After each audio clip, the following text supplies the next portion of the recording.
Hi, hello, everybody. How are you doing? How are you feeling? Hopefully, everybody is doing well and feeling well. Dragoon, Flash Monkey, KH Sorcerer, what's going on? I hope you guys are doing all right. I hope you're feeling good, having a good Thursday, ready to hang out and relax a little bit. I was expecting to get to the game pretty quickly today, just to make sure that we get it in time, and then we can stop and watch the state of play. But we have a couple of things to talk about, so I wasn't sure. I actually was going to start, I was considering starting a little bit later, just so that we would have a day where we just talked about stuff, because we have a few topics that came up. And then I want to talk a little bit about Batman. I finished the animated series, so I was going to talk a little bit about that, and then we were going to go into the state of play. So, but I figured I'd start now, and then if we don't have a ton of time, we can either jump in for a really quick session of Kingdom Hearts, or we can just do some rivals or something. Just when we watch the state of play and talk about it, that's going to be the end of the stream. So, my knockoff Gunpla was both very fun and very weird to build. Why was it weird? I've seen videos of like bootleg or off-brand Gunpla kits, and some of them are there was one that I saw. Apparently there's one company that's doing them really well. Like there's the cheapo sort of knockoff, not as good, but then apparently there are some that are just incredible. Like they're putting more detail into the figures. My likely ever present inferiority complex is hitting me harder the last few days. Flash, I won't invalidate anybody's feelings by saying, well, that's not, don't feel that way. But I can tell you that this doesn't necessarily help, but I think a lot of people have that, right? We call it an inferiority complex. We call it, what's the other word that we use for it? Imposter syndrome, right? Like everybody's doing well and we're not. And like, we have a bunch of different terms for it, but it's not irrational, but it does no good to feel that way. And while it's not irrational, it is kind of illogical, I would say. I don't know if that helps or makes things worse. I don't intend to make things worse, but just know that you're not alone in that. Just know that when you look at people and you have some sort of inferiority situation, or you like I said, the imposter syndrome type thing, just know that there's a good chance that they feel exactly the same way. Trying to get through work so I can get home and take out those undemocratic machines for democracy. Excuse me, KH. I don't like how you said democracy. You can't let democracy run wild. The only true democracy is managed democracy. That's the truth. I have some expectations for the state of play given the rumors all popping up, but also now we know we have a rumored first-party Nintendo Direct. That's the case. I knew there was going to be something like that. Is February the new? Are we going to call it F3? Is February the new E3? In the last month, we have had a Nintendo movie direct, a Nintendo game direct about Tamagotchi, whatever it's called, Tamagotchi something. I was going to say Tamagotchi Life, but that's not it. A partner direct, possibly a first party direct, a state of play, an Xbox event, and we've got a Pokemon Presents coming up soon. And is there going to be, like, when is Square Enix planning on doing something? Because I know they're one of the ones that also does things. Is February the new E3? You can tell the quality is not the same. It's very good, but it's a subtle difference. Also, the plastic feels different. That's kind of what I was expecting. I was expecting the plastic to feel a little cheaper. It's in the sense that I feel like a third wheel in particular, and also very unproductive against my will, but my mental health status is still limiting, so it is how it is. Flash, you said everything I feel. I'm gonna give you a little real talk here, and I'm gonna say that you say everything that I feel. I feel like I am, as far as third wheel, I feel like I'm intruding on everybody's day. I know that sounds stupid because everybody is obviously here willingly, But at the same time, I do wonder, like, wow, if I took a day off, like the times that I take a day off, sometimes I think if I took a day off, that would give everybody a chance to, like, I know people, and I don't mean to sound arrogant, but I know that there are people that would be here if I go live. So if I don't go live, it gives them a chance to go and do something else. So I almost feel like I'm in the way sometimes.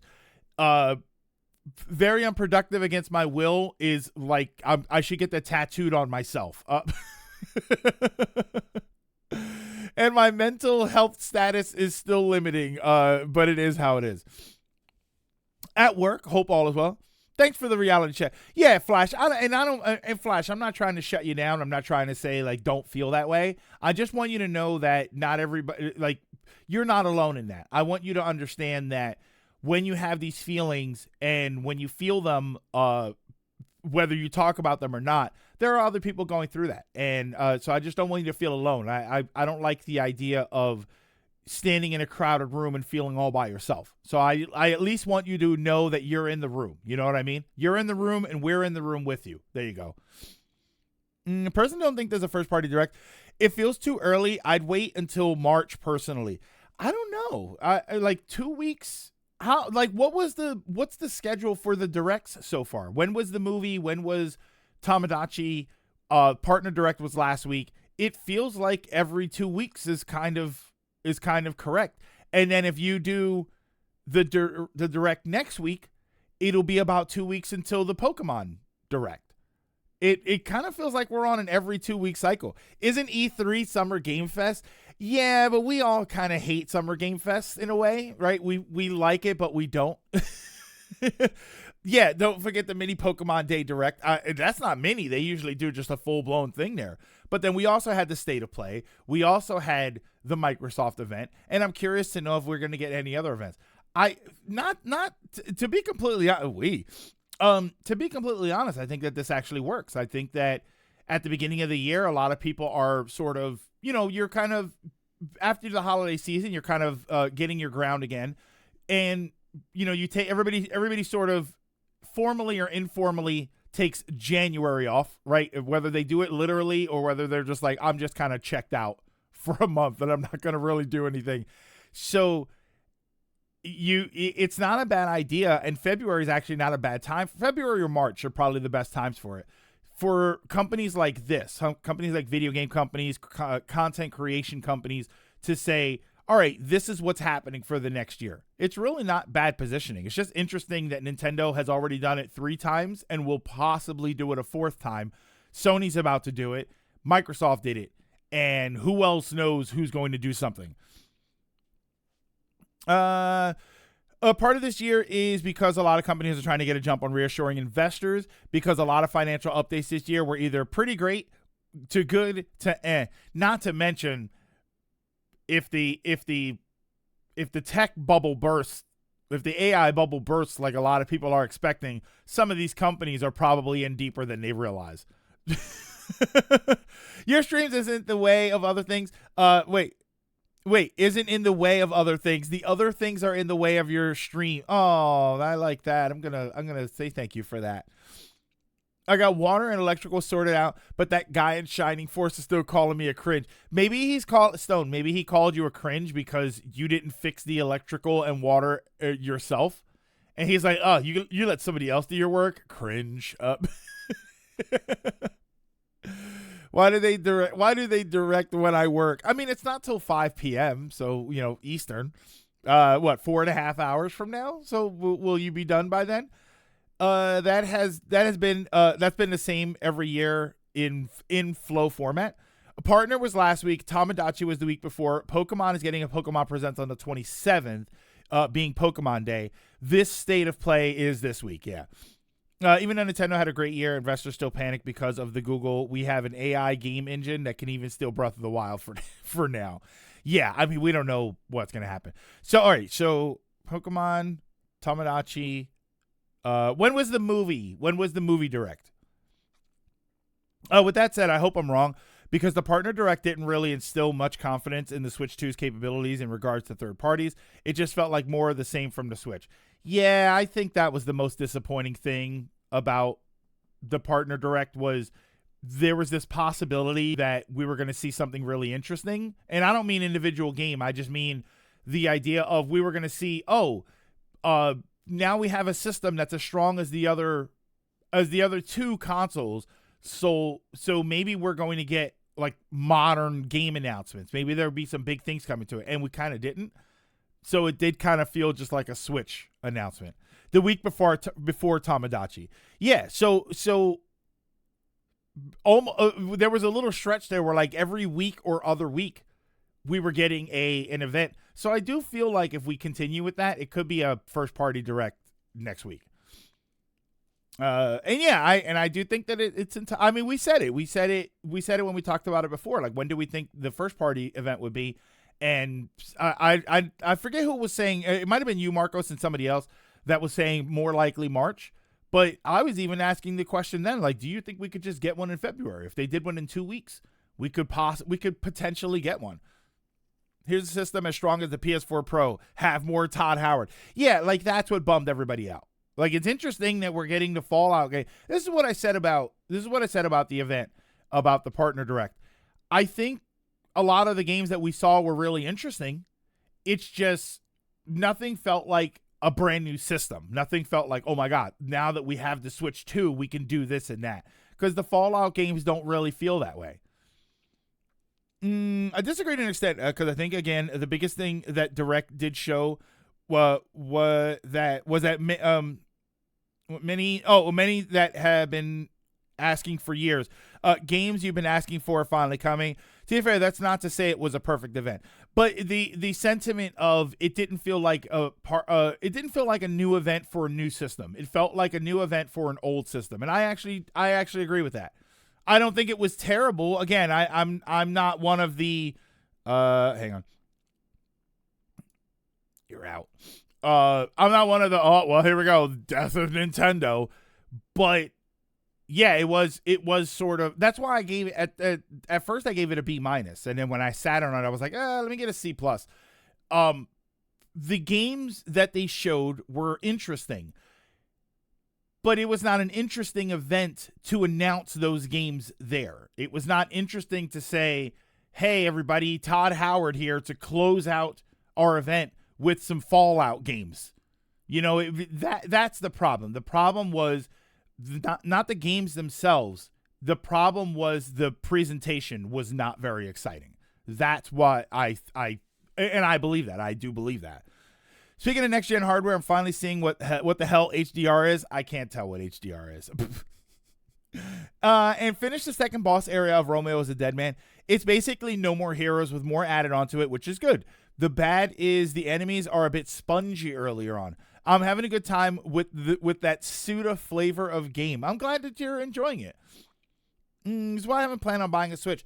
There wasn't anything that made me interested in buying one yet. Now, if they have custom Robo, yeah, and that's the problem, Atomic. There was a lot of that stuff that we were like, oh my God, custom Robo. We can get this and we can get that. If your only system is a Switch 2, sure, that's a neat direct. But for us, more than likely have multiple systems and PCs who can probably play these games at better fidelity. That partner direct wasn't that appealing. That was also because a bunch of those announcements were also for the Switch 1. Getting those ports, it wasn't a Switch 2 focus event. A Dragoon. Okay, but that still means it's not exciting. That's like saying, hey, now that the PS5 is out, check out all these PS4 games. Like, again, they can be great games and the event can still not be exciting. And that's the problem with the event. The problem, I didn't watch the partner showcase and think, oh my God, the Switch 2 is dead. I watched the partner showcase thinking this showcase isn't that interesting. That's the issue. That's why. That's all I'm talking about. I'm not talking about the quality of the games. I'm not talking about where you can play them or what. I'm talking about when you sat down for that 30 minutes to watch this event, were you blown away by the announcements? No, most people were not blown away by the announcements. They were good announcements. They were good games. And like Marco said, and like you have said, Dragoon, if it's your only system, they were good announcements, but it wasn't exciting. It wasn't interesting. It wasn't like, wow, I can't believe. Like, was there anything in the Switch 2 partner showcase that you would look at and think, wow, I can't believe that happened? Yeah, I believed 100% of it. 100% of it. That's all. That's all I'm saying. Jared, what's going on? Always happy whenever I'm able to make these streams. I'm happy you're happy, and I'm happy you're here.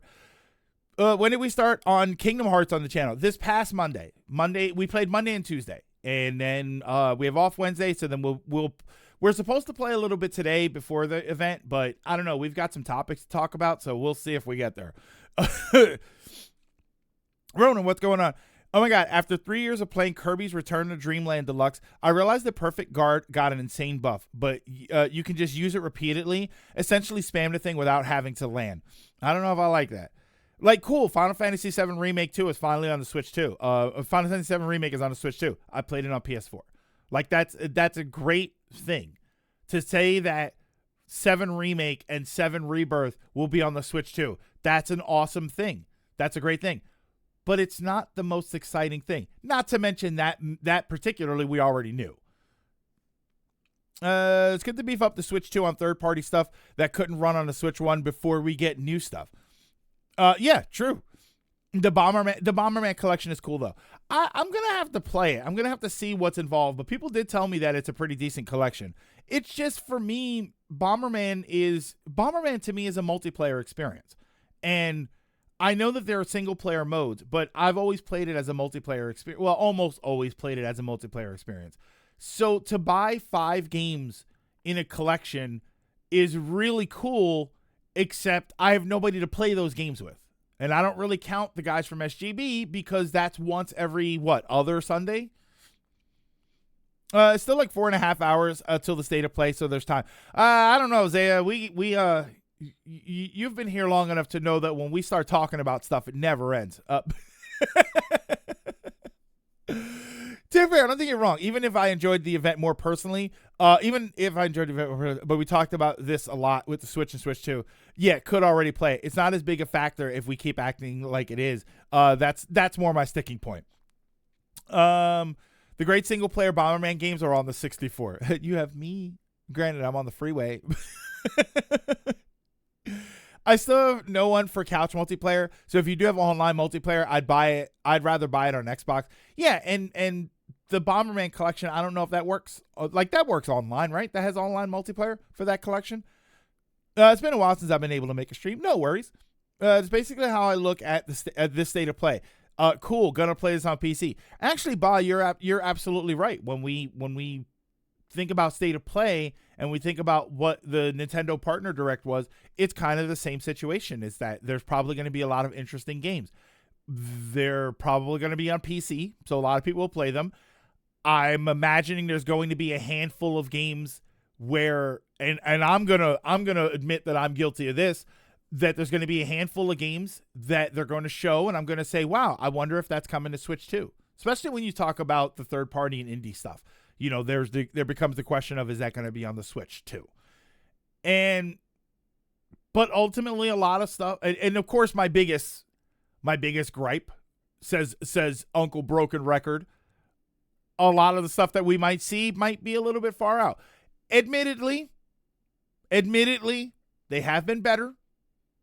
I will give them that credit. Today's the day. I'm going to say this about the state of play.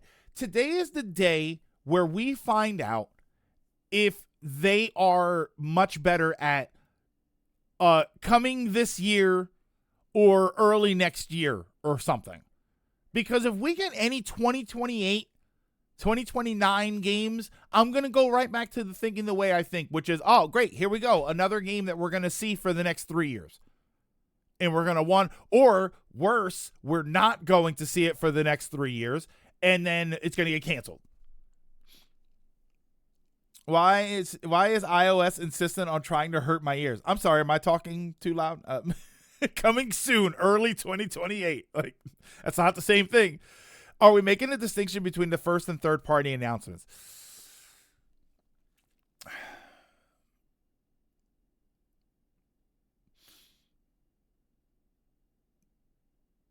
I don't know. That's a good question. Are we making a distinction between... No. I'm going to say that we're not making a distinction I think the distinction needs to be made when it comes to who's to blame for announcing something so early. How about this for an example? Who do you blame for High Guard? Do you blame the developers for having something that wasn't really interesting, or for announcing it too early, or for releasing it too early, or for releasing it later? Or do you blame Jeff Keighley for saying, yeah, Jeff, do you blame Jeff Keighley for the High Guard developers having a plan? See, and that's the thing, Flash. All of this is not even about playing the game. So apparently the game was supposed to was it supposed to what was the exact story? It was supposed to shadow drop, but then they held it back. Or was it like it was supposed to release later and more complete, but then Jeff Keighley said, "Oh, I like this game, so why don't I give you a spot?" And I think that's what it was, right? It was supposed to come out later, but then Jeff Keighley said, "Oh, I like this game. I'm gonna give it the final spot on the Game Awards, and so I'm gonna like give you guys some hype." And then they released it early, right? They did that, and then it was a mess. So do you blame High Guard devs, or do you blame Jeff Keighley for stepping in and saying, "Hey, listen, I can advertise that for you," and it turned into a mess because the game came out way too quickly. It didn't get a chance to build any groundswell, and when it came out, it had some issues. Did High Guard flop? I don't think it's completely dead, but it really stumbled out of the gate. It really fell, I can't even say stumbled. It fell flat on its face out of the gate. Probably both. Getting a share. It's time for a while. We should collect the core game. Play the game. It doesn't mean many have been. Yeah, and again, and Dragon. Just I'm gonna just say this one more time for your message there. Yes, it is. If you don't have anything but a Switch 2, it is a very exciting thing to have. But as an announcement in a presentation, it's not exciting to hear. It's not exciting to hear it. Oh, most of the studio. Oh, that's right. They did get laid off. Holy, that's right. That happened yesterday, I think. There's blame to be put on both parties for that. The High Guard splashed is what it was. From what I could tell, it was supposed to shadow drop, but Jeff gave the spot. The game itself dropped when they wanted it to. Oh, okay. Sonic Mania was supposed to be delayed for 2 weeks for quality control, but only worked out on PC. But it only worked out on PC. So yeah, so when you look at like a state of play or any sort of announcement system, and you say, whose fault is it that the game gets announced too early? I don't know. Like, or do I differentiate third party from first party? I don't know if I would differentiate them. I think a lot of it has to do with how early the game is and whose decision it was to put the information out that early. I mean, I know why. I feel like I know why. It's the investors. And I'm gonna talk with my tinfoil hat on for a second here. It's the investors, because investors know that, and I'm gonna steal something from a TV show here, that potential earnings are always going to be more significant than earnings. When you know that your game is going to sell in 6 months to a year, like it's going to come out and you're going to say, "Oh, it comes out in 6 months." People are going to say, "All right, we're going to wait. We're going to hang on. We're going to stick around. We're going to see this thing through." When the game comes out in 3 years, you get to spend 3 years saying your game's coming out. And as a result, your company looks more potentially profitable, right? Oh, we make $100 million a month, but when Wolverine comes out, it's going to be awesome. So, give us more money. And they can say that for 4 years until the game finally comes out. And then the game, even if the game does well, it probably doesn't live up to the expectations of the potential that they've been selling for the last 3 or 4 years. That's why I think it. That's why I think they do that. Developers are for leaving EA, trying to escape the norm and end up creating games that fall into the same tropes as other AAA games that have failed. They didn't know how to read the room. And then Keighley for putting, that's who you blame first. And then Keighley for putting the game on a high pedestal and raising the expectations of people as a final game of the awards, only for it to stumble. And then there's no communication from the reveal to release. There was no marketing. Highguard and 2XKO both got their teams slashed in half. Also very upset with the 2XKO situation. I didn't see that situation. It was doing excellent numbers for fighting game standards, but someone high up or the shareholders were like, it's not doing Valorant numbers, lay off half the team. Yeesh. But I'm out of tinfoil. But yeah, I'm hoping for a lot of this year / early next year announcements for the PS5 that are actually exclusive, because I need a reason to take my PS5 out of storage at this point. Zaya, I don't know what you're talking about as far as you needing a reason to use your PS5. I'm using mine to play Kingdom Hearts the story so far. Capitalism loves to play around with imaginary money. So yeah. So I feel like as long as they have something in the works, there's always got to be something down the line. They don't ever want to hit a point where, and it kind of happens with Nintendo. We've seen this happen multiple times with Nintendo, where you reach a point where all of your big stuff is out and you haven't announced any of your other stuff. So there's this moment of they've got nothing. How many hundreds of times do we have to hear that about Nintendo when they just haven't announced anything? Nintendo's out of ideas, right? Oh no, they got no big games coming up. What's going on? What's happening with the company? And realistically, it's just they don't have anything out. We've had those moments. We've had those droughts with Xbox and Microsoft for years. We've had those droughts. But it doesn't feel like we've had those droughts because there's always something on the horizon. There's always the next Wolverine game or GTA 6. There's always something right around the corner. We just have to wait for it. But Nintendo's really quick, like really good with like, yeah, okay, we got nothing for the next 6 months. Here's your direct. It's all it's all remasters and remakes. And here you go. I switched to Steam for replaying Kingdom Hearts. Same with the Pixel remaster and the other Final Fantasy games. For the Pixel remasters, I have everything on the Switch. I have I think I have every numbered Final Fantasy up until 11, but I don't remember if I have 12. Sony usually has one big game every year and a few smaller things sprinkled in between, as well as generally solid third-party support. Yeah, and that's pretty decent. But so Ryan, when that big game comes out and all we've got are a few smaller things peppered through and we're hoping for third-party support, when that's Sony, we also think, oh, yeah, but Wolverine's going to come out in late next year. We have all these things. Whereas when Nintendo does it, everybody says, oof, their big game came out. It's all over. It's all over. I think Prime 4 was the last fumble Nintendo made. After the Prime 4 and Bayonetta thing, they learned really fast, and they said, okay, we're not going to do that anymore. Sony took longer, but Sony, from what I'm hearing, and I have to think back, and you're right, during the last event, I don't remember anything that was like 2029. So Sony is getting better with it. You can throw Final Fantasy 11 into the ocean. I just can't play it. And if I throw it into the ocean, then I would have to play on the Oceania servers. Late next year? Can't wait to wait 2 whole years. Looks like and nothing, huh? Looks at Pokepedia, Tamagotchi. Fire Emblem, yes. Tamagotchi, we'll see.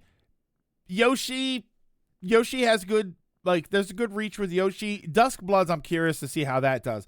And Pokepedia is the thing that I'm kind of interested in because all of the reviews went live and a lot of people were saying it's way more fun than they thought it was going to be. Yoshi, a big game? I think it's fair to say if the smaller stuff of Nintendo just doesn't appeal to you. Yeah, I think it's fair to say if the smaller stuff of Nintendo just doesn't appeal to you. Nintendo is also in that awkward spot where they're still supporting the Switch as well as moving on to the Switch 2. So stuff in the base Switch just isn't as exciting like Tamagotchi life. Yeah. And no, Ryan, well, I don't mean that I don't believe it. What I mean is when we hit those patches where Nintendo's got like one or two big games and the games have already come out and then there's a few smaller things peppered in, when it comes to Sony, they usually have some ridiculous games far out, so people still talk about them. People still say, oh, there's nothing there, but, they got this coming out. When that happens with Nintendo, people just jump on, oh, well, they're dead, right? Like, the company's dead. And sure, if there's not anything, it's not dead in the sense of the company's going under, which is how some people talk. But it might be dead in the sense of, oh, well, I did it last year. There were like 2 games that I really wanted to buy for the Switch last year. And then even buying the system. And then I said, yeah, I'm done. I don't have any other thing to buy. But I don't think Nintendo's going to go under because of it. And the point is more, we act like they have no more games. Yeah. But there's actually quite a few. Yeah. Oh no, Nintendo's got nothing in the tank. They're out of, what did we say during the end of the Switch? They're out of ideas. Oh, they're out of ideas. We need the Switch 2. But they've been saying that for 4 years.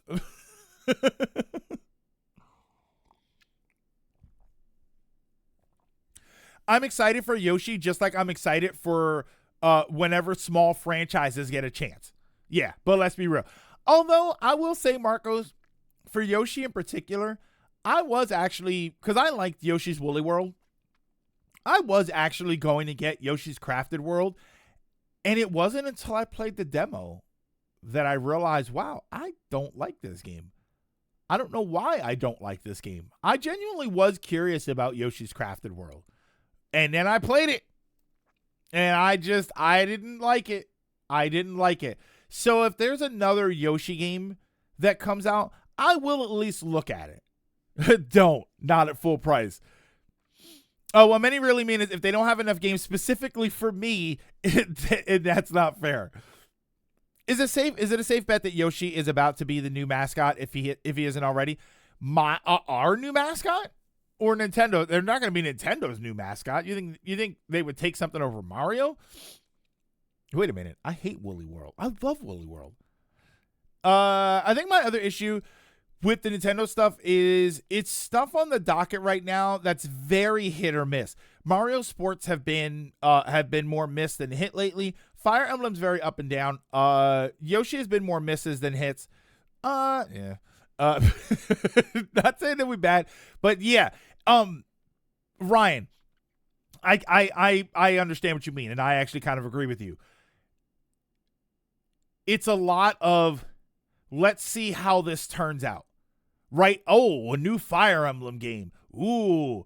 But the last one was Engage, which apparently was very divisive.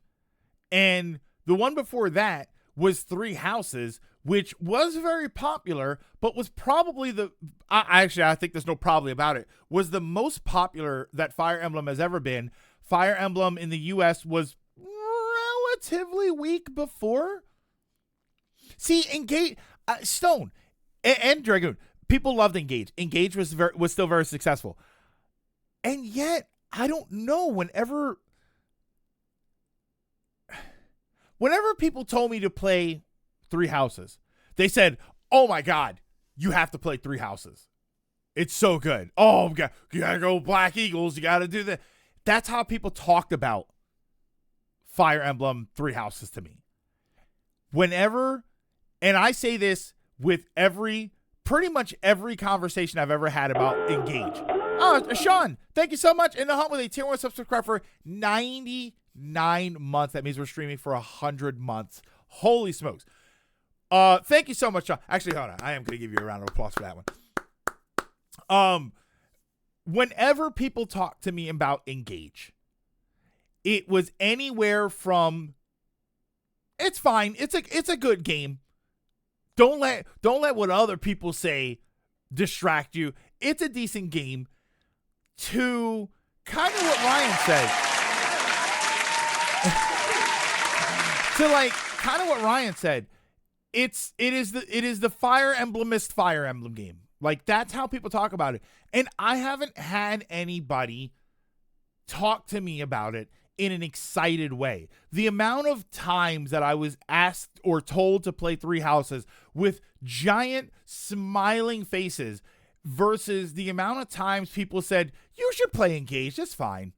It's good. It's good. Like, I don't know anybody that loved it. Anywhere even close to Three Houses. It's that Three Houses is very different and pulled in different fans, but it worked. And if you're going to say that Engage pulled in the old Fire Emblem fans, then that is notably worse because Fire Emblem was never big over here. The biggest Fire Emblem game we had was Awakening. And then Birthright, what was it called? Birth and Conquest or Birthright and Conquest. I heard that just did okay. The character design is what people shit on. See, and you say that, Stone, but I've never heard anybody prop the rest of the game up. If you say, yeah, okay, if I had people saying to me, the character design is stupid, but the game is amazing, I would understand what that means. And yet I haven't had anybody say that to me. No one has actually said Fire Emblem Engage is awesome. Once you get past the main character, Colgate, the rest of the game is awesome. And yet that's what everybody did with Three Houses for me. That's why I say that it's not as popular. Never played Fire Emblem, which is odd because I love tactical RPGs. You know what? In celebration of 100 months of streaming, I do this. I'm going to give you the Gonzales in a second. Conquest. I don't want to stand ready for the... Wait. I think it does get tricky when you start mixing reception with overall success. I guess that's the best thing to say. It was outsold by Fates, but wait, in fact, Uncle, Awakening was outsold by Fates. The only Fire Emblem game I ever played was the Dynasty Warriors game. The story in Engage is also really weak. The gameplay is good, but it's very basic Fire Emblem. I like how describing Engage is like, this white bread is almost white, is the most white bread that ever white breaded. Never played a Fire Emblem game. That's odd because that's literally interesting. That's maybe I guess it's just like filtered content or comment, Stone. Maybe it's just an idea of the people that I talked to didn't like it, but there is a crop of people out there that really like. Does anybody here really love Engage? Did anybody here that thought Engage was on par with Three Houses? Is that might not even be fair.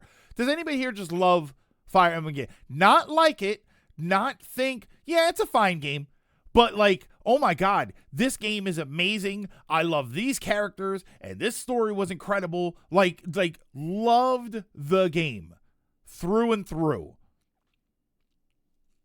You think it's better than Three Houses? Interesting. I think I get what Ryan is saying. Even counting stuff for Switch 2 last year, DK Bonanza was great. Kirby Air Riders was received well, even if it's for niche audience like me. Metro Prime 4 was the Skyward Sword of the people, was the Skyward Sword of the franchise. People wanted to like it, but there's too many problems. And I think Age of Imprisonment did well. I'm just picky when it comes to RPGs. Kari, what's going on? I walked into Fire Emblem. So how's it going, everyone? Currently playing The World Ends With You and the Kingdom Hearts trilogy. I think Age of Imprisonment did well. I like Three Houses, but Engage. Oh, I like Three Houses, but Engage removes the fluff. So Stone, maybe that's the problem. I've said this before about Fire Emblem Engage. Maybe that's the problem because the majority of the people talking to me about Fire Emblem, Three Houses. They like the fluff. They talk about the different houses and they talk about the characters and they talk about the side stories. But you know me. You know that I don't want to have tea parties and I don't want to do a bunch of that stuff. Not in that kind of game. If it's a game for that, then it's a game for that. But I don't want to do a lot of that stuff. So removing all of that stuff, you're right, might actually make me like the game more. A welcome change of pace after Three Houses and its overbearing love for the monastery. Again, I cannot care about the social stuff. Marco, yeah, we're the same way. I just can't. I cannot. Oh, don't we gotta have lunch with the characters. You gotta have tea parties and a sauna and buy them gifts and work with them on the field and talk to them and teach them.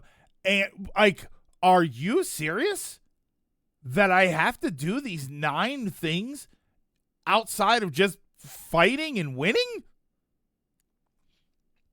I'm just a casual fan of Fire Emblem. I haven't played much of the games. I actually have not played Engage.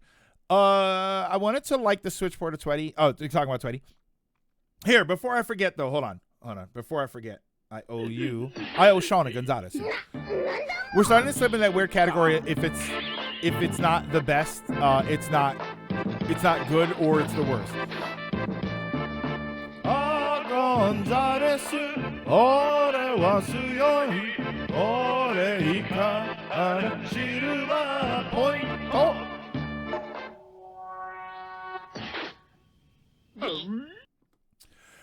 What in the minigame galore is that? These are all things you have to do in Three Houses if you want to win the affinity of certain characters. Of any character, you have to kind of do all of that stuff. And I don't like that stuff. I find it tedious. 1 or 2 things, right? Like, I have lunch with my character and now I raise my affinity. 1 or 2 things. Or you do it like Xenoblade. Xenoblade has these spots where if you have the characters with you, you can have these engagements with the characters, and that will raise your affinity with them. Like, that stuff is great. You know what game did it very well? I'll tell you a game that did it really well. Unicorn Overlord.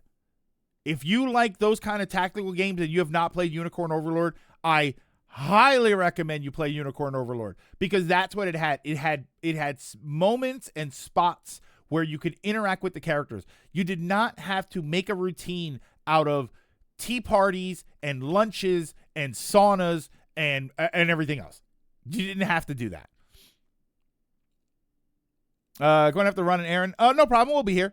Just to end my thoughts on Engage. Yeah, on a base gameplay level, it's just fine, but doesn't do anything particularly new or novel. Sadly, the story characters are pretty bad and bring the experience down to the point where I just want to do the maps and not engage with any social stuff. I love Engage, but On Par is different. I love them for different reasons, but they're very different takes on Fire Emblem, which is interesting because that's tantamount to splitting up the franchise. That's tantamount to taking the franchise and saying, all right, we're going to go in 2 separate directions. And sometimes that works and sometimes it doesn't. Have we seen the Spider Noir trailer? I have not watched it. I was considering I might watch it here since we're going to get demonetized anyway. Today is a demonetized day. The stream and the VOD are not going to be monetized at all. First of all, we're playing Kingdom Hearts. So, assuming we get to Kingdom Hearts. Kingdom Hearts has been flagged both times. For both streams, it has been flagged so that I am not allowed to monetize the video because of Kingdom Hearts music. The first video on Monday was demonetized for, I think, the intro song. It might have been the intro. What's the name of the intro song? Because it's not Simple and Clean, right? When I uploaded Tuesday's VOD, I had 5 separate sections that were muted, and there were 5 separate issues. Was it Simple and Clean? All right. So here's what's wild. Lilac, by the way, in the hunt with a tier 1 subscribe for 84 months. Wait, 84 months. That's right. What is that? Is that even? Thank you so much, Lilac. I appreciate that. In the hunt with a tier 1 subscribe for 84 months. Hi, Lilac. Yeah, it wasn't even that. It was a different house. It was a different song. Because you can look at what was muted, like what is being challenged, and you can challenge it if there's a reason for it. It wasn't even the intro song; it was something else that got me demonetized for it. So I was like, all right, you know what? If that's going to be the case, then we can watch movie trailers and stuff because I'm going to get demonetized anyway.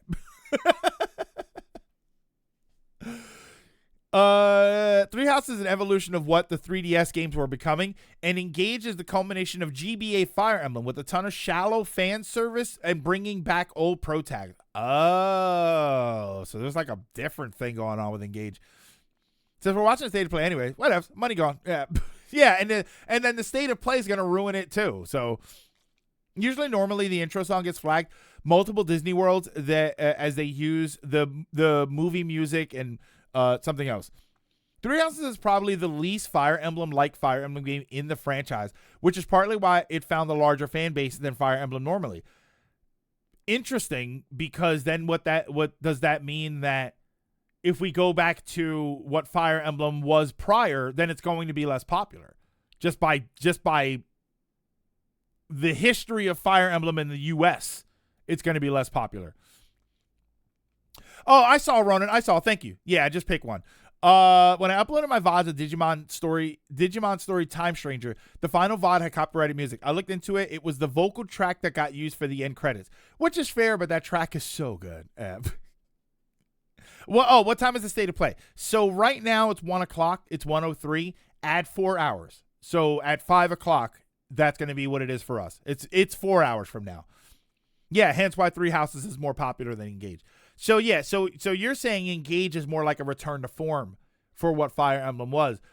The problem is that form was never popular in the US.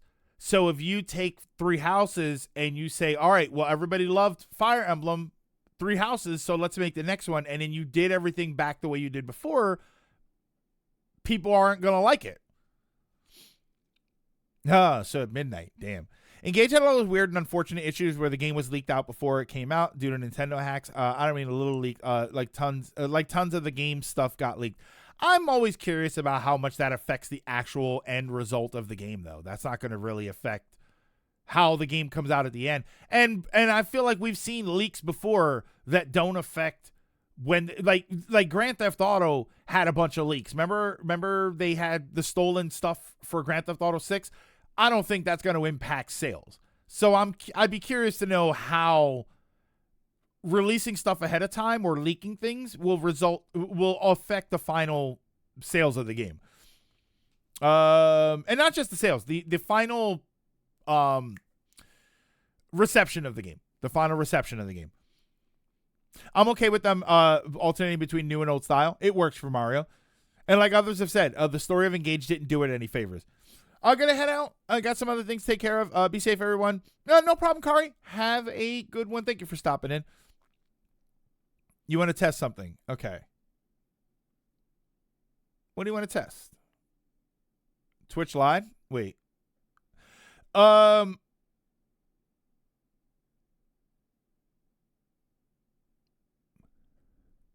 Okay, it didn't that time. What? If you like say something bad about Twitch, it deletes it? We knew the character designs, the plot, the mechanics, and the game stuff years in advance. But it was the final build stuff. Engage was delayed in order to not fight with Three Houses, which were still popular a few years out. Oh, that I can delete my messages. Okay, the disappearing trick. Xenoblade came out on top of the Switch era. Glory to Xenoblade. Oh, you have to leave it for a couple seconds before you can delete something. Okay. All right, so the other topic, I don't have much information on this, but it has to be said because this was part of a previous topic.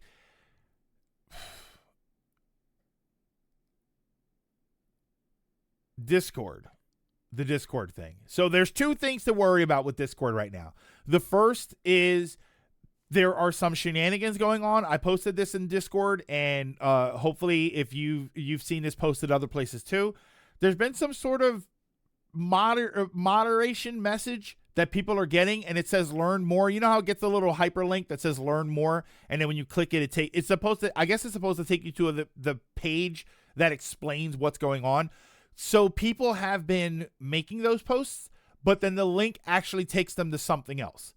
So keep an eye on that. Try not to post any links that look like that. I posted, if you look at follower form, Jason helped me out, and then we posted something that looks like what you need to look out for. So I posted a picture of it.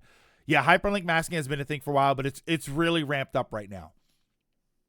Windows 10 just isn't compatible with wireless new Nintendo 3DS SD card sharing, so I can't transfer anything in. Oh no, to mess with in my music app. I only got the Rickroll version of that message. That was put there on purpose, I believe, just so that you can test it out. My advice is that hover the link first and check the URL before clicking anything, and don't click random links from people you don't know. Yes, yeah. The problem, Lilac, is that it's not necessarily. I mean, yes, don't click anything from people you don't know, but I'm wondering if people are just going to make it look like something else. And it's not going to look like a message from some random person. It's going to look like a system admin message or something. It's going to look like a Discord message. So just like Lilac said, hover over the link and see where the link is going to take you. And if you're cautious about it, just don't go to it. Just don't go to it. Richard 3 Houses at 4 million is a huge failure. After all, Fire Emblem Heroes Mobile made 1 billion. Wait. 10 is less compatible than 8. 11 is just incompatible. Jeez. So, yeah, I brought up Discord because kids immediately figured out a way around it. They immediately started doing things, which we knew was going to happen. We were saying it on Tuesday. It's going to happen. So now the handling of all of that, of the pictures and all of that stuff, is being done by another company that ironically I think is called Persona. I saw a message saying that all of that's going to be handled by Persona, which I assumed is some company that handles that sort of thing. The problem is it looks like the company that is now going to take this over does actually do the things that Discord said they weren't going to do, which is view and store your information client side, like or on their side. So the Discord messages were like technically true because Discord said we're not going to store your information, but then they hired a company who is going to store your information or is potentially going to store your information. The real problem here is there's no way they put all of this info out and then on Monday, everybody said, how dare you? And then by Wednesday, they had another company. This all feels like it was the plan. And this is why we were saying, and why I was saying, I want to wait for more information that comes out, because this was bound to happen in one way or another. The world laughed at the UK when we had to do all this over a month ago. We warned you it would come to you eventually. Well, you ain't laughing now. Yeah, we didn't lie. We just didn't tell you the truth. No, Ryan, we told you the truth. What we didn't tell you was that in 2 days, it's not going to be the truth anymore. Like, that feels like it's what happened. Yeah, it was 100% the plan. So, again, we are kind of stuck in a wait and see mode from our perspective because we need to see what we're going to do and whether or not the channel's going to, right, we're going to shut down Discord and never use it again. We definitely need a new alternative. That's for sure. But like I said, I didn't really have much information because I don't know much about this Persona company. So I need to see what they end up doing. Hold on. Oh, okay. Okay. Yeah, but we'll see where that comes from. But okay. Give me a minute. I need to take care of something. Hang on 1 second. Give me a few minutes, and when I come back, what was the other topic? Oh, when I come back, we'll watch the Spider Noir. So there is a trailer for the Spider Noir movie with Nicolas Cage. So we'll watch that, and we'll talk some more in a minute. But give me a few minutes, and I will be right back.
Sorry about that. How's everyone been? No, it's been a few months since I made it to one of these streams. No worries. With leftover gift cards from the holidays, so I was able to get tennis down to 45. Okay, hold on. You're talking about Mario Tennis. What is the deal with Daisy being sick? That's the story of Mario Tennis? That I got a fever and the only prescription is more tennis? Like, what's going on?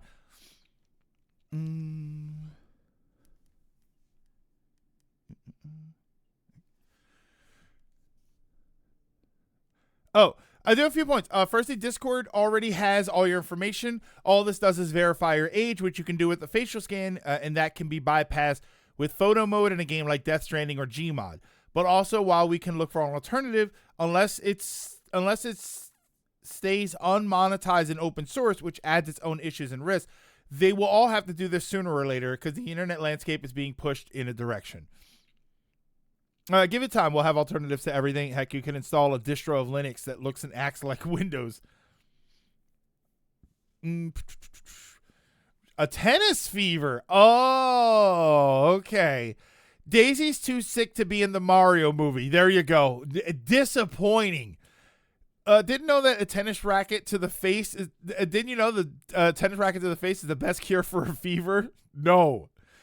Daisy gets life from appearing in spinoffs, and she hasn't been in any, so she's dying.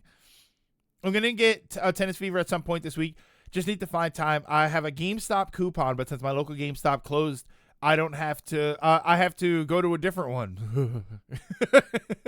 It's a pretty sad looking picture of her on the bed. And Donkey Kong is the new de facto babysitter running on Yoshi's turf. Daisy was in Wonder. Yeah, but like, well, hold on. No, what did they say?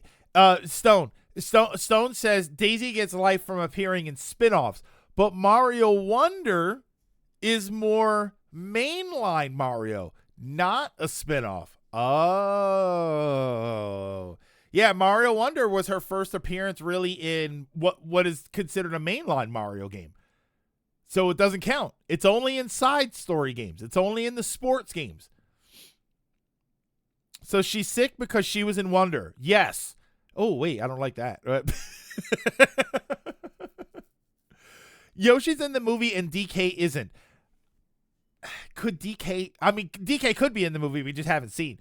But could DK not be in the movie because there's a Donkey Kong movie coming out?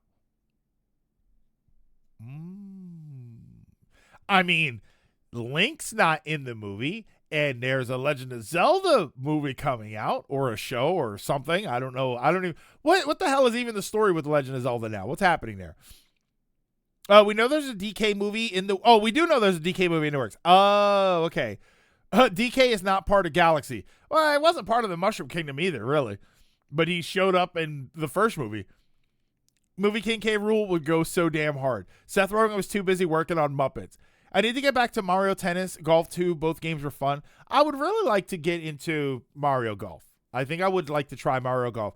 I wanted to play Everybody's Golf, Hot Shots Golf, but is that still broken, or wasn't there technical problems with the Hot Shots game, which is so disappointing. So maybe I'll just go to Mario Golf. Reportedly in the works, nothing's been confirmed, but it's plainly obvious.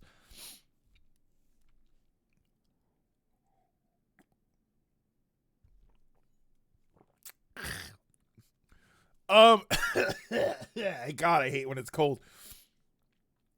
What's my favorite Mario sports game? I haven't really played a lot of them. I played a couple of the Olympics ones. The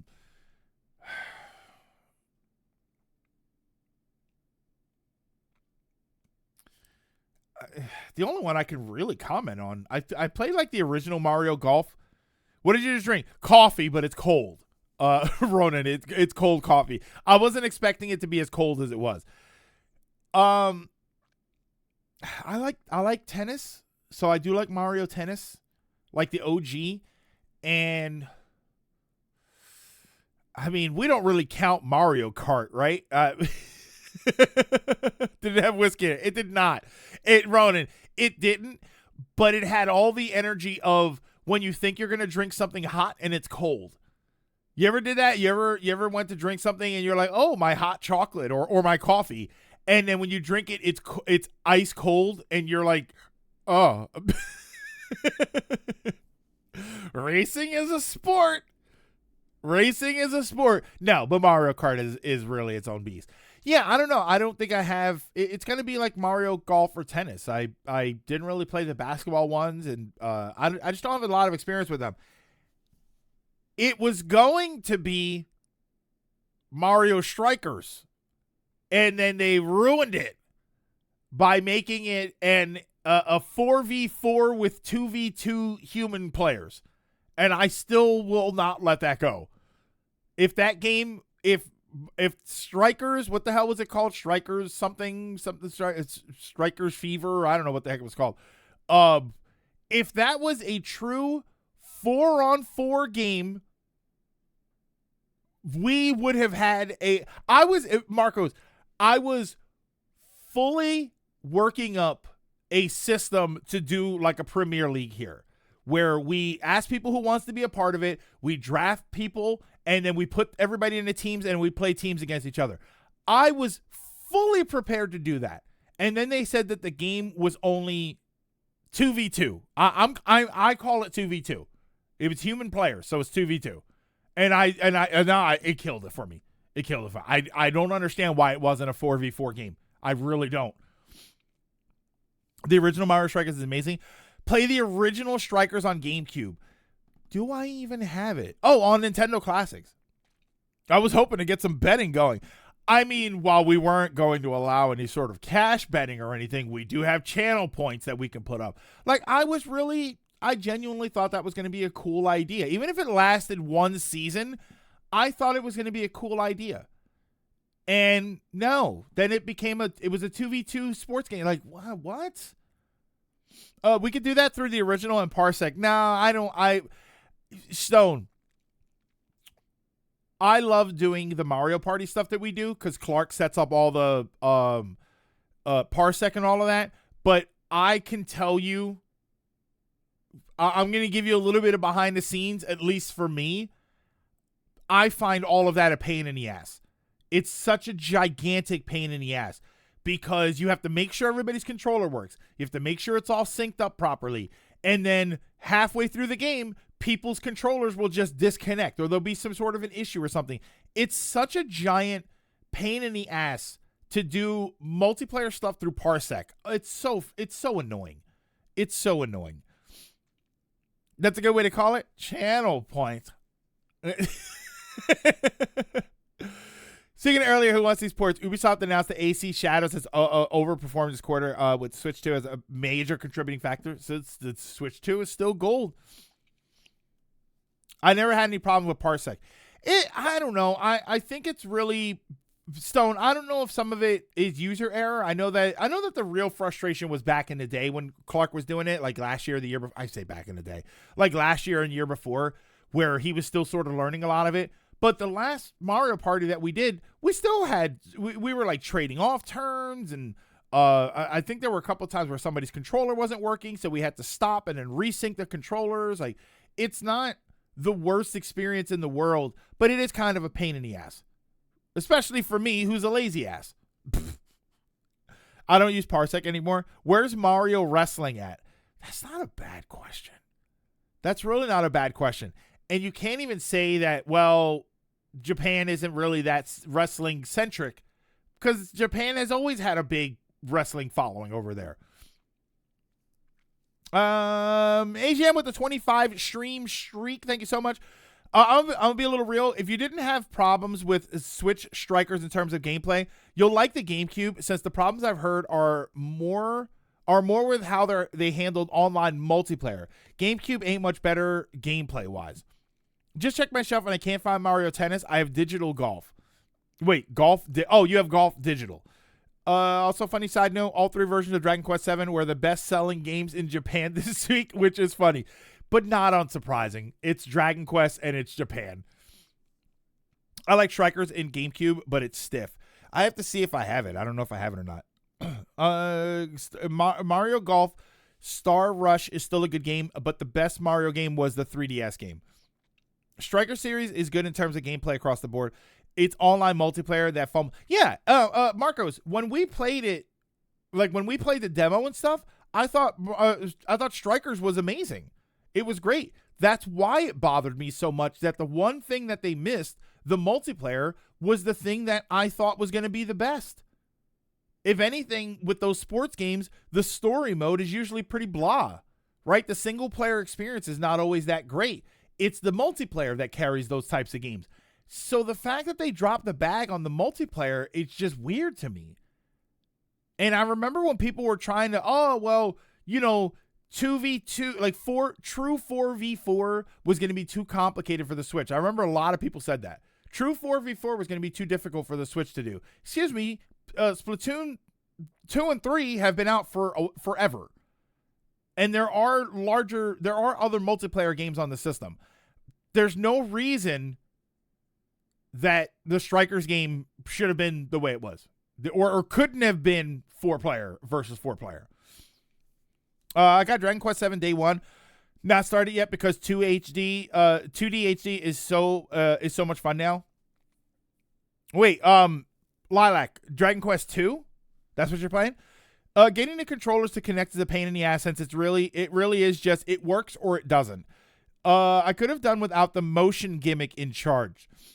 Was that the one without Daisy? Yes. Yeah, that's the one that came out and Daisy wasn't in it until later. Remember Mario Baseball for the Wii had a decent single player story mode? My point is mostly that for what it's worth, all three games are fine in terms of actual gameplay, even if Switch was a little slower, which I don't see. GameCube or Wii aren't that much of a shift, make it better or worse. True 4v4 required 4 switches, 2 players per side per switch online. That's not realistic at all. It's not. True 4v4 is 4 human people in 4 different places controlling 4 characters versus 4 human people playing on 4 different places using 4 different characters. Just like Splatoon. Splatoon even has 10-player lobbies where 2 of the players are spectators. So explain to me how you could do that for Splatoon 2 and Splatoon 3. I don't remember if Splatoon 2 had the 10-player thing. I think it was Splatoon that has that, right? Splatoon is the one that has 10-player slots, and then it's 4v4 and then 2 people spectating. Explain to me how you can do that for the Switch and you can't do 4v4 Mario Strikers. It just doesn't make sense. It was one of my biggest disappointments. The state of play is 3.5 hours from now. Clean 2D sprites, added options to make circles if you get lost, but who would ever get lost? Voice acting for like 70% of the game, ability and magic scrolls to teach characters abilities they don't normally get naturally. Interesting. Splatoon also crashes a lot. Splatoon 2 had some issues. 3 worked fine. I mean, as fine as we all expected Nintendo internet to work. But yeah, 3 worked just fine. Ish. I mean, over 100 million units. If it was the Wii U, I'd believe you. They probably didn't get the online working, and they didn't want it to look obvious. Apparently, a bunch of people wanted to get a Switch 2 for Dragon Quest 7. The Switch 2 alone sold 65K, more than any other system sales combined by a lot. That's normal. Dragoon, it's almost not news at this point that anything Dragon Quest game comes out and Japan goes crazy for it. Like it's basically not even news. Splatoon does what Nintendo don't. Wait, how? Only issue is you get 3 speeds for combat, normal, fast, ultra fast, but everything below ultra fast feels slow and chuggy. If there's a game that truly needed a Switch 2 update, it's Battle League. Not the Switch 2 edition. Not a Switch 2 edition requiring money. Oh, you want a free update. If Nintendo does a free update for Battle League is what it was called.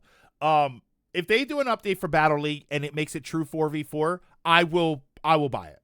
I will buy it because I can say while we did play it, I was having a lot of fun with that game. I actually very much, that's the other thing is that, notice, I didn't talk about having any sort of leagues with tennis or golf. It is strikers specifically that I thought, wow, this game is a lot of fun. I hear 3 has a lot of match disconnects. Your ish there did a lot of heavy lifting. No, in all honesty, Dragoon, I can't say that the game is perfect because there are moments for Splatoon 3. There are moments where individuals will disconnect or they'll be running around in circles and it'll lag. But it's you know what it's like? It's like when people complained about Smash Ultimate. And they said, "Oh my God, Smash Ultimate works terribly." I'm like, no, I don't think Smash Ultimate works terribly. I think there are problems. I think that everybody can have a stable connection, and then all of a sudden you'll have a match that's laggy or maybe even disconnects. But the vast majority of the time, you're not having a problem, and that's what I say about Splatoon. See, again, Ronan, Smash Ultimate has garbage online. That's got to be like a UK thing. Because we play it here all the time, and it works mostly perfectly. And when I say mostly perfectly, the problems that we have are usually, oh, this round was laggy. Or we identify it to a certain person. Like it'll be someone specific that their internet is bad and it slows down the whole thing. But how many times in the last couple of times that we played Smash Bros, how many times did the room crash and we had to open up a new room? None. The last few times that we played Smash, it worked perfectly fine. Again, some laggy rounds here and there, but it worked fine. We didn't have any room crashes or anything like that. And I know that we're not the only experience, but I feel like we've played it enough that if there were these catastrophic problems, if Smash Online was terrible, I feel like we would have had more problems. I'm sure it's not a UK thing. When we say Splatoon does it, I'd also point out Splatoon has its own quirks that need to be remembered when we compare it. And I still say that that they are at best quirks. At best, they're quirks. That's why quirks don't add up to awful online. They don't. And I will defend Smash Ultimate's online. It's not this catastrophic problem that everybody has. It's not like every other round is crashing or the whole game is laggy and you have to learn how to play with 900 millisecond delay. It's none of those things. It has its issues, but so do a ton of other games. There are games out there that work perfectly fine. I've had crashes in Fortnite, and nobody talks about how Fortnite runs poorly, but I've had crashes in that game. I've had glitches in that game. I've had games where it was so laggy I couldn't shoot anybody. Back when I played anyway. Yeah, it doesn't crash is a very low bar. We've had games that run fine as soon as when certain people join, the online goes down, which doesn't sound to me like that's Nintendo's fault. It doesn't sound like that's Nintendo's fault to me. Yeah, Nintendo's not free from guilt. They need to improve their netcode. But a good netcode doesn't really help if people are playing off McDonald's Wi-Fi. Yeah, I'm not going to say Nintendo's completely at fault, but I'm also not going to sit here and act like Smash Online is this terrible experience. Is this god-awful experience. It's not Brawl. It's not any of these other games where they were so busted you didn't want to engage. Right? It's not the when we did the NSO game share, remember how awful that worked? It's not like that. Like, that's an experience that's so bad we don't want to play it. But Smash isn't really that bad. You know what else people say that with? Mario Kart. Oh, Mario Kart's a mess. Online, I've actually heard people try to convince me that Mario Kart Online is bad, and I'm sitting there thinking, I don't know what you're talking about. I don't know what experience you're having with Mario Kart Online. It's awful against other people, right? It's Mario Kart, that's normal. But as far as the actual connectivity experience of Mario Kart, it works fine. But there's people that act like it's terrible, and I say the same thing about Smash.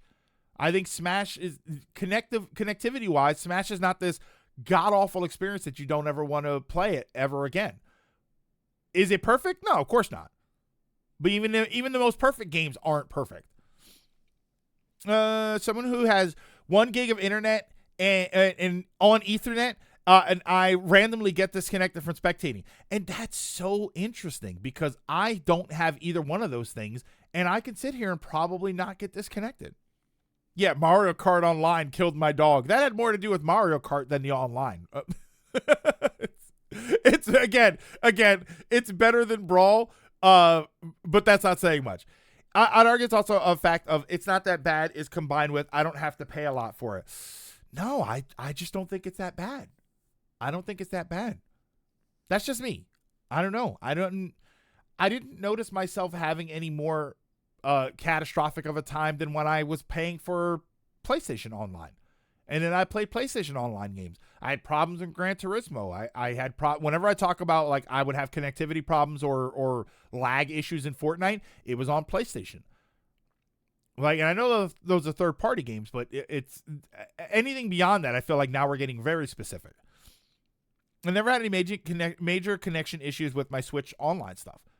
It's not this god-awful experience, but people will say that it is. If it's bad and you pay 50, yeah. If it's bad and you pay 50 cents, it's still 50 cents in the trash.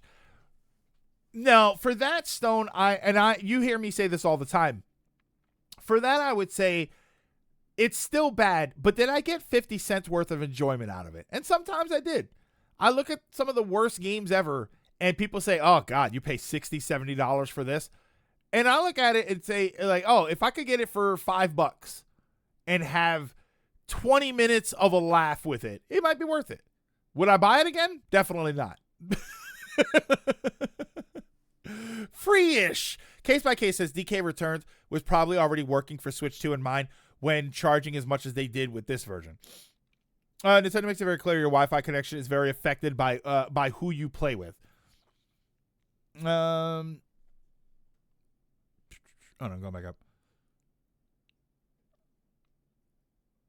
Oh, some of you here have admitted to playing off Wi-Fi while a good chunk of us play wired. Yeah, so in that case, then you start to ask whose fault that is. Because I think with the Switch 1, I think Nintendo flat out said, we would prefer you play on a wired connection. So right there, it's like, okay, so they know it's not perfect.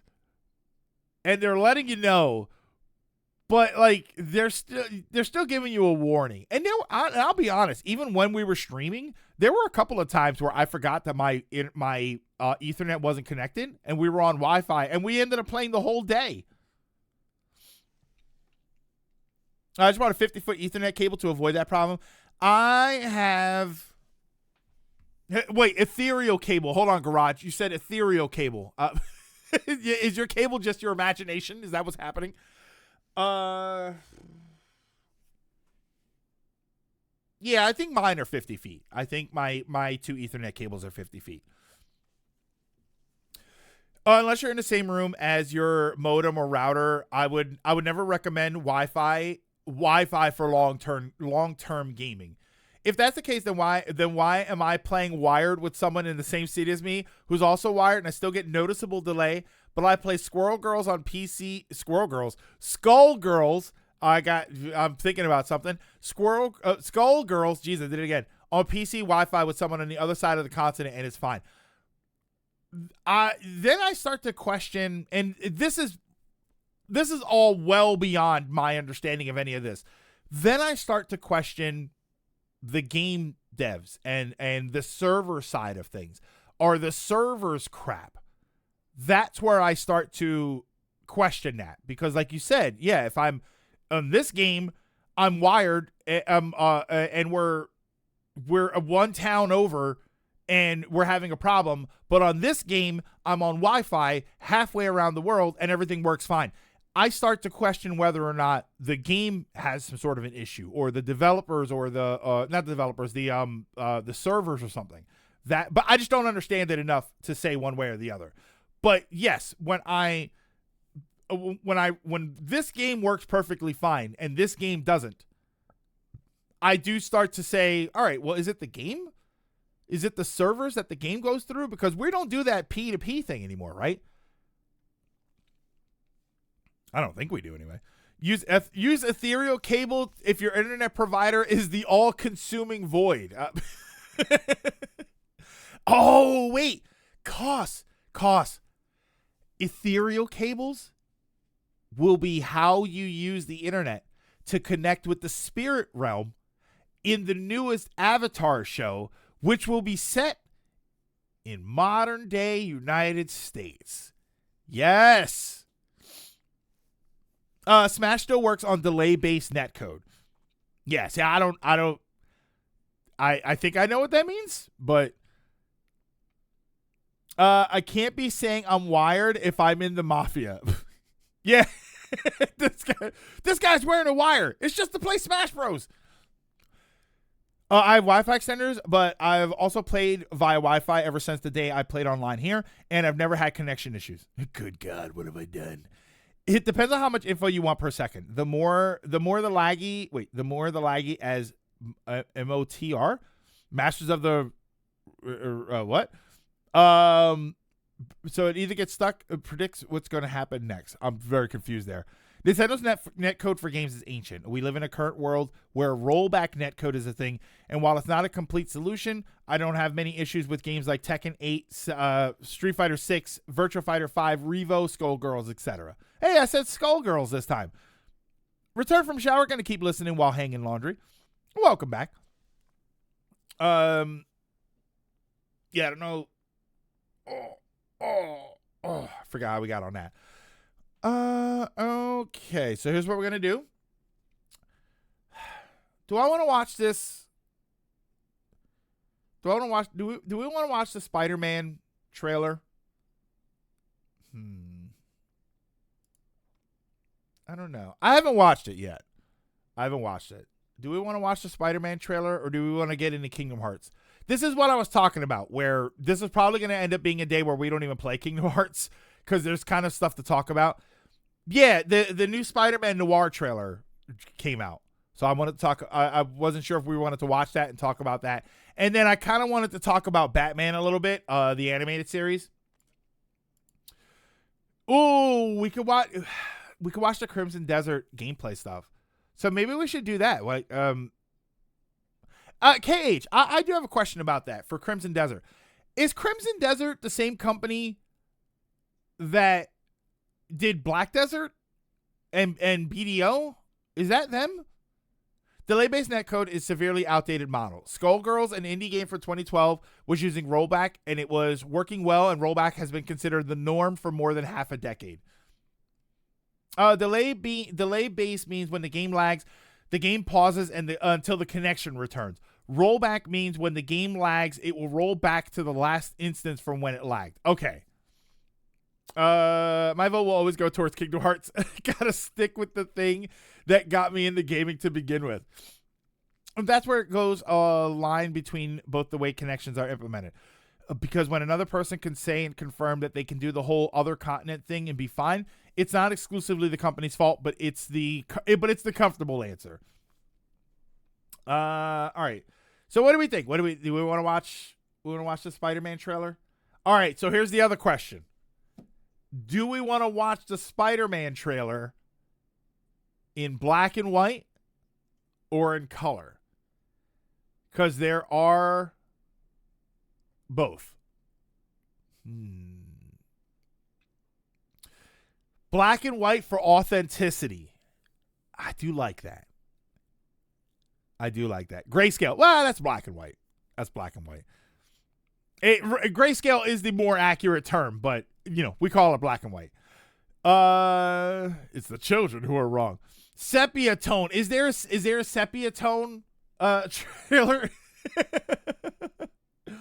Black and white. So here we go. So that's this one. All right, don't start yet. Hang on. All right, so let me swap this around.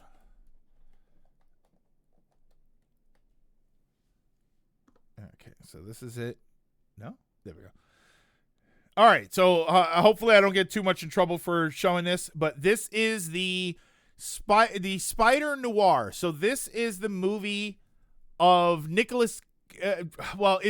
It's Nick Cage's character. This is how I know the character. So I'm gonna act like I'm presenting it to you like I know exactly who this is. This is Nick Cage's Spider character from Into the Spider-Verse. And they made it into, it's a series. I'm sorry. I thought it was a movie. Oh yeah, Prime Video. Well, no, Prime Video doesn't necessarily mean it's going to be live action series. Okay. I think this is the only thing that kind of threw people off when they first said that this was going to happen, was that it was going to be a live action show. I think that kind of threw people off. All right, so here we go. What do I feel about that?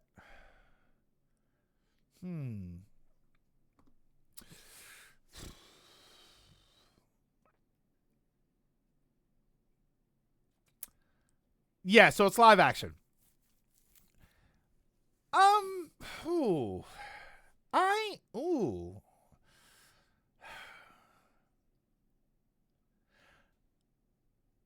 Okay, so part of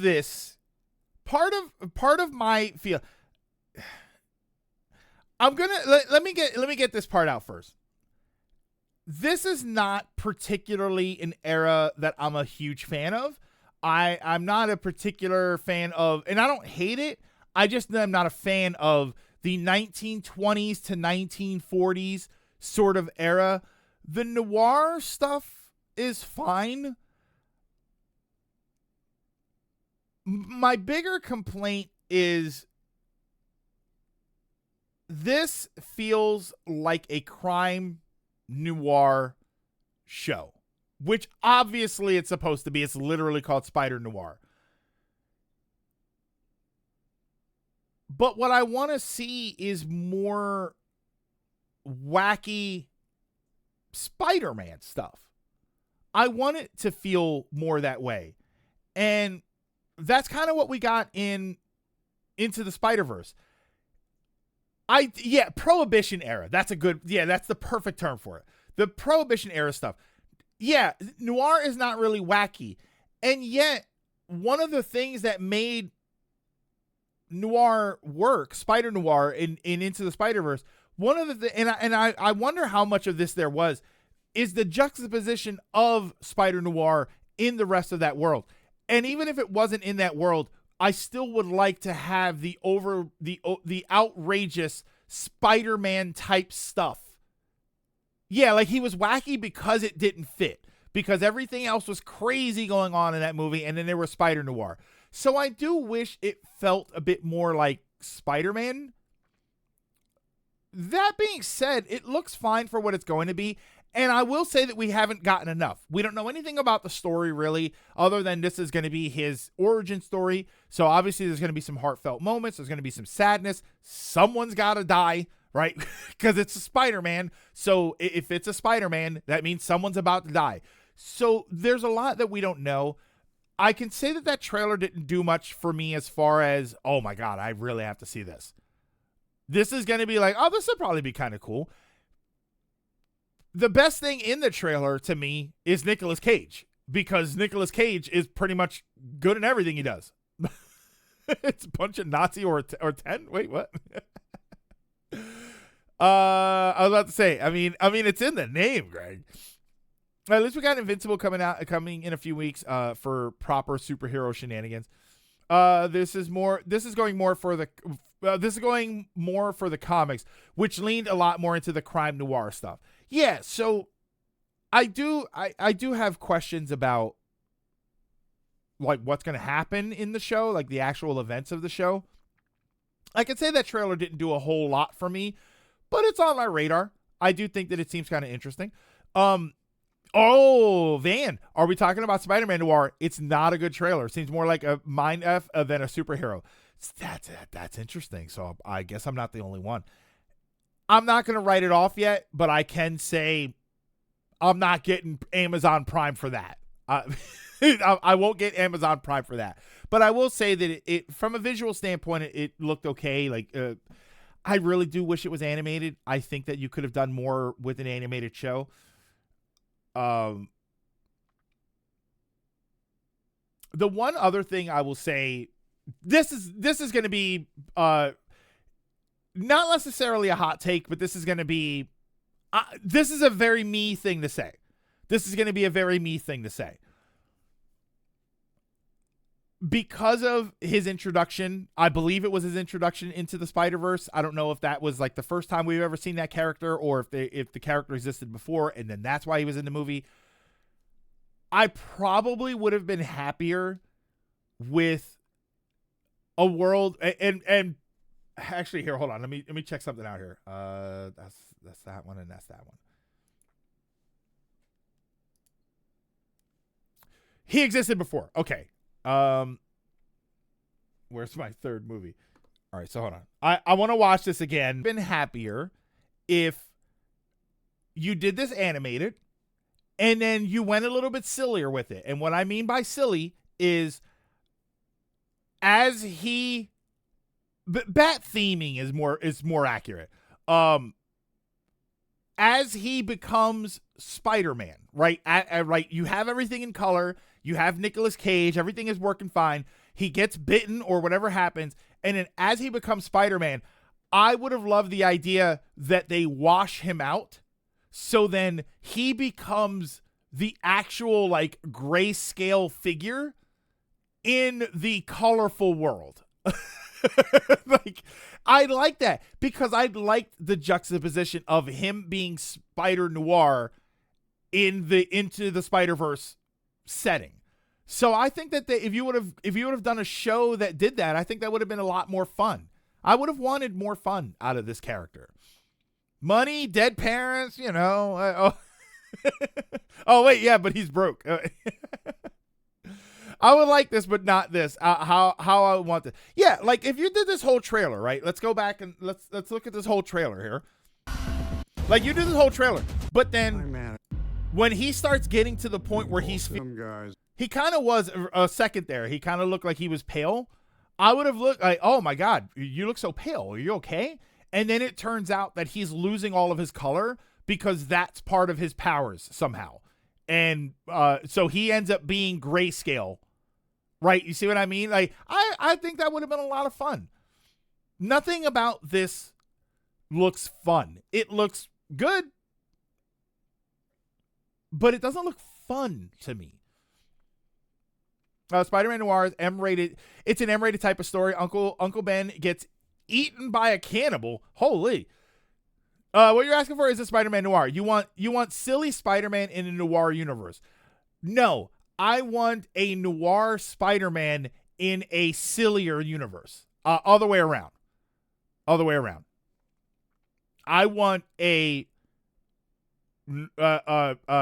normal comic book world, but then I want him to be Spider-Noir. No, it's not same difference. It's literally the opposite. You have to flip them both around.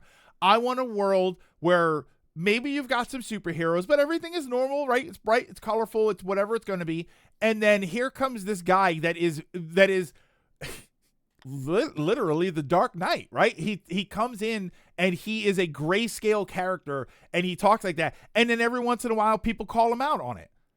Every once in a while, people are like, are you okay? Right? It's like what they did with Into the Spider-Verse, where he's sitting there, right? He's doing his noir monologues and people are like, dude, are you all right? Right? I want him like up on the light pole looking over. I stare around the city and I wait for crime. But crime doesn't realize I'm waiting for it. Right? Like noir type narration. And then just a bunch of people down at the bottom of the pole like, what the hell is he doing? Oh, yeah, it's like it's 9 p.m. So he usually comes here and does this, right? I want a Meta Knight in the Kirby universe. Your friendly neighborhood Meta Knight. I love that. You want the Bam and Pow Spider-Man universe. Yes, but then I want not necessarily Bam and Pow, but yes, I do want that kind of wild universe. But then in that universe, I want a brooding noir character and everybody kind of calls him out on it. I want him physically to look different than everything else around him. Comic book Spider-Man Noir. Oh, yeah, it basically is just him without the hat. Yeah, you're absolutely right. Better if it was made by the creator of the Batman and Penguin. If they're really going all the way to make both versions of the show, I will respect that effort by default. Yeah, thank you for that, Stone. I see the picture. Offering color or black and white is nice. I wonder if are they just doing that for the trailer? the black and white thing, are they doing that just for the trailer, or is the show going to be in black and white? In black and white and in color, I mean. I like that trailer more in color than in black and white. I don't know how I feel. I don't know which one I like more. I kind of like the black and white one a little bit more just because of the theming. I low-key hope not. I hope we have both versions. It's for the show. Okay, good. I highly recommend Spider-Man Shattered Dimension. Great Spider-Man game. Basically, he wants a Batman-styled crime fighter fighting it out in a world of villains that still fit within the time it takes place. Versus, like, let's say Freakazoid versus a rogues gallery of real-life mafia leaders. Yeah, like, that's an extreme, but that's kind of what I like. I do like the idea of, because that was one of my favorite things about Spider-Noir is when I saw Into the Spider-Verse, I love this idea that he kind of doesn't fit in to the rest of the world. He's a Spider-Man, but he doesn't really fit in aesthetically. And I kind of love that. Noir's first game appearance was in Spider-Man Shattered Dimensions. Oh, it was very much also this same dark atmosphere. I'd rather watch the color version because it doesn't look like it's made for black and white. Yeah, I don't think they make anything for black and white anymore. Gonna be on your side. It's not a big ask considering this is clearly being made from the Spider-Verse interpretation, which brought a tone that's more like what you're asking. And I think that's why I wanted that. I think it's why I wanted that, because that's my experience with this character. My experience with this character is a sort of black and white fish out of water. And I like that. And I got a kick out of that. So I kind of wanted more of the same. I wanted something that was going to be a little more silly. And again, you can have silly and still have deep, meaningful stories. You can have a brighter, more colorful world that still really hits home with its stories and with its plot points. So I'm not asking for a ridiculous show. I'm not asking for the 66 Batman. You know, when you said Bam and Pow Spider-Man, I immediately thought the Batman world. And I'm not asking for anything that insane. I'm asking for a kind of normal world. It can be set nowadays. Have it. Here you go. Have this. I didn't see the second one. So Across the Spider-Verse, I haven't seen that yet. So don't let me know if this is a spoiler of any kind. When Noir goes back to his world, I would have loved if he just went back to like further in the future, sort of like a Captain America type thing, where it's still his world, but he's 70 years later. So now the Noir world that he knows is gone. But now he exists in a world that kind of looks like our modern day world, but he's still Spider-Noir. So you have this, again, this sort of Captain America fish out of time type thing. But he's got stuff that, like, his whole aesthetic just doesn't fit the world around him. Like, I think I would have enjoyed that a little bit more. Across the Spider-Verse will be 3 years old this year. You're right. I generally understand the in the comics mindset. My argument is more on the fact that, let's face it, this adaptation is happening because of Spider-Verse Noir. Yeah, it's not happening because of the comics. It's happening because they showed the character in Spider-Verse and everybody loved it. And by the way, we're not adding a Spider-Man Noir in Marvel Rivals. Do we have a Spider Noir outfit in Marvel Rivals?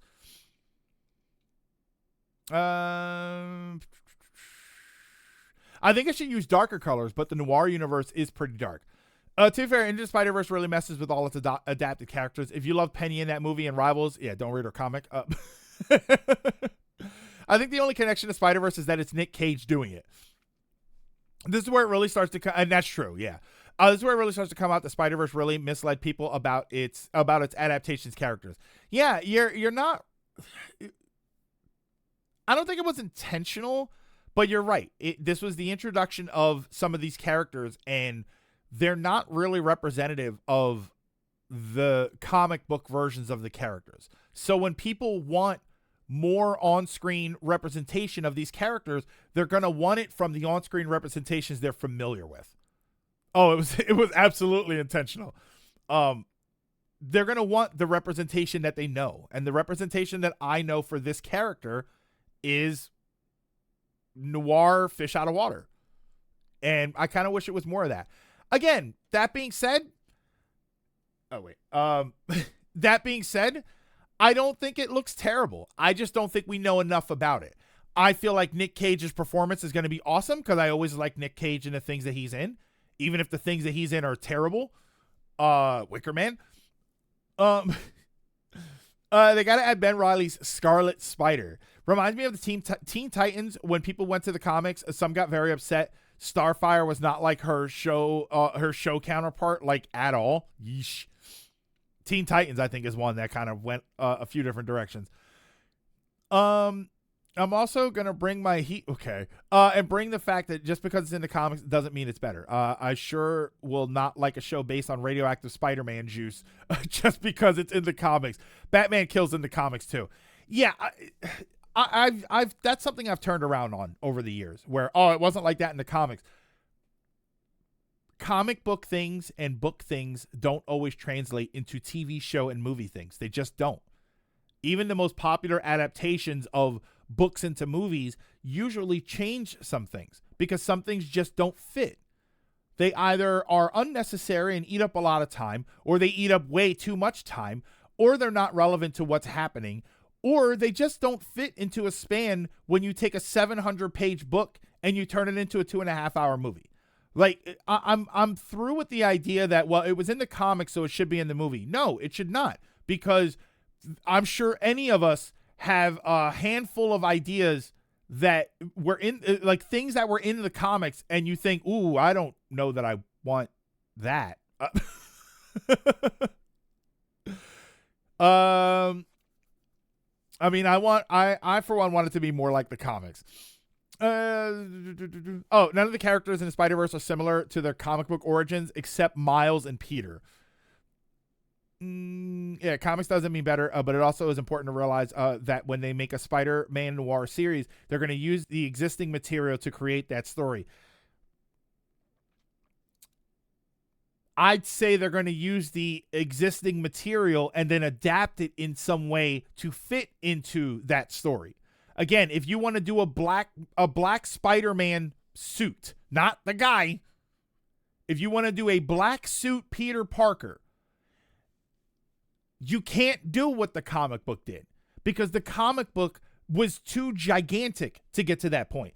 So you can take the concept of the black suit Spider-Man, that he gets all angry and then he gets rid of the suit and that the suit goes to Venom. You can do all of that while also changing what happened from the comic books because it doesn't necessarily fit into the span of a movie. So it's what did somebody say? It's an adaptation, not a replication. You have to adapt it into a movie or a TV show. You can't do the comics one for one. If anything, this is back in my day. I don't know if comics still do this, but back in my day, comic books, if you went and you bought a comic book, at least 5 times somewhere in the comic book, there'd be something that explains that this is a reference to another comic book. So imagine if you adapted a TV show perfectly from the comic books, but you had to keep telling people, all right, well, this happens in this comic, or you have to watch this show to understand where this is coming from. Comics are written that way. So when you write a movie or a TV show, you have to adjust it for the type of audience and the type of media that you're in. You know, the black and white thing, like we talked about with black and white with here. You know, black and white is more traditional. Color is more representative of what people go to see when they watch a TV show or a movie. Most of the time, we don't watch black and white stuff. Every once in a while, right? Godzilla -0 minus color. You get something like that. This is more representative of what you would expect out of watching a movie or a TV show. In comic books, sure, you get color unless you get like a manga or something. And they're always in black and white. So it actually kind of fits there. I'm going back up.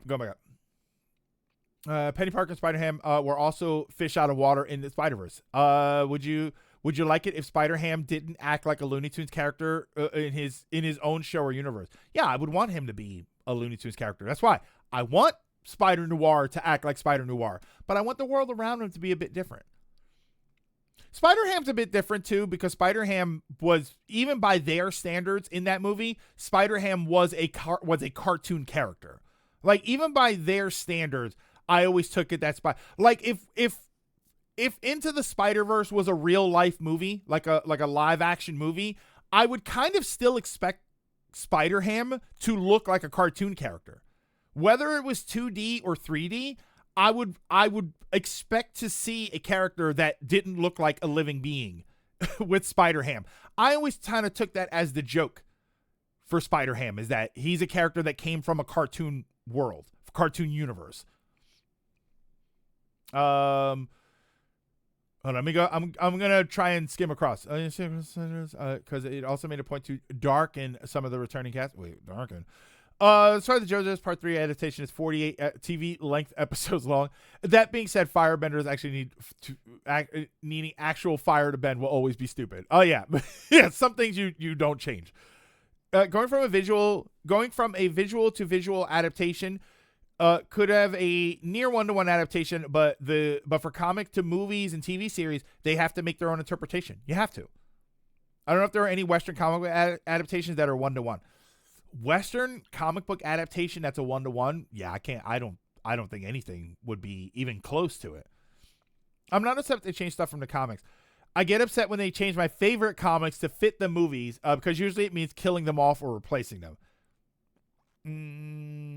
Funny to say that about Spider-Verse. It certainly left an impact, as many students here are dressed up as either Peter, Miles, or Gwen.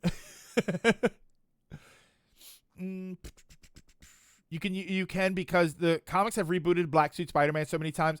Had they really? Black Suit Spidey stems from Secret Wars, which is a whole other can of worms, which is why cartoons and movies almost never reference that when doing the symbiote stuff for Peter. They can't, because it's just too much. And you could sit there and say, oh my God, they didn't do this like they did in the comics, because the comics were too much. It was too much to do all of that stuff. I always say for Spider-Man Black Suit, you go by what the cartoon did. I think the cartoon gave us a perfect alternate story for the Black Suit Spider-Man. I don't know why you need to ever adjust it. Let's not forget, people would take comic IPs and butcher it, then disrespect the source material. Transformers, X-Men. Oh yeah, that's definitely a thing, but they're not all bad. They're not all bad. Some of those changes need, and look at me, I'm a big Star Wars person. I'm a Star Wars fan. And there are certain things when they changed in the special editions and whatnot, or they retcon things, there are plenty of times where I look at it and go, oh yeah, that actually kind of makes sense. I think I prefer that a little bit better. We don't want the nonsense. We don't want them to throw a song where there wasn't a song before. But when they add different effects, or they add a character, or they remove a character, or they change a plot point for something, if it works, I say, oh, okay, yeah, that actually kind of makes sense. That makes sense that they did it that way. It shouldn't always be the same, but not like the thing you're adapting leads to. Then why didn't you just make something unique? If that's what you were going to use the name for. Hang on. Hang on. Okay. Sorry, I had a message. Yeah, we don't want the nonsense unless we like the nonsense. Then it works. Then it works, and we want that now.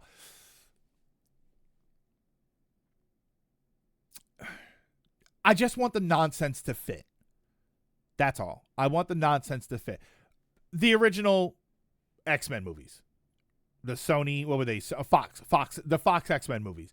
He makes a gag in there about the outfits that they wear, and Wolverine, and what did they say? What were you expecting? Yellow spandex.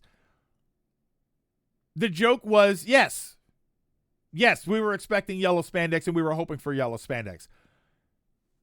But realistically, yellow spandex in that movie would have stood out. That wasn't the way that movie was supposed to look. So it fit the world to make them wear those all black outfits. I wish they were a little bit more comic booky, but it fit the world to change their outfits from that. Here's an example where they didn't change it. And I just recently talked about this. Here's an example where they didn't change it. Robin's outfit. Robin's outfit was a throwback It was designed, if I remember, with the 1966 Batman in mind, with the early Batman where he couldn't be violent, and they had to have guns not look like guns, and Batman wore a light gray and like a navy blue outfit, and the Batmobile was an open roof, like a Cadillac or something, or an Impala, whatever the hell it was, and everything had Bat written on it. And then they changed what Batman was. They changed him to the Dark Knight, the brooding billionaire who must avenge his parents, blah, blah, blah. And then Robin still looks exactly the same. That's why I don't like it. I like Batgirl's design. I like Nightwing's design. Even Damian, like, I didn't like that they kind of continued it. Like, Damian kind of changed it a little bit. And then you had versions of that suit that kind of looked the same, but then they darkened up the colors. All of that was fine to me. All of that changed to match the aesthetic around it. And then you have Robin's outfit, which didn't change. It didn't fit the world that it was in. And I like when things fit the world that it's in. The odd thing about Spider Noir was we were introduced to him as a character who didn't fit the world that he was in. But that was the joke. The joke was that he was this black and white brooding character in a world that was nothing like that. And that was the gag. So I kind of wish that they extended the gag. I wish that was the joke. I wish that when he went back to his world, it was 70 years later or something, and the world looked more like our world now, you know, a modern world. But then he's still that. He's still the black and white character he's the black and white character in a world of color. Does that wrap it up? Break time is over. Playing Mario Kart Wii mod that added 752 courses. Jesus. Yeah, we want to put our own spin in the story. Not like we don't know it actually means. We could not get our own expensive show because we have no proven track record, but put into cheap revival, and we're bitter about having to do this show that is not our childhood. I always took it as they shouldn't have made a mediocre setting then. I always took it Zero as we need to put our own spin on it because we need to differentiate it from every other version so that we can sell our own merchandise. Witcher situation. Is that what it basically was? Like, ooh, we know what Sonic the Hedgehog should look like, but we need to make him look different so that people will buy cups and backpacks and figures of our Sonic the Hedgehog. That's why I always look at it that way. To that point, I look at Star Wars shows that came out adapting stuff, but doing our own version and how well that era had gone. Yeah, you look at how badly that went. Not mostly badly. When it went wrong, it went really wrong. I think that's the thing with Star Wars, because when you talk about they're doing their own thing, I mean, you can go back to the prequels. I mean, you're probably talking about after the Disney stuff, after the Disney acquisition, and there's still some really good stuff there. You know what was after the Disney acquisition? Rebels.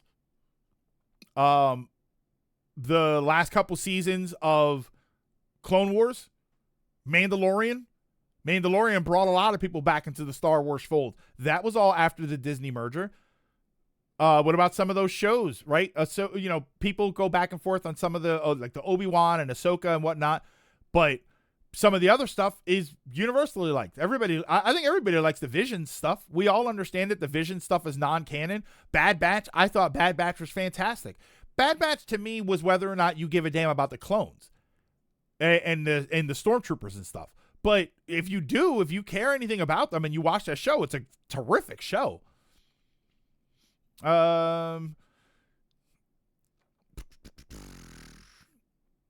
doing our version of how that long more story changes than visual ones, like changing characters completely to be unrecognizable and stuff. Like, that's the stuff that we don't like. We still want the gist of it. We still want we want it to look like the thing that we like. And I don't know. I don't think that this show particularly looks like the thing that we like. I think part of that is we don't know enough about it to know what's really good. To know that it is really good. But if we're basing it off of, whoa, they like this character in the Spider-Verse, so maybe they'll like it here, I think it should have looked more like that. Again, we don't know, though. For all we know, it comes out and it doesn't feel like Spider-Man, but it's the greatest movie ever, or it's the greatest TV show ever. Like, there's always that possibility that when you watch it, you say, wow, this doesn't really feel like Spider-Man, but it's awesome. If you didn't care about the clones by the time you finish Clone Wars, I can't help you. Yeah. Yeah, I don't know. We shouldn't be too shocked Spider-Man Noir is taking inspiration from Spider-Man Noir. I'm with you. I'm not a big fan of the character but darker plot as a general rule. Also, I hate what Injustice did to DC. I kind of took umbrage with the yellow spandex gag personally, even more these days, because nowadays we've proven that the normies are not afraid of colors and sincerity. Yeah, it's the creative side that seems to be afraid of actually looking like they care. Yeah, if I had to pick back in the Fox X-Men movie days, if you had to say, would you rather have a movie that looks like this, or would you rather have a movie where they are wearing yellow spandex and that feels normal? I would say yes, I would take the yellow spandex version. I would absolutely have said that. But I'll admit that what they were going for wasn't that. They were going for something that was a little bit more down to earth. And if you don't like it, not you specifically, just you like the general you. But if you don't like it, then you just don't watch it. I don't know. I'm fine with other adaptations. I go back to like anime. I go back to the way we feel about anime, where how many series out there have different versions of the same series. It's the same characters doing similar things. They all have the same personality type, but there's a whole different thing, right? There's like 4 versions of Tenchi. There's different universes. I watched the show, Ikitosen. I think Ikitosen had some different variations where it was similar or the same characters, but in a different timeline or in a different universe or something. So, and especially now with the multiverse stuff, I feel like we're open to the idea. Batman does it. Batman does it all the time. There's a version of Batman out there where Robin kills Nightwing, right? There's a version out there where the Killing Joke happened. There's a version out there where things worked out fine, but then we ended up in Batman Beyond. Like, there's different versions of it. And we don't look at it and say, why is there anything more than one version? We've kind of accepted it. We've kind of accepted that, oh, this is going to be the Shanghai Batman. It's basically Bruce, but he goes to Shanghai and he fights there. And or it's a different timeline. It's a Bruce from a different timeline. Spawn had that. Spawn was like Spawn throughout the ages. And no one, I didn't feel like anybody attacked it. We just said, oh, it's just a different version of it. So then when movies like X-Men came along and everybody was pissed off, it's not this, well, maybe it's just a different version of it. There's actually a lot of universes where the Killing Joke happened. One of them caused the Batman Who Laughed, which was a great story, but then they overexposed him to high hell. Yeah, there's a version where Bruce Wayne died and Thomas and Martha Wayne lived, right? There's all these different iterations of the same concept, and we're pretty accepting of it until something comes along and then we suddenly decide that we don't like it, so it shouldn't exist. This show, I don't think there's anything wrong with it existing, but I can also say that it might not be what I want to see out of the show. The important thing is that to this talk is that after Spider-Verse, a lot of the Spider-Man spin-off comics had increased sales, including Noir. So while Spider-Verse is where they met him, many then fell in love with the comic afterwards. Yeah, so then when you're a reader versus when you're the people making the movies, which movie do you make? Do you make the movie that looks like the version that got everybody into Spider-Noir in the first place? Or do you make a movie that looks like the comics that they probably already read, remembering that before the movie, they weren't buying the comic. They didn't even know the comic existed. So which version of the movie do you make? It's an interesting question. Yeah, the answer is it's complicated. The answer is there's more research that needs to be done. The answer is how much money are you putting into it? It's always going to be. But it's interesting to think about. The problem comics have this past decade is where once a cash cow happens, then they milk it to death. So I'm gonna branch off into a different topic with that, and my different topic is I don't know how much I'm gonna talk about this just because I think I'm gonna end up making a movie for a video for this. I finished Batman the Animated Series. What I mean by that is on HBO Max, they condensed everything from season one. Season one is season one, but it cuts a few of the episodes off. It cuts 5 episodes off of what is actually considered season one, and it puts them into what they call season 2. Season 2 is the actual season 2, which I only think was about 10 or 15 episodes, and I think it's about 10 episodes. And the 5 episodes that I believe are often called season 3.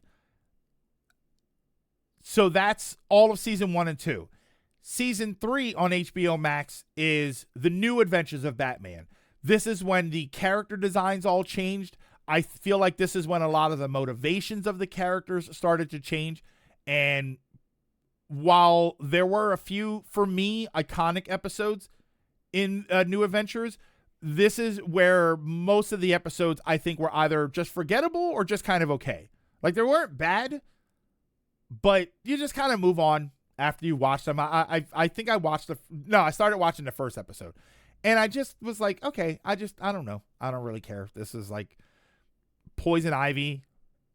I also had a question. I knew there was a question that I wanted to ask you guys, and I don't think I had asked this about Poison Ivy, but it was like, it's the Poison Ivy and Harley, and I guess this is the second time that they really start going out. The only bad Batman TAS New Adventure episode is Batman in My Basement, and even that wasn't terrible, but it was definitely one of the more forgettable ones. Because yeah, there were no real bad episodes on TAS. That's what I can say. What I can say after watching the TAS is that even at its worst, TAS is better than some of the best out there. Like Batman in My Basement. Like, New Adventures there's 2 episodes that I'm really excited to see in New Adventures, which is Over the Edge and The Legends of the Dark Knight, which I've seen the Legends of the Dark Knight episode about 30 times. So it's not like watching that episode is going to be this new, fresh experience to me. It's been a while since I've seen Over the Edge. So now you're going to watch Batman Beyond. I will probably take a break from Batman for right now, and then I will most likely come back with the New Adventures just to finish it out, because I do want to finish out New Adventures. Beyond will wait. And last night I did rewatch Mask of the Phantasm. I was kind of dozing off a little bit because it was like midnight. So I will rewatch Mask of the Phantasm, just pick up from where I fell asleep. God, that movie is so good. That movie is just, if you guys listen, you don't even have to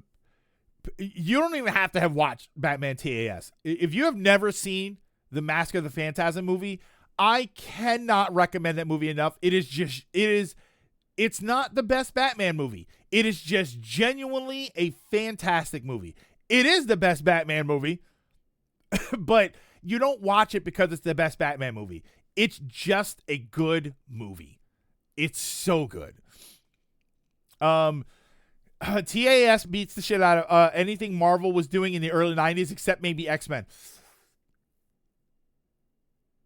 No, I think it was better than X-Men. I think X-Men had a lot of missteps, particularly later.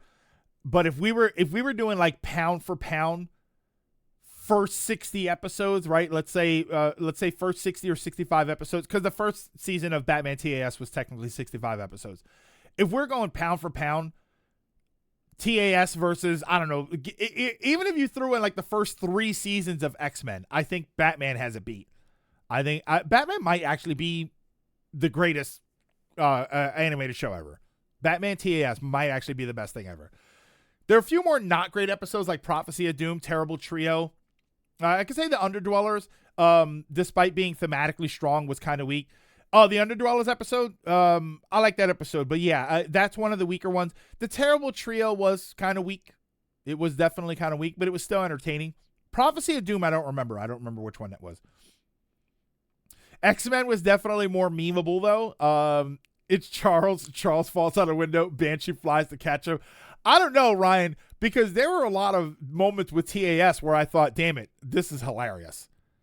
This is actually, like, get this man to a hospital now. Like, there are moments in TAS that were just straight up funny and completely memeable. Whoa there, you're including Last Airbender in that sentence. Yes, I am. I will absolutely say that Batman TAS was better than Avatar: The Last Airbender. It just was. It was more consistently good. It stood on its own. And it was just yeah, absolutely. I think so. I think that the emotional moments in Avatar: The Last Airbender are terrific and they hit hard. But I don't think any of them were as significant as the initial as the emotional moments of TAS. I like, very rarely can I pick out specific moments that I just thought, "Oh my god. This TLA was not consistently good."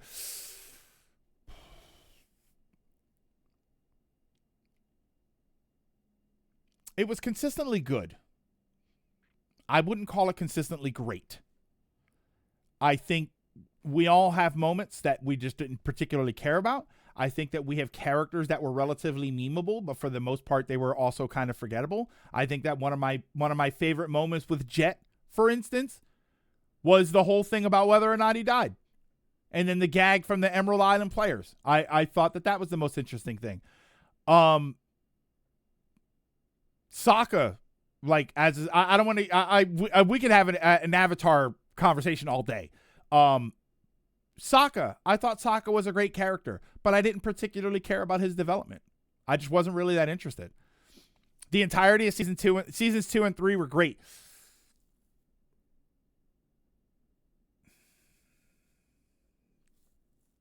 The entirety of seasons 2 and 3 were great. Season 2, I'll agree with. Season 3 had its down moments. And the ending of the show, while I didn't hate it, I do admit that some of it just kind of came out of nowhere. The Lion Turtle stuff to me just came out of nowhere. Unless you've got examples of that I was missing, I feel like a lot of the Lion Turtle stuff just came out of nowhere. Season 3 needed a bit more. Season 2 gave us Leaves on the Vine. Yeah, I can't hate that. Like, and that's my point, is that there are moments where I'm going to say, oh my God, this is unbelievable. This is terrific. But a lot of it was like, okay, that's good. Let's move on. Whereas Batman, the amount of times that I could sit there and just talk about the emotional moments of it. Obviously the Heart of Ice, right? Heart of Ice is the one that everybody pops up with. But Feet of Clay, the Clayface stuff, it made me a Clayface fan, to be completely honest with you. Rewatching the show really made me a Clayface fan because I forgot how emotional the episodes with him are.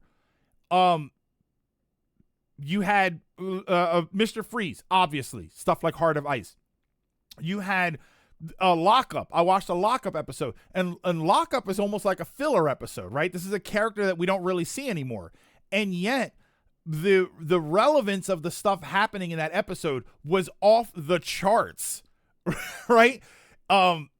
This is TAS Batman. TAS Batman had all of this. The thing with Lockup, where Lockup's like, these criminals, they don't understand. They need a firm fist. We need to control them.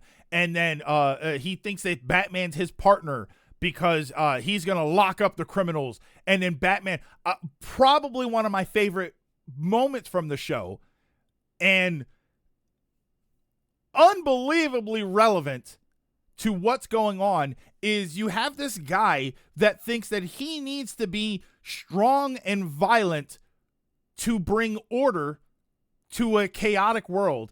And what does Batman say to him? I was born to fight your brand of order.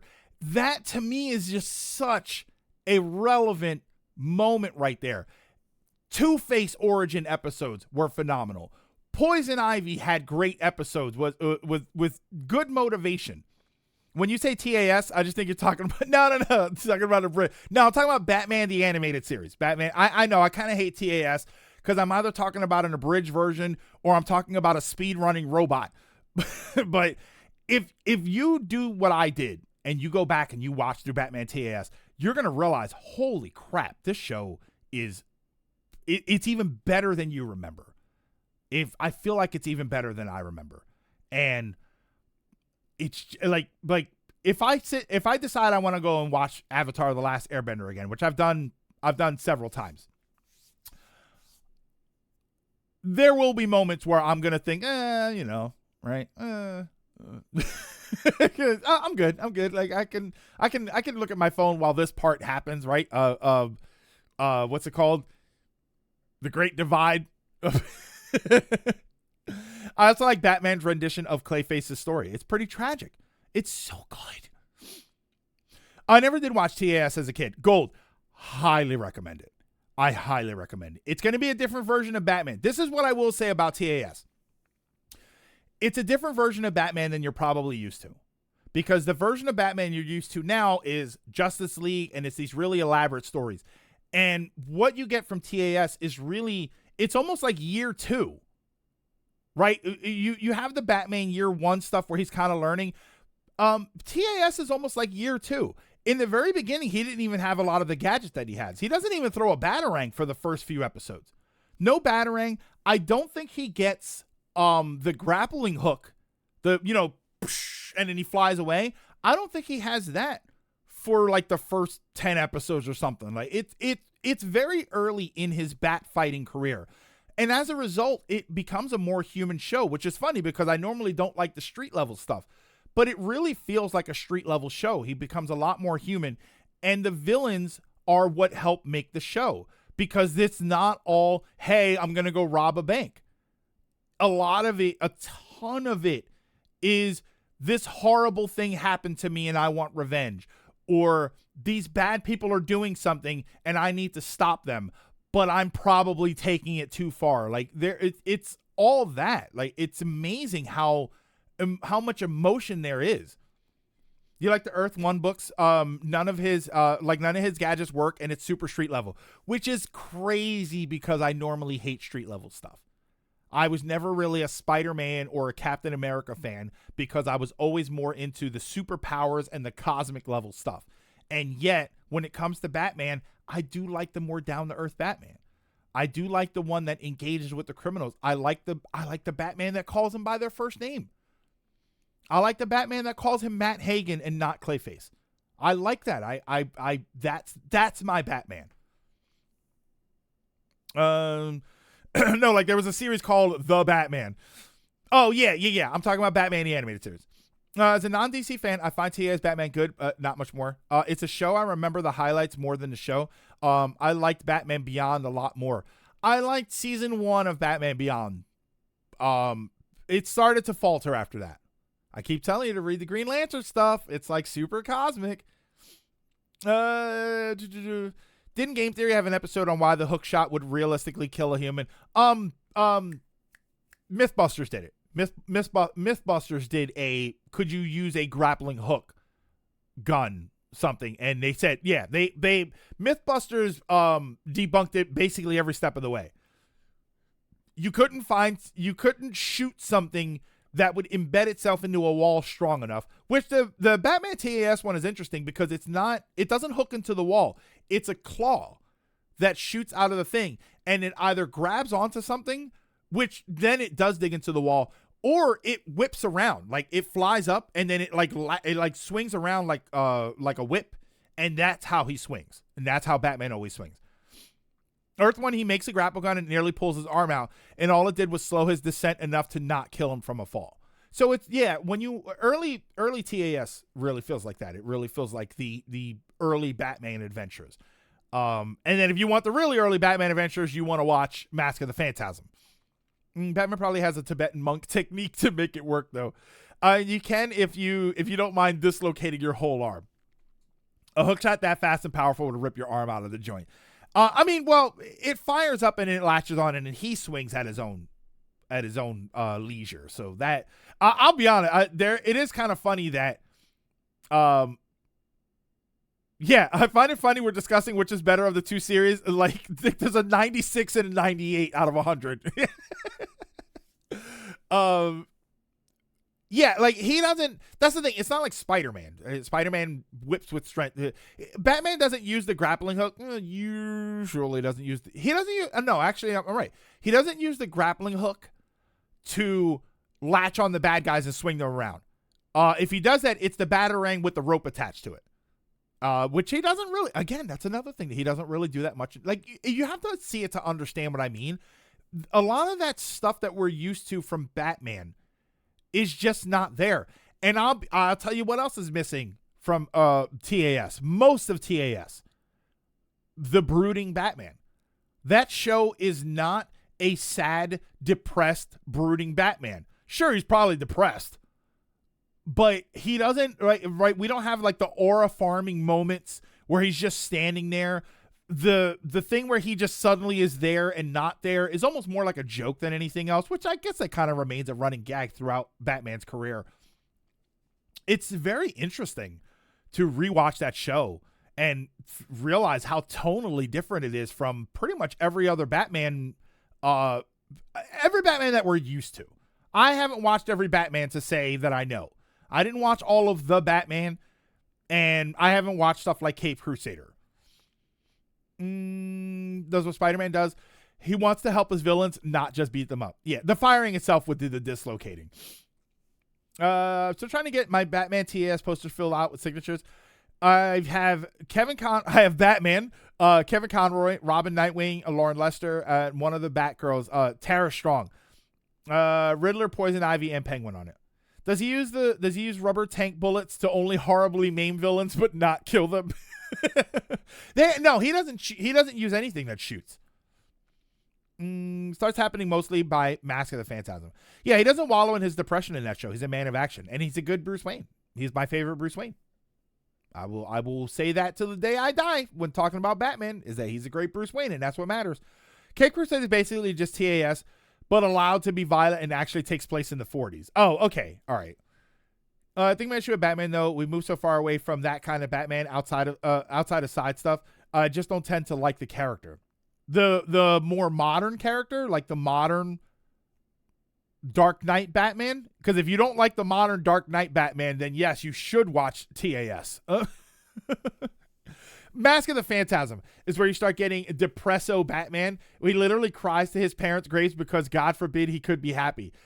And a lot of that show, and the thing is, AGM, that sad Batman, the one that's crying to his parents, was in the past. Remember, that's the one after he started to become Batman, but he fell in love with, what the hell was her name? Hold on. It's on the tip of my tongue. What the hell was her name? I literally just watched this movie. I don't remember. All I can picture is Veronica Vreeland for some reason. What the hell was her name in the movie? Andrea Beaumont. Andrea Beaumont. There we go. Yeah, like all that stuff about him being sad Batman. Oh, well, but I didn't count on being happy. Like that was pre-animated series technically. So it was even an older version of him. Modern Batman, I don't like. TAS Batman, it didn't wow me. It's a show I remember for the highlights rather than overall amazing show. For the equivalent of the show, just as good as I remember, would be something like Digimon Season 1. I kind of think TAS. The irony is, I actually kind of think TAS is better than I remembered. I think Dragoon. The problem is what you said. I remember the highlights.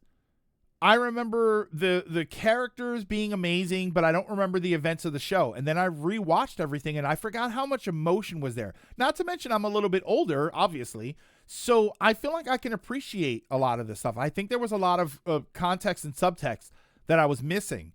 And now that I'm older and I'm looking for that sort of thing, I realize how impressive a lot of it is, and how kind of dramatic a lot of it was.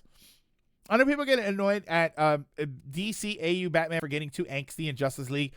You got to remember, Dick Grayson left him. Return of the Joker stuff happened with Tim Drake. He's dealing with cosmic threats he's woefully unqualified for and has to rely on guys like Superman and Wonder Woman to handle, and generally being a curmudgeon as a result. And he still is like the most sympathetic guy on the team when he goes to console Ace and she's dying and stops her from blowing up. Yeah, like the comforting Batman is still there, but he's still surrounded by the Dark Knight stuff. And in TAS, he wasn't there yet. He wasn't at the Dark Knight character stuff yet. Well, it's always good. Yeah, the highlights are far between enough to say not every episode is on the quality of the episodes everyone loved. And then I watched it, AGM. I thought the same thing. And then, like, even the weaker episodes, Underdwellers. Underdwellers was the one with the guy using the runaway children. Is that as good as Heart of Ice? Not even close. Is it a damn good episode? Are you as horrified as Batman? Oh, later, Trios have it going. Are you as horrified as Batman when you realize what's going on? Do you want to punch that guy or kill that guy the same way Batman did? Absolutely. So while it wasn't as good as, Feet of Clay or something like that, holy smokes, is it still a great episode? Stone, was it you that said you weren't really a big fan of Poison Ivy? Okay, don't be a big fan of Poison Ivy. But I'm sorry, when Batman saw those plants that were babies, and when you had that moment that Pamela explains to him that because of what happened to her, she can't have children, I mean, even if you don't think that they're the best episodes in the world, those are dramatic moments. Those are impressive moments for you to watch and say, holy crap, they went there. They actually did that. And I think that's what's so interesting about it. It's a show that's better than the sum of its parts. And you have to experience it again in order to see it. Her other ones are kind of weak. Like even the weakest TAS episode is still an amazing episode. I mostly go with saying don't expect every episode to be Heart of Ice. Yeah, and you're still going to get amazing stuff that happens. I did have a question for you, though. I had a question for you, speaking on Poison Ivy. So I have heard a theory about Poison Ivy, and I don't know if I had asked you this before, so you guys can tell me now. That episode, did I ask this already? That episode with the babies. Yes, would. Next question. No. No, she's like, no, this isn't the question. I'll get that in a second, Dragon. So the big question was always for me, when does she get her powers? When do we get the Poison Ivy that controls plants and stuff? The theory that I had heard, and I understand that this is a theory, I think, and this is why I'm asking you, was that after that episode, we don't ever see Pamela Isley again.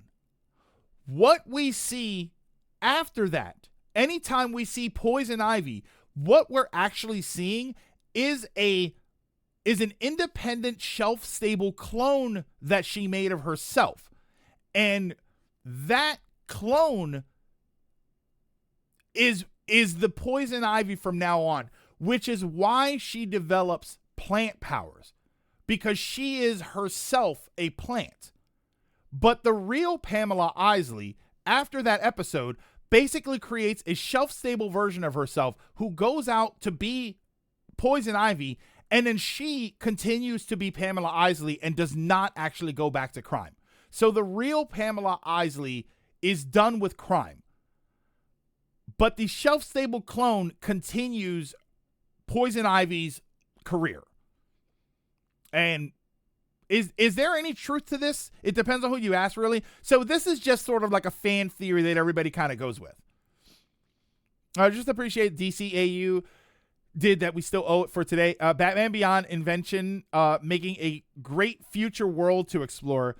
Proving big movie storylines from superheroes can work. And, of course, inventing Harley Quinn. Inventing who else was invented in Batman TAS? I know it was just Harley Quinn. Bane, I believe, was created for that show, right? She left town, and what Batman's been doing with the remake design was fighting a plant hybrid version of herself for the rest of the entire journey. Meanwhile, Superman was also packed with amazing moments that build up to Justice League. There's a lot of okayish within it. It's certainly not every episode is the death of Clark Kent or the Dark Side episode in terms of quality. To be fair, Superman TAS also has the best version of Mrs. Picklick with Gilbert Godfrey. Mrs. Pidlick. Bane was comic first. Okay.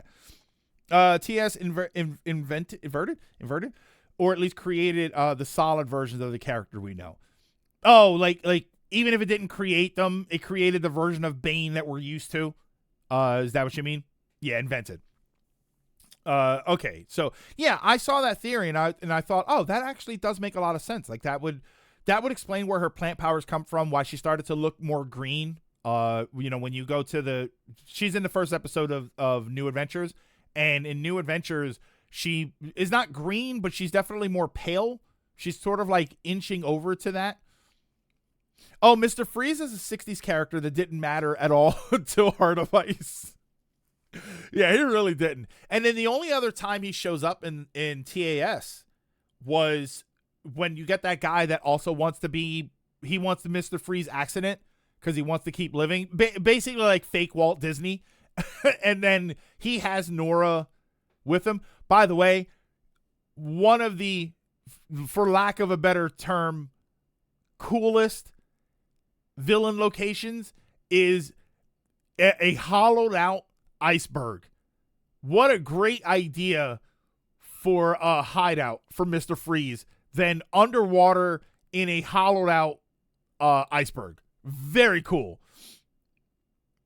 I also want to highlight Batman Beyond did the impossible of bringing a new generation of Batman and doing a fair shake of the passing of the torch with Terry McGinnis on their first try, and they've never been able to make it work again. It worked. It's just they made it crap. They ended up making it crap. Yeah, Batman Beyond should be studied for given how angry fans get when you change anything, and then here comes Batman Beyond and everybody loved it. That show should be studied for how it got away with that. Dick Grayson was a great Batman before Flashpoint happened. Those eyebrows. To the better than I recall. That's me with Digimon Season 1. I rewatched it and went, wow, there's good stuff I didn't remember. I rewatched a chunk of Batman TAS a few years ago and I was like, this is good, but I'm really looking for those big moments I remember. It's still a great show to be clear. If you're still looking for those great moments, then stick around because at some point I'm going to do a video of my top 10 favorite Batman the Animated Series episodes that still hold up to this day. Actually, I don't know if I should do best episodes or episodes that still hold up to this day, because I don't think that the lockup episode was one of the best episodes, but holy smokes, does it hold up for today? Yeesh. I was watching it and I'm seeing this guy that is just as angry as can possibly be, and he just believes that these maniacs need to be controlled because they are the source of all of the crime and all of the problems, even though they're really not. And then, he gets out there and he's telling Batman, like, you lock them up, and you arrest them, Batman, and I lock up. We'll keep them away. I'm like, holy smokes. And then partway through, you start talking about Batman the Abridged series. Dick Grayson was a great Batman before Flashpoint arrived. Or Flashpoint happened. Maybe do the most impact. No, I can't do that because then everybody will have a different impact. I think either my favorite 10 episodes or 10 episodes that still feel relevant. But I think my favorite episodes is just the easiest way to do it. I think I'll do that, and then I'll do like 5 honorable mentions. Episodes that were just great for one reason. Like Lockup, for instance, would probably end up on honorable mentions. Because I don't think it was one of the best episodes. I don't think it was in the top 10, but holy smokes, it is impressive to watch that episode play out. Batman Beyond, while not the best, while not the best or worst thing, the fact that they actually just did the whole Batman successor without feeling forced into, and also being fairly executed, just makes them ignoring that future for the sake of the Bat family more annoying than anything else, which is crazy because wouldn't the natural progression of a Batman Beyond show, first of all, Batman Beyond didn't ignore the Bat family. We heard that, we know why Batman doesn't do it anymore. I'm assuming the Tim Drake stuff or the Jason Todd stuff happened in the Batman Beyond universe. We obviously know what happened to Barbara Gordon in that show. Like, why wouldn't Batman Beyond just continue into the new Bat family? I don't know. Pre-order for AC Black Flag Remastered art book the other day, which is neat since that game hasn't been revealed yet. Oh no, I didn't know they did that. Is there a Batman series where he kept fighting after he turns 50 years old? Wait, isn't there a Batman series where he keep fighting after he turns 50 years old? I mean, technically that's Batman Beyond. I don't know how old he was when he stopped being Batman in that show. It happens in the first, the first 10 minutes of the first episode. But he is old Batman by the time that happens. There's Dark Knight Returns, where he either is continuing to be Batman or he comes back to being Batman. That was when Carrie Kelly showed up. So we have seen, he's way no. So at the very beginning of Batman Beyond, he gets into a fight with the bad guys. He's probably like 55 years old, and he gets into a fight with these bad guys, but his heart starts giving out on him. So as he gets desperate because the guy's coming towards him, he grabs a gun and he points the gun at the guy. And so the guy runs away and he takes off the mask, which is always kind of funny when he takes off the mask in public. He takes it off and he looks at the gun and he's like, never again. So that's when he stops being Batman. When Terry McGinnis shows up and then he becomes the new Batman, it's probably 20 years later. He's definitely old man Bruce at the time. But when the show very first started, it's basically a flashback to you see, because he's in the Batman Beyond suit. Like, he wears the Batman Beyond suit when all of this happens. But yeah, he's probably like 50, 55 in there in that point. Kingdom Come is also old Bruce still being Batman. Oh, saying the later stories ignore the idea of Batman Beyond or Terry in general and put the weight on Damian, Tim, Jason. Yeah, not the character that was created specifically to be the successor. The only thing I do have a question about AGM.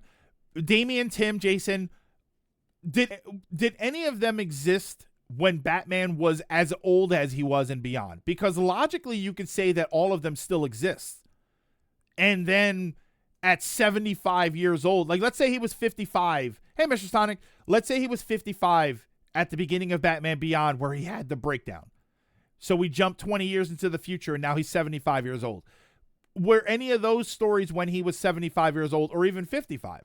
Because realistically, you could still do all of the Damian and Jason Todd and Tim Drake stuff and still have the events of Batman Beyond happen. That's what makes Batman Beyond so good. It can be the future for a lot of these stories. To Go On Forever, it's hard to do a Beyond story since you have to have an ending for a lot of the characters. To be fair though, they still do Beyond stuff now and again and are doing older static miniseries soon. And I would, like Ryan, you say you would have to have an ending for a lot of the characters. I still don't agree with that. I still think that you could have Damian have gone off and done something else. Tim Drake, I don't know. I forget what the story was with Tim Drake. We all know the story with Jason Todd. Batgirl was okay. Like, we had Batgirl. She was there. And there's no reason that they couldn't be there. That's the thing. Is that there's no reason that you can't have Damian. Like Damian inherits everything he got from Ra's. So then Damian is off being League of Shadows boy. Right? Damian is the leader of the League of Shadows now or something, or the new League of Shadows. Or how you find out that Damian is actually involved with the assassins with Karare. Karare wasn't a League of Assassins assassin, right? So you could have it with that. Tim, you could say Tim is, if Tim had a career with the Teen Titans and then they grew up to be the adult Titans or the Titans, you could write an ending there. I don't think it's impossible to write endings with some of these characters. And again, you had Barbara Gordon involved in the show. That's why I think that if Beyond went longer, you would have had the rest of the Bat family show up, and it would probably be the beginning of a new Bat family. In Beyond Universe comics, Damian becomes a leader of the League of Shadows and makes it less kill happy, but still will kill if needed. And that could have been worked into the show. You could have had it where, Karare is back and Karare is working for an organization, and you find out that the organization is the League of Shadows. So then old man Bruce leaves because he's going to talk to them. As for question, technically they highlight that the Bat family just couldn't do it. Yeah, Barbara leaves, Tim leaves, Richard leaves. They all do their thing because they couldn't really be Batman. So yeah, I think you could have done a Beyond continuation and it would have made perfect sense. For what I heard, when the comics for Batman Beyond do come out, it sort of takes the easy way out of creating Beyond versions of the classic villains, which Beyond did super sparingly and dwell in misery. Yeah, I think that's probably one of the greatest things that Beyond did, was that it managed to create new villains and it was still interesting. Dick becomes Batman for a while and it was actually a fantastic run. Yeah, I feel like they could have done that. I feel like they could have done something that was more interesting with it. But I want to think that when Batman is out saving Sydney or something similar, Alfred spends his free time playing online games just to be the biggest a-hole, everyone. Greatest thing besides the opening theme. Yeah, the Batman Beyond opening theme is just so good. On Batman's supercomputer. Wait. Yeah, I like Grayson as Batman. Yeah, they could have done that. They could have done something different, but yeah, TAS, I'm done. I'm finished TAS now. So I don't know what's next. That's the thing, is I think I'm out of Batman right now. I think I want to go to something else. I'm wondering if it's time for another Gundam series, or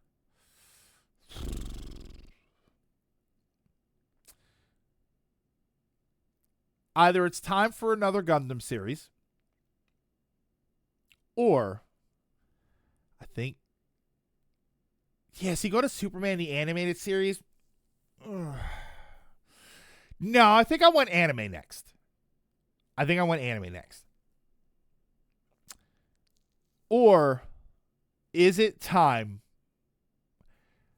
that I go back to One Piece? Could it be time that I go back to One Piece? I am on episode 163. This is Skypiea. That's where I am right now. So is it time that I go back to One Piece? Or do I pick up a Gundam show? I could finish Iron-Blooded Orphans. Yeah, Iron-Blooded Orphans is ultra depressing at the moment. Executor, I will say that Iron-Blooded Orphans is usually only really depressing when it's on. When you turn off Iron-Blooded Orphans, it's usually not depressing anymore. But while it's on and you're watching it, it's probably depressing. That is one of the hallmarks of that show. I mean, IBO is half the time just straight up misery porn. It really kind of, like, you have to watch it to understand. If you watch like 2 episodes, I think you'll understand, like, wow, this is a whole bummer of a premise.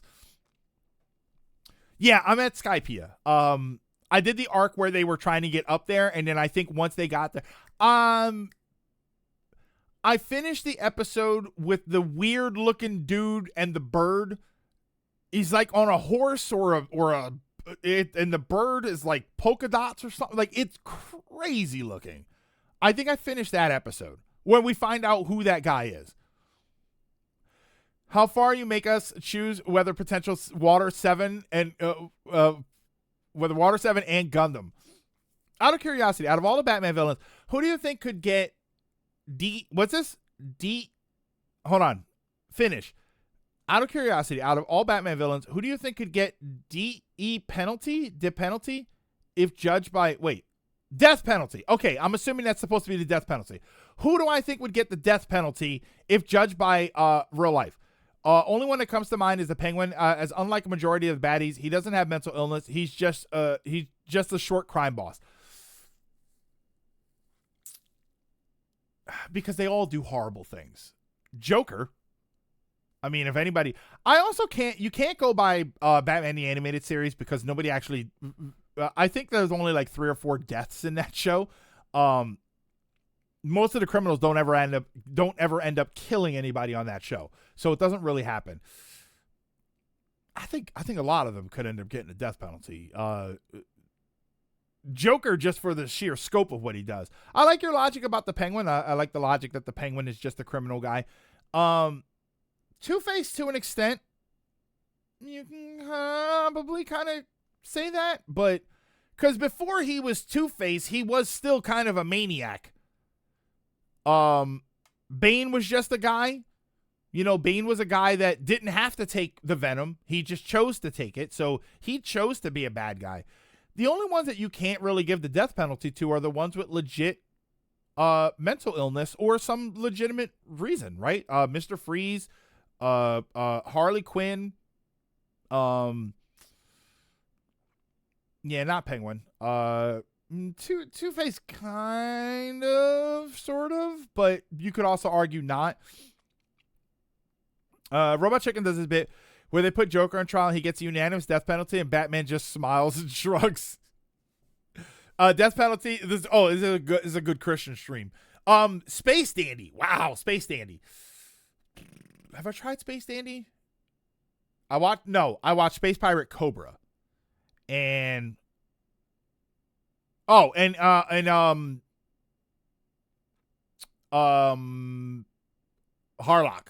I've watched, I don't think I finished all of it, but I watched Harlock. Harlock was a show, right? Joker's saving grace is that he's insane. Yeah, he'd be trapped in a mental asylum. Look at IRL villains. None of them, because no one super evil ever gets punished, it seems. True. I don't like Space Dandy as much as I think I should have. It felt so disjointed to me. Have I seen the latest live-action One Piece trailer? I have. It looks good. It's still not showing me the characters I want to see, though. And I'm worried that they're not in season 2, and I'm kind of bummed out about that. Because the only characters I really want to see, I kind of want to see Crocodile, because I do like Joe Manganiello. I want to see Ace.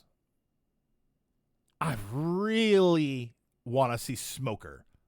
Smoker is the one. I don't know why, but Smoker is the character that I really want to see. Harvey has dual mind, like split personality. Yeah. It could also, like Two-Face would get away. Two-Face would go in for mental illness. They would put him in for mental illness. Yeah, you probably won't see Ace until next season. That's a bummer.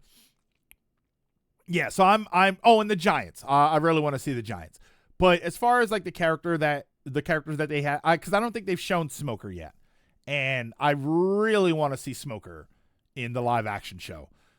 Although I do still also wish that Smoker was played by John Manganiello. I think that he I love John Joe, I'm sorry, not John. Joe Manganiello. I love him. I think that he's awesome. So I kind of wish he was playing a Smoker. Yes, and Mr. Polka Dot Man. I can't remember his name. As Mr. 3, he was excellent casting. And Ryan, he was in Batman as Mr. Polka Dot Man. Is his second time in Batman. Smoker's the guy who fought Spider-Man in Spider-Man. No, that's Shocker. He was the Baba Yaga guy from Ant-Man. The guy that plays Polka Dot Man and the Baba Yaga guy, he was in Dark Knight, the Dark Knight, the Heath Ledger movie. He was in that movie. He is the crazy guy that Harvey was going to shoot in order to get the information. The one that was pretending to be a cop, and then Harvey pulls him aside, and then Batman stops him. If I remember right, it's the same actor. I know a surefire way to determine who doesn't get the death penalty. Space Cobra, yes, the guy with the cannon arm. Yes. Katie Seagal as Karena. Oh yeah, that's who's cast, right? Yeah, there we go. That's a good cast right there. Yeah, I did see it. I'm excited for it. I love the live action show. I don't know how much of a hot take or a cold take that is, but the first season, the live action One Piece was fantastic. The only thing I thought was missing was Zoro yelling at Luffy. Other than that, I thought that show was terrific. Jamie Lee Curtis should have been Kureha as she wanted, but oh well. I don't know though. Jamie Lee Curtis is great. I think Jamie Lee Curtis would have killed it, but I kind of want to see Katie Seagal do this because I like Katie Seagal. Katie Seagal, growing up, she was Peggy Bundy, and I'm glad she finally was able to get away from that. I do want to see her play something a little wackier, and I think that that's a good role for her. I think that was all we had. I think that was it. We're talking about Batman Forever. Well, not Batman Forever, but Zoro's VA did not have to go that hard, but I'm so glad he did. I'm glad he did. I like Zoro from the anime, so I'm kind of bummed out that he's not as over the top and extreme, which is again hilarious to me. I'm a walking bag of contradictions, by the way, because I like when Zoro's a bit more over the top, and I think it fits the show very well. But I also don't like too over the top. I want to watch Space Cobra. I bought the anime box, but forgot where I put it. Space Cobra, it's a good show, but it's an old show. And when I watch old anime, I just can't not see the problems. I can't not hear the bad dialogue. I can't not see the animation mistakes and stuff. Oh, and sad news, the 1990 TMNT April O'Neil was going to come back for the last Ronin movie, but it got shelved. Wait, the actress from the live action movie? What was her name? Hold on, what was her name? Live action TMNT 1990 April. April O'Neil. Blah, blah, blah. Recurring character played by. Just put the person's name. What am I looking at here?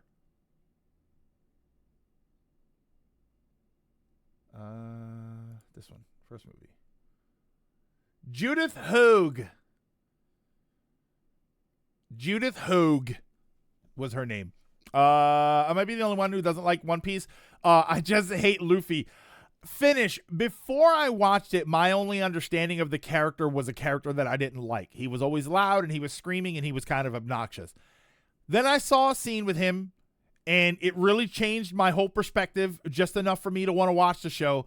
And then when I started watching the show, I realized he is actually a much better character than my perception of him was. I think that there's enough of the other characters that it's not so much Luffy that it drives me crazy. And he is actually a really good character. He's more endearing than I thought he was going to be. I thought he was just going to be the loud, obnoxious character, but he's the strongest, so we have to follow him. He ended up actually being a really decent character. Yeah, it helps that Luffy has a great character, great cast to work off of. It's not like Zenitsu, right, in Demon Slayer, which drives me crazy.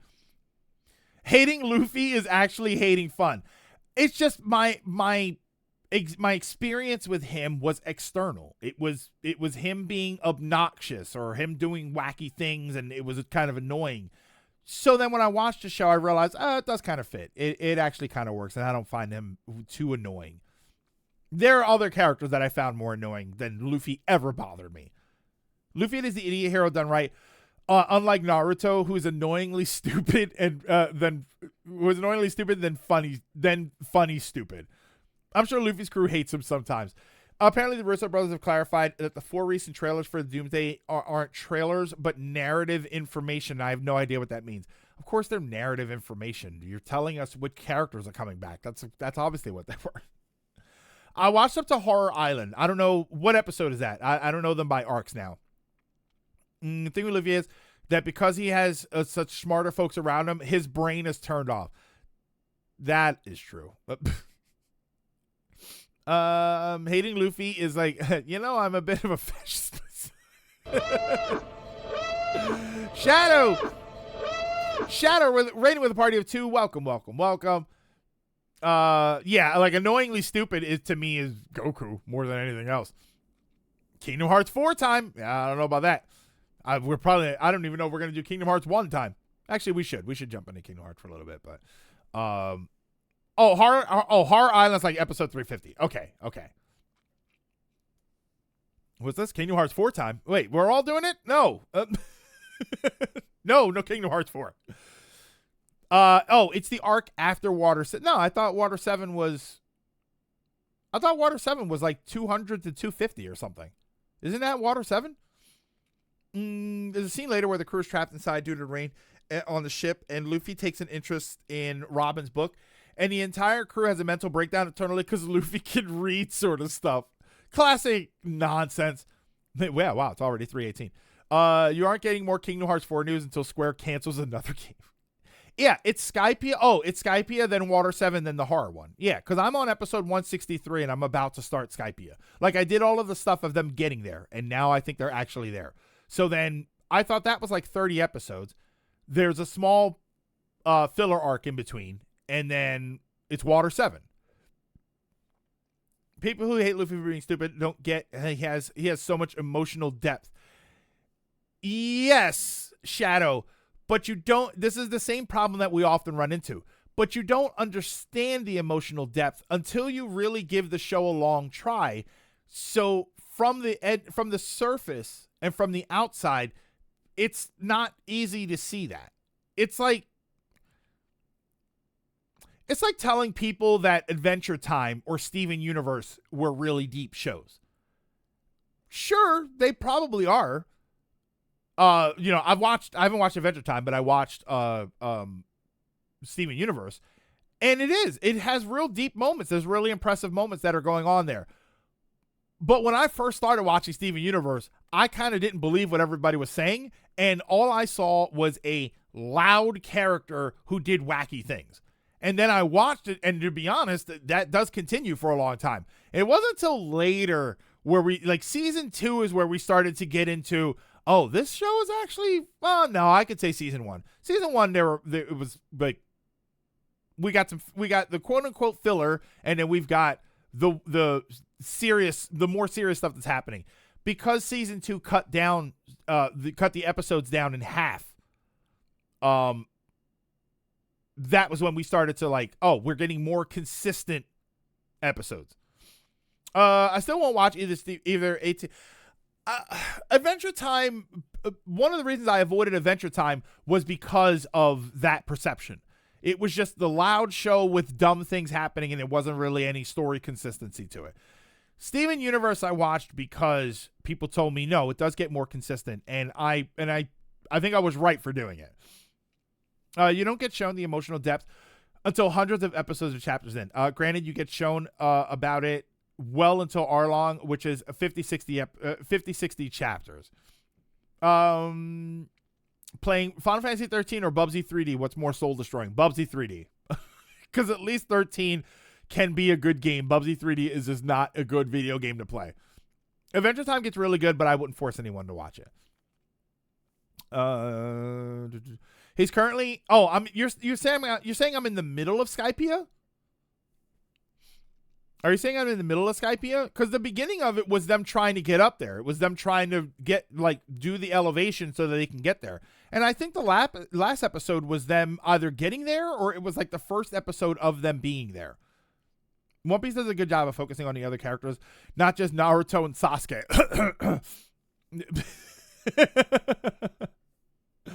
A regular show was my show of choice during that Cartoon Network era. Yeah, Skypiea is like 30 episodes long. Oh yeah, the Jaya stuff is technically a mini arc. So I finished all the Jaya stuff. That's why. And then I got to the thing where there was like the angel at the bottom or whatever, right? And then they go to get up there.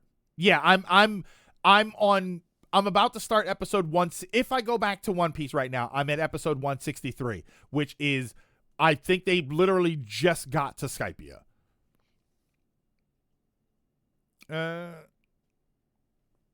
Also doesn't have completely useless characters like in Naruto. Yeah, because the one character that I thought was going to end up being really useless, and he kind of was at times, but he is getting a lot better. I don't just totally hate him. Anybody know? Who's the character that I thought was going to be the worst? And then I thought, oh wait, I actually kind of like this person. Usopp. Usopp. I was fully convinced that when I looked at the intro to Usopp, sure, it had an emotional tone, and I was happy for him for that. He wasn't just some loser that was trying to date the girl or something, or he wasn't trying to scam her or anything. He was doing a nice thing because he wanted to be nice to her, and that went a long way to sell me on Usopp. But I was pretty sure Usopp was going to be 100% the comic relief character until episode 500 and something, where he finally did something. And no, they didn't wait that long. They actually gave Usopp things to do relatively quickly. I kind of wish he was a little bit better already. I do wish that he was getting to the point where, like, I almost kind of want Usopp to turn into not exactly like this, but like a Batman. I want him to be the guy that before they can throw a punch, he's got a gadget ready to go. And he's still the background guy, which is not to say he's a background character, but he's still the guy that when the trouble steps up, there's the front line, right? Bad guy shows up, Luffy's on the front. Zoro is standing up there because he's waiting to see if there's anybody worth fighting. Sanji just wants good food, right? Like, these characters are up there, and then Usopp's kind of in the back. Like, he doesn't want to have to fight, but he will if he needs to, and he'll scream the whole way, right? So I wish he was a little bit further ahead, but I know that they're gonna do that with him. And you guys are saying it now, like Sniper King, Skypiea will level up Usopp. Yeah, so I'm happy that we're gonna get there. And he's definitely a character that I just thought, oh, I am just not gonna like this guy. And sure enough, it didn't take long. It didn't take long for me to say, oh, wait, he's awesome. He's actually really good. Like, stuff like Arlong, where he fights one guy, but he's running away the whole time, and then it almost like he gets lucky. You know, like, that's the sort of stuff that, like, all right, that's funny, but I can't deal with that for 300 episodes. And so I wish that he was further along now, but I also know that I've got another 900 episodes to watch before I can write him off. Hey, if Zenitsu turned himself around for me and Zenitsu became a character that I can like, then there is probably hope for anybody. Sanji wants ingredients and women. My man. You know, that's One Piece. That's all. The villains are terrifying and strong. The threats are terrifying and strong. Yeah, you're right. The villains themselves, like the individual villains with the devil fruit powers, they're all pretty dangerous. I do worry about the Marines. Like, I know that the Marines are kind of nonsense, but at the same time, there are some good characters in there. And I still haven't really... Have I done anything significant? By episode 162, by Skypiea, have we done anything really significant with Grandpa yet? Because I know that he's there and he's been in some stuff, but I don't feel like unless we did and I just don't remember it. That's also the big problem with One Piece, because I also, if I take long breaks, I just won't remember the things that happen. Yeah. So, okay. So stay tuned. All right. So that's I wasn't even sure, like, if we, like, did anything significant with them. But that could end up being a marine threat. So like, even like you said, like I said, the devil fruit power villains are always really impressive, and they do feel like a threat. But then a lot of the things that aren't devil fruit power characters, I still kind of like, wow, okay, this could actually be kind of dangerous. Biggest trends. It never forgets that Luffy isn't the only character who deserves to shine. Everyone gets their time in the sun relatively often. Not just that, but if you're going to go to the Grand Line, everybody needs to be powerful. That's kind of why I thought I wanted Usopp to be a little bit stronger, because we are going to the Grand Line. So, or we're in the Grand Line, I should say. So I would like everyone's a master at what they do, even if they have significantly more room for improvement. Like when they come up against jobbers with swords, Zoro takes care of them. There's no question that Zoro is going to take care of them. I want to get to the point with Usopp where we fight somebody who is a tech guy. He's got a bunch of gadgets and stuff, and we just know Usopp's going to win. Usopp's is going to take him on because this is the guy that fights right up his alley, and he's definitely going to win.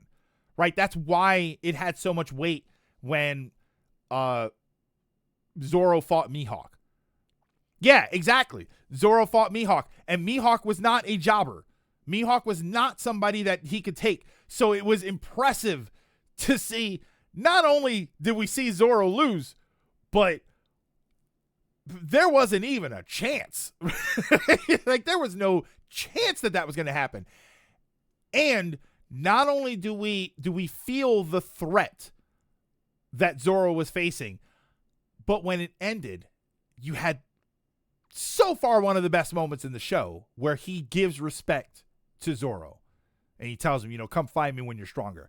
I want that for Usopp, and I like that. And I'm surprised that I want that for the character, because I genuinely thought it was going to be a character I just didn't care about. Ryan, how far away is Thriller Bark? You're saying Thriller Bark. How far away is that? If it's episode 500, then by the time I get there, I'm going to forget that you told me anyway. 3 arcs away? So 4 years. I'm pretty far. So, okay, what's the small spoiler?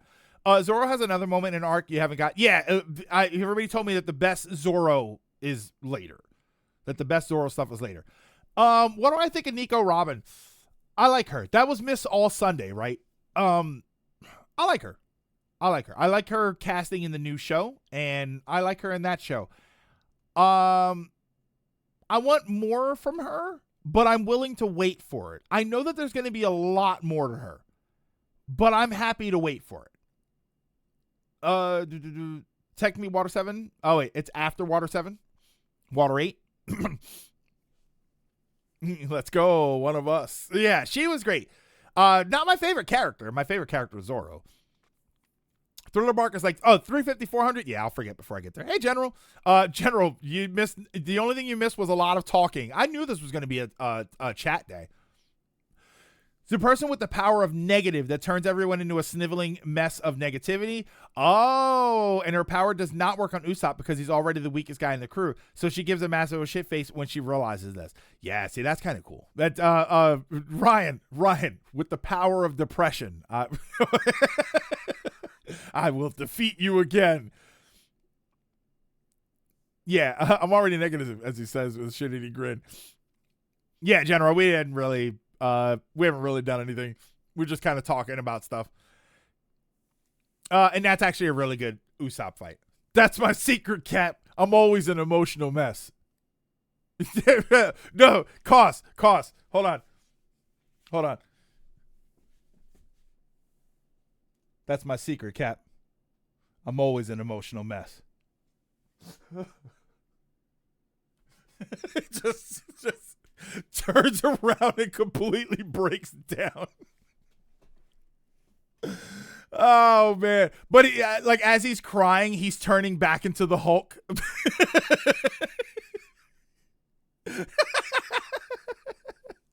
Oh, okay. I can't be the first person to ever call. I can't be the first person to ever have a depressed version of him that comes. Cos, thank you. I was going to say he becomes the Incredible Sulk. Yes, I can't be the first person to have ever thought of that, right?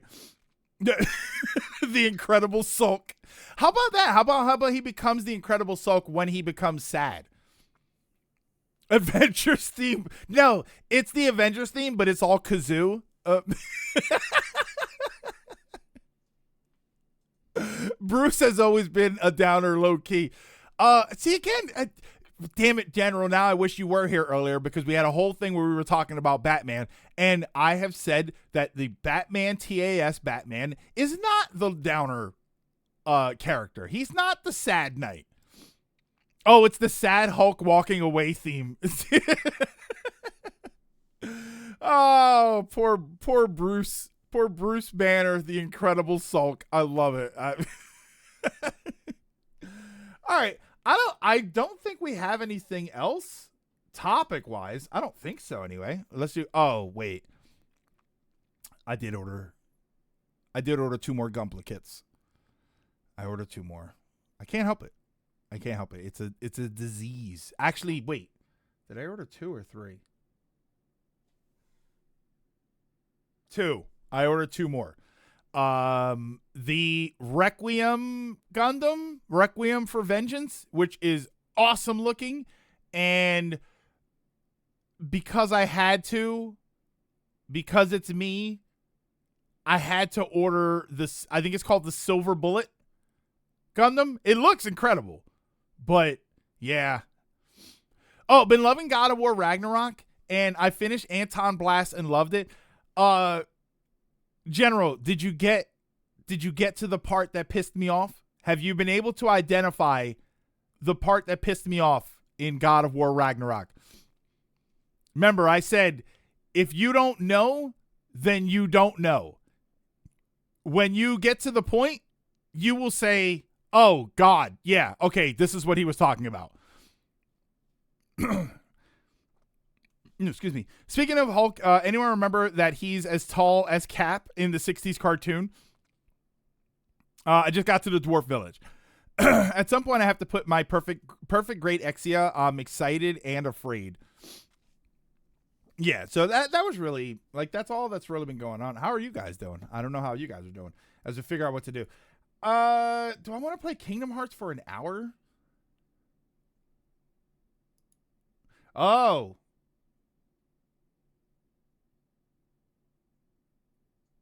Okay, hold on. All right. Linky just posted on Blue Sky. It looks like he got hit with something. Linky got hit with something, like, I don't know what he was doing. He just posted a picture of it, and it says, due to laws in your region, certain features on Blue Sky are currently restricted until you're able to verify that you're an adult. Learn more in your account settings, and account settings is a hyperlink. So that's probably a scam. So if you start getting these weird notifications on places like Blue Sky, don't click those either. I'm going to warn him now. That might be a scam link. They've been going around Discord. Where am I talking? Around Discord.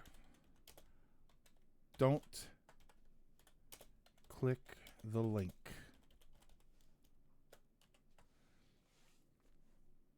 Okay.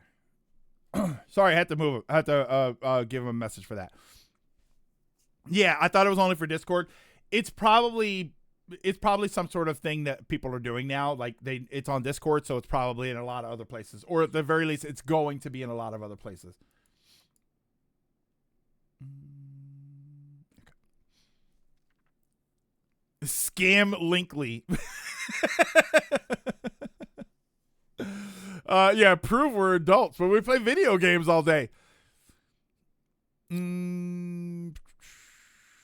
Still playing Sonic Mega Mix Mania. I got 5 Chaos Emeralds in 2 zones as Knuckles, but the 6th one might be my run killer. Okay. Overwatch is pretty all right again. Let's just go to Rivals for the rest of the time. Yeah, I feel like that's probably what we should do, is just play some Rivals. I don't think I want to get into Kingdom Hearts. I apologize if anybody's here for Kingdom Hearts. I had a feeling we were going to do a lot of talking today, and I wasn't really sure what we were going to do. So, because we're going to wrap up in about an hour or so, and then we're going to talk about the Sony State of Play and figure out we can predict stuff. And then the State of Play itself is like an hour long, which is kind of wild. Although I think we got spoiled on a lot of stuff. Like, I feel like I don't want to say anything because if you didn't get spoiled, I don't want to spoil for everybody else. But we got spoiled on one thing because pre-orders went up for it. There's a thing on YouTube that I won't say the game. Hold on.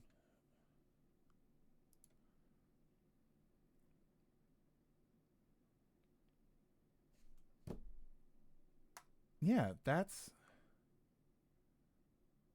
a spoiler.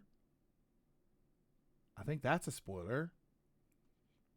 Yeah. So I have Xbox and Nintendo and PlayStation, Sony, well, PlayStation really, on YouTube. They put up videos for a bunch of games and stuff. And I'm sitting here thinking, wait, are these going to be, and you know who else did it? Microsoft did it. Microsoft has one. Oh, no. Hold on. Because that version is up there too. There are 1, 2, 3-ish. 4, I think. 5, 6, 7, 8, 9, 10,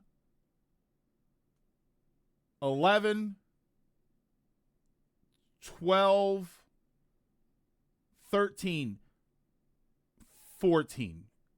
There are 14 things up here right now on YouTube channels from PlayStation and Microsoft that are probably going to be in the event. Like, you know how Nintendo does the event and then all of the individual trailers get thrown in? They get thrown in individually on YouTube. I'm looking at 14 different things here that are probably going to be in the event.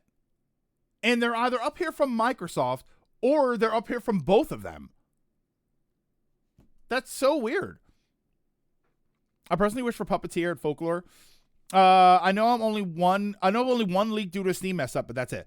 State of Play seems like the worst kept secret. And I'm not saying these definitely are. It just, the amount of things that are uploaded within the last like 3 or 4 hours on YouTube, this feels like these are just all the things that are going to get announced today or talked about. And it's kind of wild. Most of these look like they might be updates. So this is another situation where I think I've heard of some of these, but I'm not really sure. Sony and Microsoft just casually dropping new yeah, it's like a random day and there's a whole bunch of new trailers up there. New Jak and Daxter and Sly 5 would be insane. Sly coming back would be kind of impressive. I mean, I have no familiarity with either one of those. So what do we want to do? Do we want to play? I would not mind an old God of War remake or remaster or remake. Granted, we said leaks shouldn't count. Yeah, leaks shouldn't count since it's out of control. This seems more like bad management of trailers from official sources. Yeah, like it's different if it's Nintendo, because Nintendo from an East Coast standpoint, Nintendo does it at 9 a.m. So all of their trailers going up throughout the day makes perfect sense. But yeah, there's a bunch of trailers here for things that are like, okay, that's kind of cool, but I have a feeling we were supposed to learn about this later. Old God of War makes me think something more Lovecraftian. Cost old God of War, like the old gods. Okay.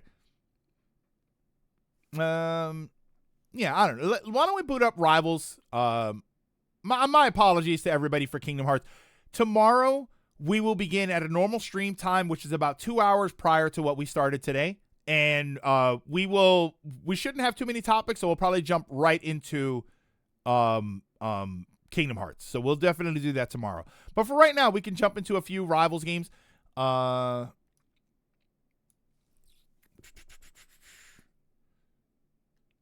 on. Rivals before. Before the state of play. Okay, I'll leave it like that. I got Rogue on standby for Rivals. If so, yeah, we're gonna open it up.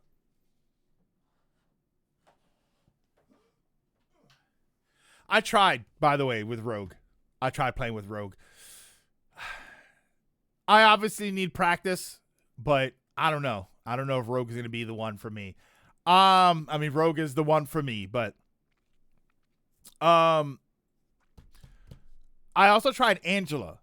I kind of like Angela. Wouldn't you rather fight the bots in a bid for managed democracy? Good, you include managed. That's important. I should go back to Helldivers at some point. Oh my god, look at that. Oh wait, I gotta change this. Sorry, the wrong thing was plugged in. Rogue takes some practice, but she's nice.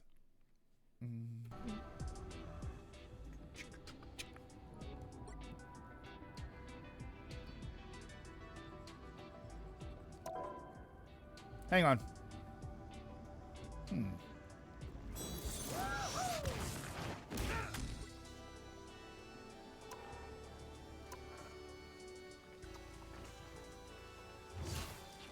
Still not sure it's going to be a little busy. Hang on. I'm going to try something here. All right. So you see how it looks. I want to try a little something here. Where is my capture card? Hold on. It's probably going to go dark for a second. Oh, look at that. Did you see how the game graphically just kind of changed a little bit? How the contrast got a little bit higher? I turned on my capture card. I think that's what was happening.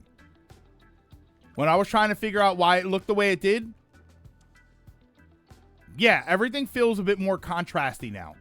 And for some reason, my internet connection is terrible. Oh, hang on. Hang on. I think I know why my internet connection's bad.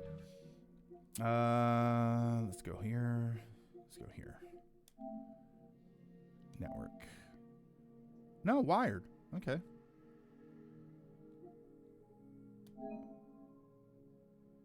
Start test. I'm testing my internet. Sometimes when the system turns off and turns back on, even if I'm wired in, it goes to Wi-Fi. That's all good. It's not Nintendo, so it has to be better because I said so. I love a Nintendo game like this. What, like Rivals? I really wish they would just put Rivals on Nintendo. Oh, say Silver, ever had those moments where you pick up a manga, sort of, and buy it just because of how strange it looks? Not strange and not manga, but I do have comic books that I just thought, wow, this looks cool, and then I buy it, and then I never read it ever. Okay, view connection status, connection method, LAN cable. Okay, yeah, it's working. I don't know why it says. There we go. Look, connecting. Why is it doing that? Hold on. I'm gonna just disable the game. Or I'm gonna turn it off and then open it back up. I was at my manga shop, found this one called Made to Skate. Bah, how do you like Made to Skate? I didn't know that was a full manga. I only know Made to Skate as a couple of art images. How do you feel about the manga itself? Because I love the artwork of Made to Skate when I first saw it. Assuming that's what I'm thinking of. It is maids in maid uniforms who skateboard, right? That's what it is. I remember seeing pictures of that and thinking, all right, this is awesome. I kind of want to see this show. Oh, I picked up the first volume of the Char's Counterattack manga. No, it's all good, okay? It's not intended, so it has to be. I read the first volume. It's neat. It could be a lot of people are playing Rivals while waiting for the state of play. Oh, that's oh no, Dragoon. You know what it is? I believe tomorrow is the new season for Rivals. Oh, see, now we're good. Now we're good. See up here, the North Virginia with the green bars. It was the red 1 bar a second ago. I don't think it's anything special. Yeah, I just thought it was cool. I remember seeing the artwork of the maids on skateboards doing like kickflips and stuff. I was like, this is kind of awesome. I'd read this. I'd want to read whatever they're doing here. Mind you, I'm somebody who's never really gone in for the maid thing. Do you guys want to jump in? Anybody want to jump in? You're more than welcome to. Let me do this.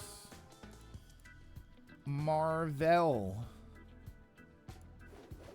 Yeah, the new season starts tomorrow, I believe, for Marvel Rivals. So this is where you start to get people who are like they're practicing or they're getting some games in now.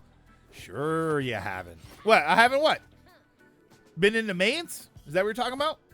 This isn't TF2. No, I don't know if that's what you're talking about. I've never really been like, oh yeah, mates. There's also been a lot of people playing Rivals. Yeah.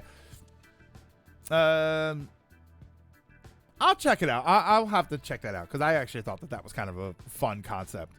Hey, no name. Yeah, let me know. Clip. Wait, what? Let me know if you want, if anybody wants to jump in, and then I guess I can't make a room or something, so. Otherwise, I just play solo. Play some solo games until the state of play starts. Yeah. I'll play some solo. I jump in, but I'm cleaning. No. Oh, wait, General. You're not here. I could play Squirrel Girl. I diffed the Squirrel Girl earlier today that was so badly, she jumped off the character. Oh, ready? All right, hold on. Let me get this game out, and then I'll go back to the lobby. Yeah, I diffed her so bad. She was just like, nah. Oh, what's happening?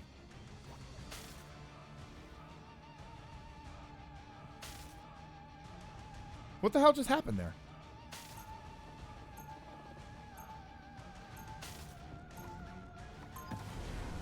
Why did everybody just leave that match?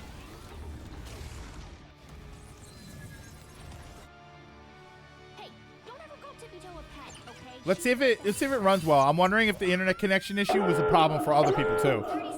Mr. L, thank you so much. In the hunt with a Twitch Prime sub, subscribe for 62 months. No, it's been a bit, but once I'm in, I'm once again a loyal sub. Wait, no, that came out wrong. Wait. I want the original appearance of Blade skin, like the movie, like the original movie Blade. And on the plus side, I'm pretty the battle starts in 5, 4, 3, 2, 1.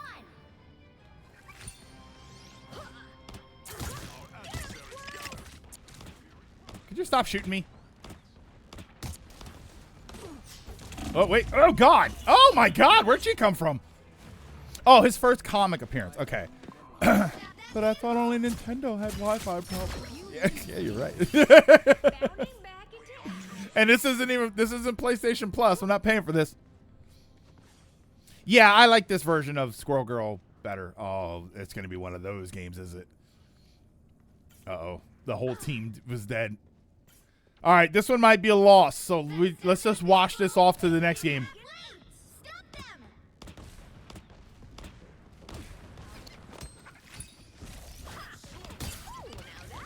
I got to keep moving because I don't know where there's a Psylocke anywhere. Since Psylocke is the one that tore me up the last time. There's still a chance to stop them. Wait, there's a... Yeah, there you go. Your show sucks. Time to go nuts.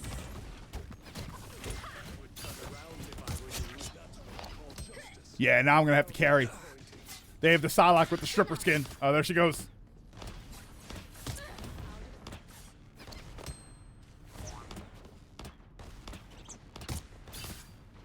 What? No way. That doesn't get her. Oh, wait. Oh, no. Ooh, a touch of healing. All right, here we go. No, where'd he go? Storm of Acorn.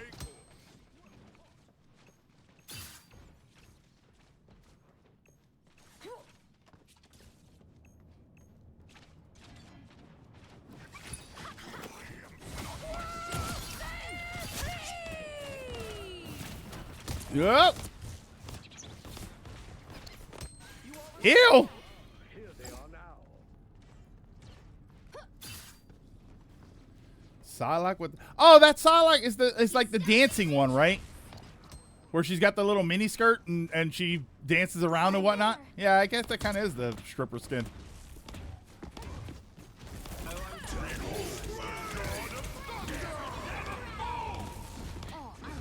Easy, everybody. Gambit never folds. Thor, leave me alone. My God, Thor. We are undefeatable. Oh wait, yeah, that actually is kind of accurate.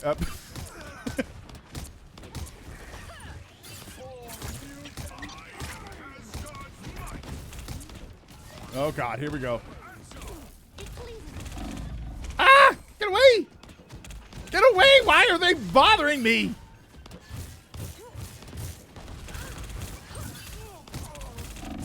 Oh, I still got him. I trade you.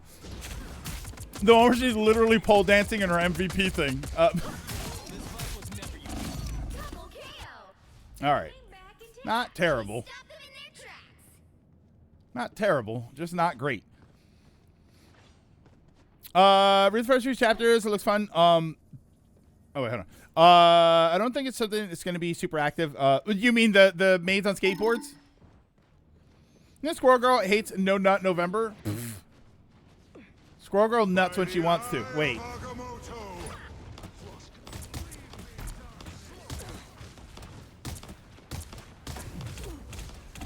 Oh, no. Battle. Ooh, a touch of healing.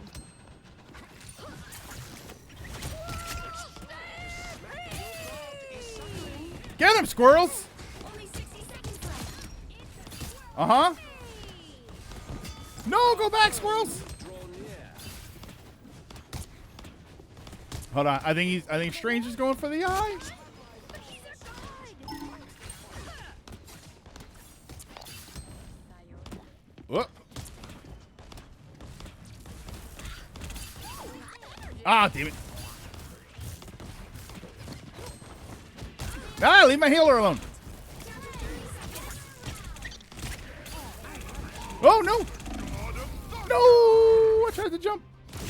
It's 100% a comedy manga, like where I said, not something you should run out to get. What's wrong with comedy manga? Wait, hold on. Now we're digging into it. What's wrong with comedy manga? Is it just not something that you get particularly excited for? The art's really nice, though. Yeah, well, the first time I saw maids with skateboards, like, it was literally just maids, like, kick flipping skateboards and stuff, and I just, like, just from an artwork standpoint, I thought, this is awesome.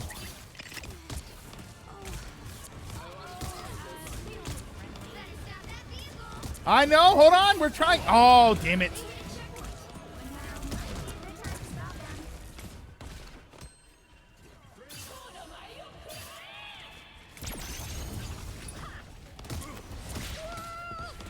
Wow, really? Oh, God. Oh, God. Get him, squirrels! Would I count Sergeant Frog as a comedy manga? Oh, I don't know. We're back, right, Tippy Toe? I've seen Sergeant Frog as a design, and it looks like it would be a comedy manga. Is it not? Is it one of those, like, oh, it's a comedy, but people die, so it's not funny? You know what's kind of interesting? I was just about to say, I haven't actually seen Psylocke since earlier. Oh my God, I got annihilated. How am I doing? 10 and 5? Ugh. What do we got? 2 tanks, 2, 2, 2, 2? Okay. Oh, I need assistance. What's happening? I'm hearing somebody getting their ass kicked by... The hell happened there? Holy! You can return the favor anytime. I fired one shot. Saw an episode when I was younger. It was an alien frog trying to conquer Earth. Basically, it's Japanese invader sim. I'd probably definitely call it a comedy then.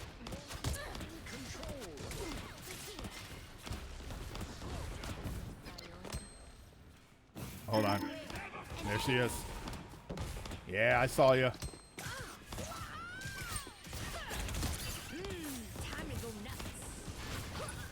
Oh, why do they always jump right as my right as my nuts are about to hit them? They jump. Only 60 seconds left. Everybody runs from my nuts, and I don't understand why.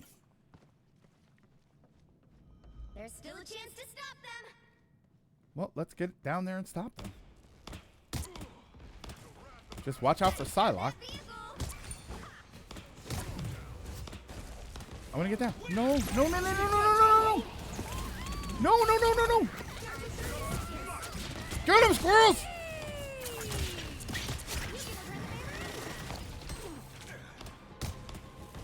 I appreciate you. Yup. They didn't want to get Acorn.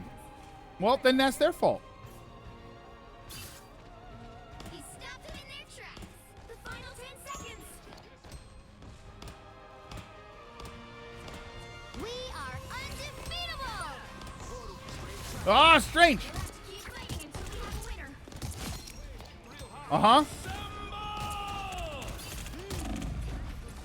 No, no, no, no. Stay alive. No.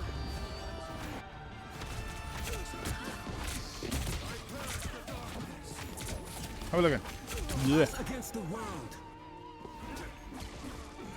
Come on, we can stop them. We're back, right, Tippy Toe? Yes. Let's go. 2 sentences were not meant to be connected like that. Oh, it's a comedy. It's nothing you need to get in right now. Oh, okay, there we go. Yeah, it felt like that, Bazer. I was like, it's a comedy. It's nothing you need to get right now. Like, okay, wait, hold on. That feels hurtful. I'll tell you what I am thinking about getting. Because okay, so I never actually followed a manga series, like an actual manga series. I think I'm about to start, though. I think there is a show that I'm about to start watching the manga, reading the manga for, and it's Polar Opposites. Oh, damn it. I'm sorry. Hold on. I think I can back out without. Oh, wow, really? Like Thera Rivals videos, if the opponents have a strange and it's the last 10 seconds, they are going to Portal. You'll need a Hold on, can I leave without penalty?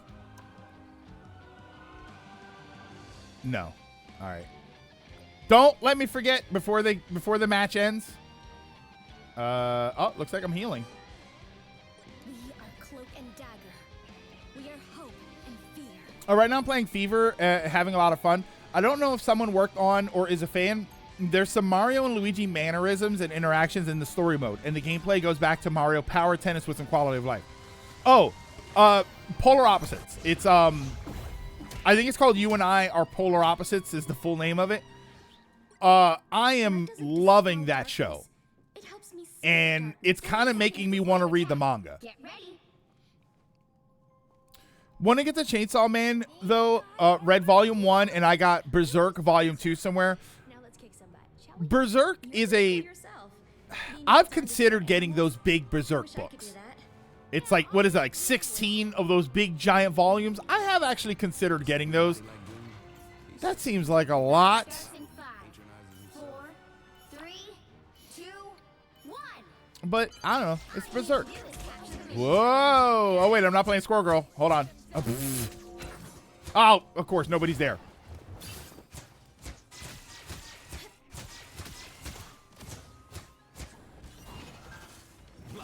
Yeah, Overlord I tried to buy, but if I get into Overlord, I'm gonna have to do it online or something. Just embrace the light.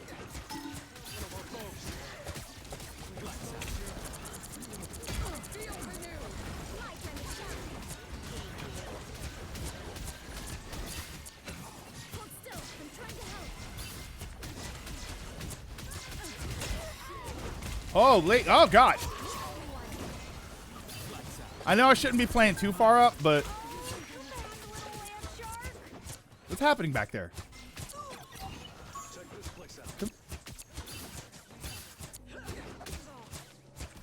Okay, we're good. We're good. Sorry.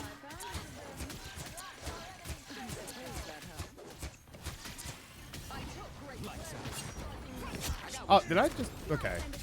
What? There we go. Oh, later, Mr. Sonic. Have a good one. Careful. Oh, I'm playing against the Rizzler? The Rizzler? Wow, we won that point. I didn't even have my ult yet. Whoa, whoa.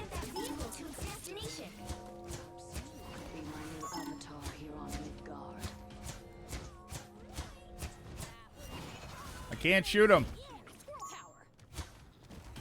Just everybody be careful, because there's a Spider-Man.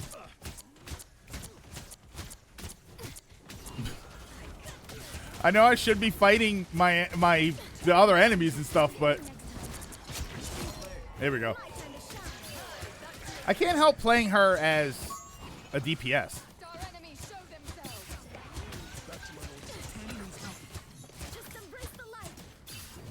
Guys, come on up!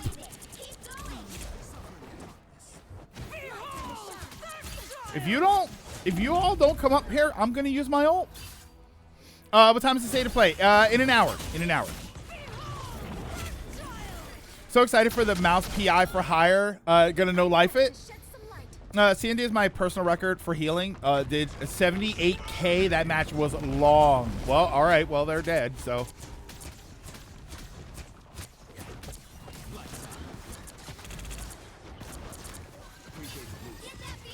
All right. Are we back? Okay.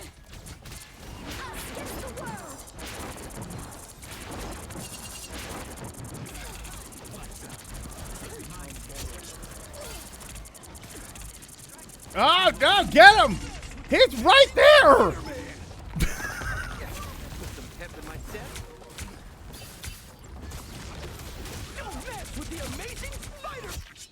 No, of course I lost to a Spider-Man. Ugh, glad your uncle died. You don't deserve an uncle.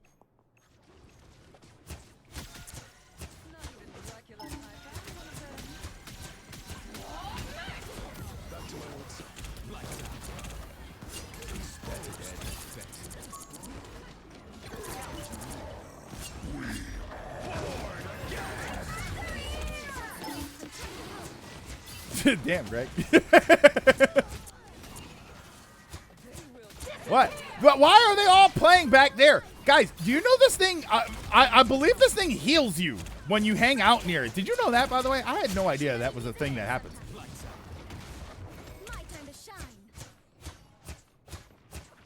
Why was he not getting healed? Yeah, me and the Daredevil, we're going to hang out together.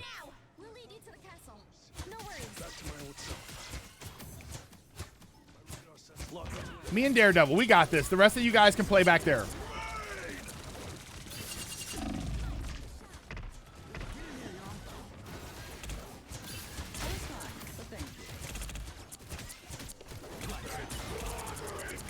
Oh, died! Venom!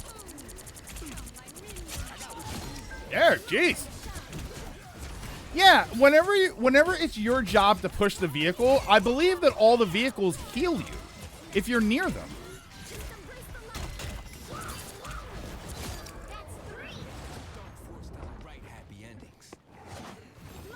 Oh, wait.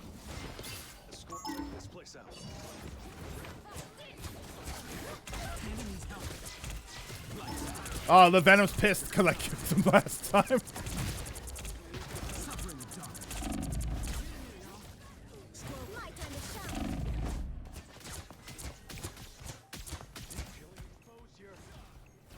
Are we good? What do we still have here? Who's stopping us? I don't want to have to use my ult for this.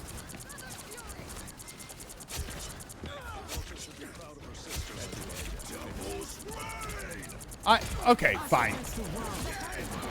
Fine. I didn't want to use it for that, but because that was ridiculous. There is no way that I'm the only one up here right now.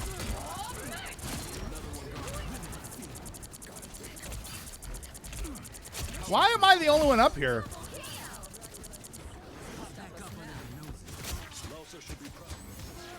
Holy, why did winning that point take so long? Get ready. Here come the bad guys. You owe me one. Yeesh. Kill that Jeff in particular. My time to shine. Suppose that helps. Can't win here. Retreat. All right, all right, all right.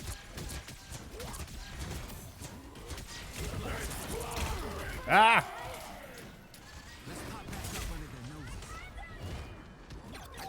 Okay. My time to shine. Not even Dracula himself can stop us now. Don't let anything stand in your way. It's like 1v. I was trying my best. I got you easily. My time to shine. Don't blink.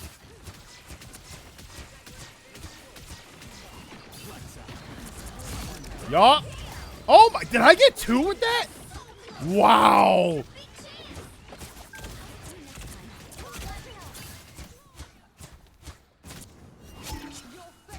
Holy. All right, we good? Oh my God. Why did that was so much work. The Gundam movie now has added Jason Clarke to the cast. Jason Clarke. Oh, MVP? What's up?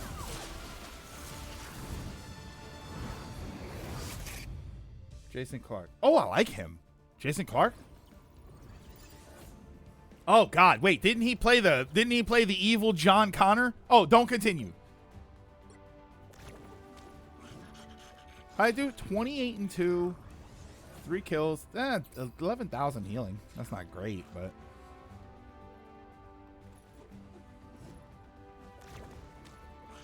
I was tied for the most KOs. Oh, damn it! I forgot to MVP everybody, or thumbs up everybody. All right, so yeah, if you want to jump in, you're more than welcome to. I don't know if you need information. Do you need anything off of me? I do like Jason. Who is Jason Clarke gonna be though? He's got such a bad guy face. Like, no disrespect to the guy, he's got such a bad guy face. And I'm curious to know who he's gonna play.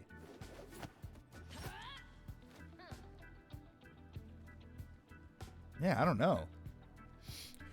Speaking of manga, I just finished reading Dungeon Meshi myself.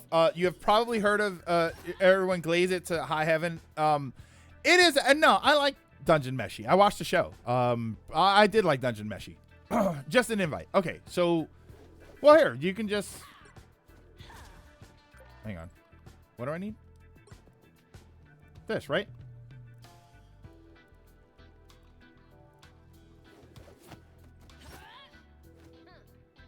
Yeah, let me know if you want to jump in, or just send me like a request, and then we can jump in. I'll give it a couple minutes. I'm gonna work on art. Just finished cleaning. My apartment. My art input been trashed lately. I mean, you know what, General. It's winter. You know, we do things on a different schedule, so I think that it's fine. I think that you're okay to give it a little bit of a break. Having dinner, we'll do the next one. Anybody else? Does anybody else want to get into this one? Are you opening up your game or anything? Looking at him, if we're going with the idea of this being a 0079 movie, maybe someone like Ramba Ral. Possibly. Which one was Ramba? Hold on. Ramba Ral. You think Ral?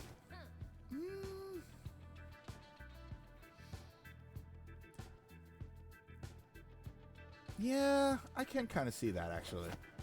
Ooh, yeah. Wait, now I actually can kind of see it. He's definitely going to be Zeon. There's no question that I think that he's going to be a Zeon character.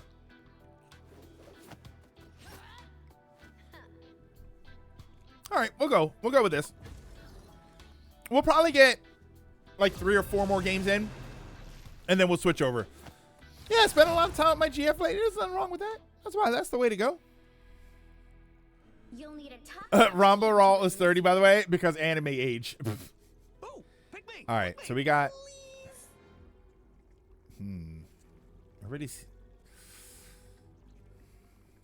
I'm here to finish the fight that my father began. I hope I make him proud.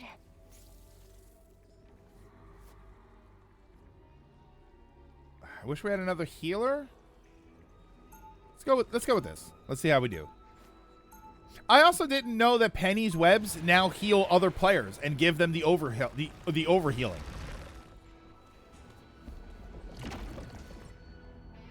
The web of life and destiny is fragile. Meow. Someone has to protect it. I talking about the other series. Apparently, the whole English manga is 8. Get ready. The whole English manga is out. It's 8 volumes and 71 chapters. Which show? Well, which manga? Polar Opposites? Have you watched that show, by the way? That show is incredible. Polar Opposites is actually an incredible show. I can't believe how interesting it is. Let's put you there. As a rom-com that just blatantly throws all of the rom-com stuff out, right? By the first episode, they're confessing to each other. By the second episode, they're holding hands. Some uninvited guests. We make quite a team. Time for some fireworks.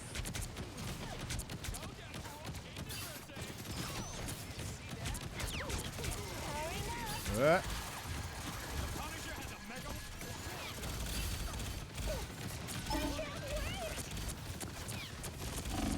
Add it to the Crunchyroll list. Yeah, it's called You and I Are Polar Opposites. It is the most adorable show, but as a rom-com, it doesn't do all of that crap that I hate. Oh no, there was a misunderstanding about how she probably feels. This is going to be relevant for the next 3 episodes. Whenever they bring something up, like the amount of times, so there's only 5 episodes, and the amount of times that we've already had. You know what to do, spiders? Oh no, they're gonna misunderstand. Let me run outside to them and explain why that's not true. You're an idiot.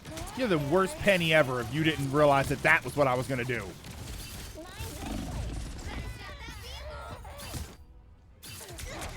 And we have 2 tanks and 1 healer, so I'm not blaming anybody for this. But I have 2 kills and 2 deaths, and the other tank has 1 kill and 2 deaths. Clearly, I'm the better tank. So, switch to heals. Please, I'm a broke human male, and I need money. Please don't throw this for me. I keep thinking of solar opposites. Time for some fireworks. Judge, jury, Oh, God. executioner. Here's how you shoot. I know that sound. It's spider time! Whoa, get away from him. No, I was hopping through. I was going to loop back around. I'm broke male. I also need money. Oh, no. I know the webs, but I can jump through fast enough with Penny when she's on her ult and not get hurt by them or not get killed by them. I am ready to put on a show. Oh, my God. Am I not getting healed? What's happening here? I needed that boost. There's still a chance to stop it. The speed at which I just lost right there, and my Luna was standing there not healing me. Is she not doing anything? I think she's purposely not doing stuff. It's the only explanation.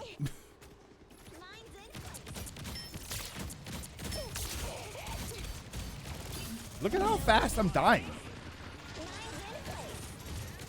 That's kind of impressive that I was dying as fast as I was. What's happening there?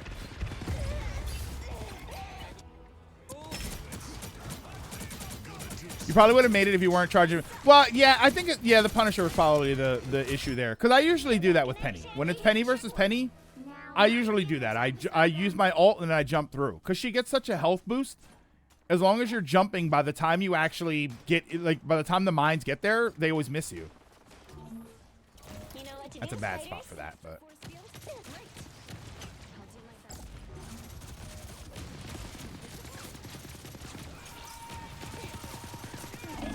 Look at how fat Punisher is just decimating me.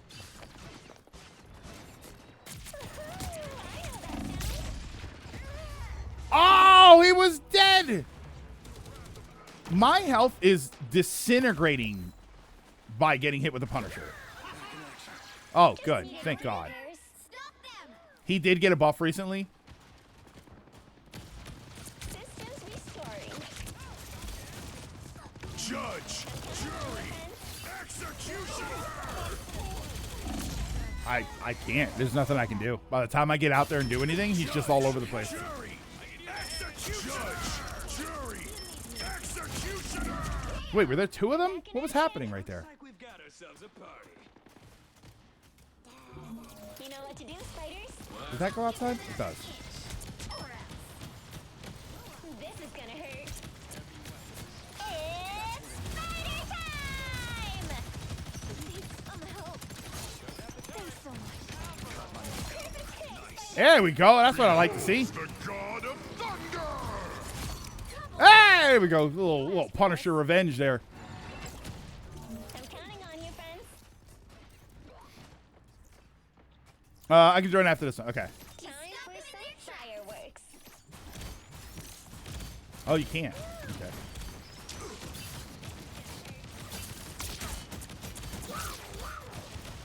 Oh, I guess the Punisher really does hard damage to her because our Punisher just annihilated their Penny. A nice deep freeze. Time for some fireworks. I am ready to put on a show. There's somebody behind us too. This is gonna hurt.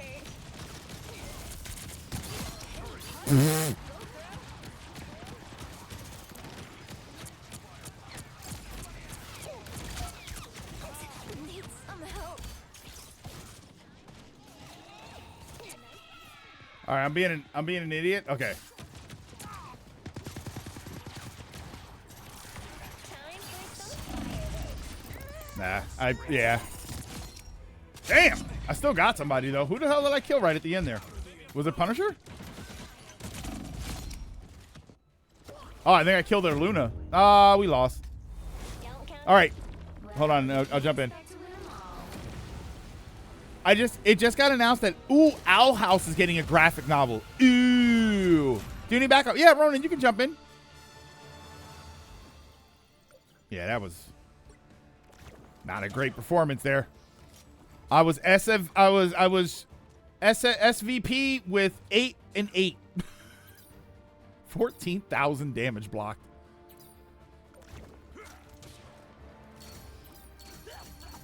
What was our healing like? Look at our healing. Okay, yeah. Oh, look at our healing. If you want to know where the problem was, that was the healing. That ragdoll. I always get a kick out of that. Oh, who's writing it? No way, it was Dana Terrace.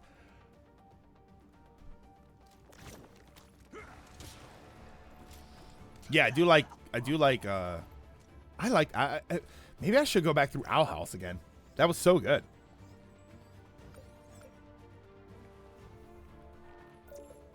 Oh, accept. Failed to join. What?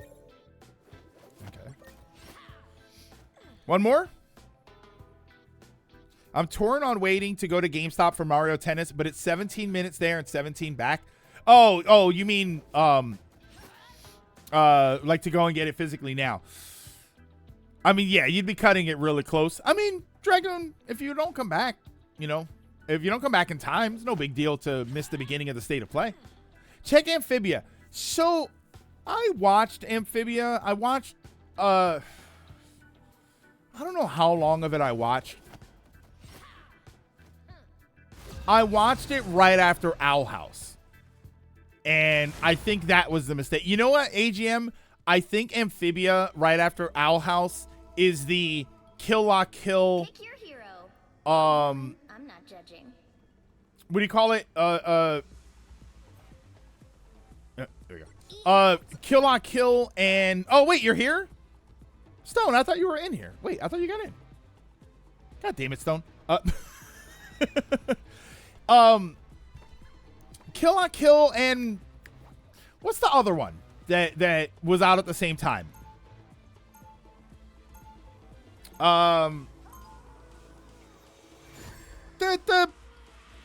The one with the drill, right? It's my drill and Hello, my name's Doreen Green. Gurren Lagann. Gurren Lagann. Gurren Lagann. Tonally, they felt some kind of similar. I don't know what it is with them exactly, but if you try to watch them back to back, you usually end up liking the first one more than the second one, just because the second one feels like it's somewhat similar. And I think Owl House and Amphibia had something similar to that. Obviously, they're not the same show exactly, but the sort of wacky antics character in a isekai, basically, like when I tried to watch Amphibia after Owl House, I just felt like I was kind of watching a similar show. So I ended up not continuing on with Amphibia. I didn't hate it. It just, I did it right after Owl House, and I think that was the mistake.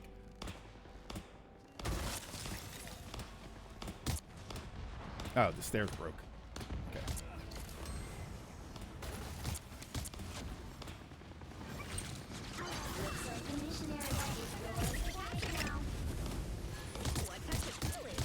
Oh my god, the damage. Damn!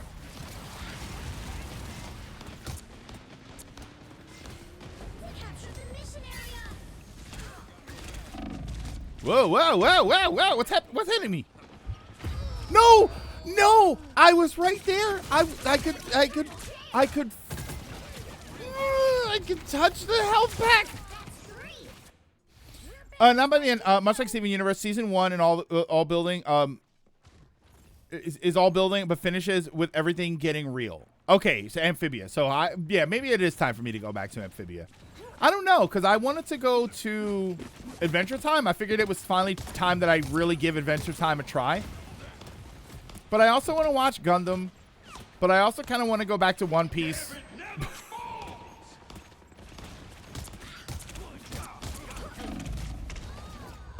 Oh, I thought I got him. Damn it. Yeah, Amphibia is just 3 seasons. How many episodes per season? It's like 20, right? Their team's capture progress has passed the halfway point. And nothing worse than looking over and seeing little death icons for half of your team.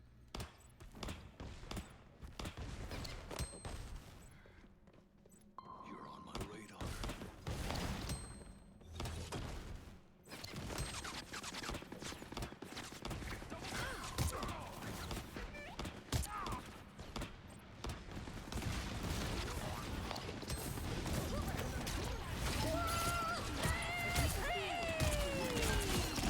Whoa, jump! 2020 and 18. All right. Shorter than Batman season 1. I'm not done with this fight yet. Oh, this is... I don't know, guys. This might not be the one. I'm 2 and 3. Is that show awesome about magic lesbians? That is Owl House, and yes, it is awesome. Yeah, Owl House is genuinely good. It's... Hootie's probably one of my favorite characters in a long time. It does make me want to go back through it. Being a superhero is a piece of cake compared to being Luke Cage's nanny. What do we got? All right. I'm going to switch to Eat nuts and kick butts. tank. I'm here to finish Oh, the wait, hold on. 30 seconds before you attack. Get ready. Okay. Eat nuts and kick butts. I'm here to finish the fight. I'm here to eat nuts and kick butts. And I'm all out of nuts. I win. I think... We gotta be fighting this fight. Oh, no, I meant Amphibia. Is it also about magic lesbians? Yeah, that's bad that you asked that, and I immediately thought you were talking about Owl House. All you need to do is capture the mission area. Got it?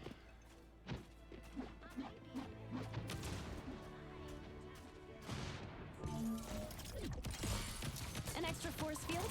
Great.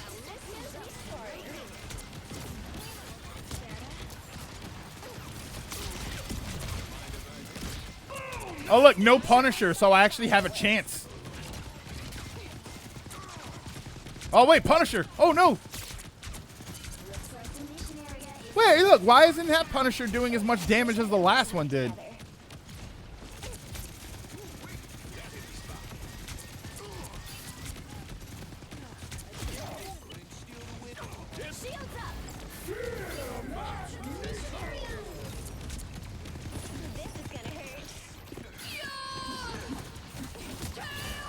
No, I'm dead. Oh, I tried to hit her with the web.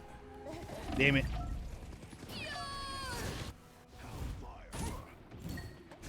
Ugh. Ready for another go, Spider? Turns out you were just playing against. Yeah, yeah. I don't think it was Punisher. I think it was the person playing it. Limbo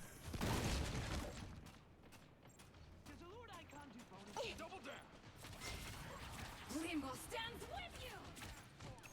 There we go. Yeah.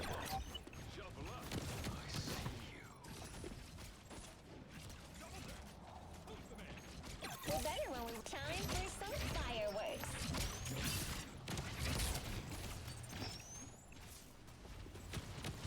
Oh, I didn't even realize they were all.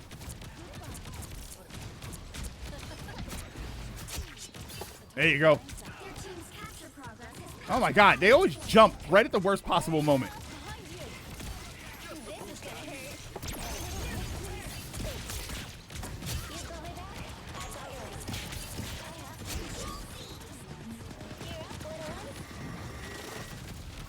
Another one for us. Oh. I was in trouble. Mine's in place. Whoever they are, it's spider time!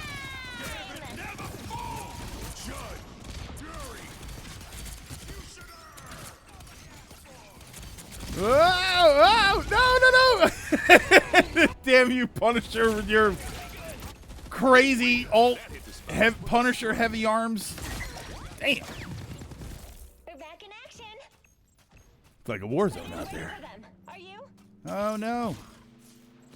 No. Always glad to help. You know what to do, spiders? An extra force field? Time for some fireworks.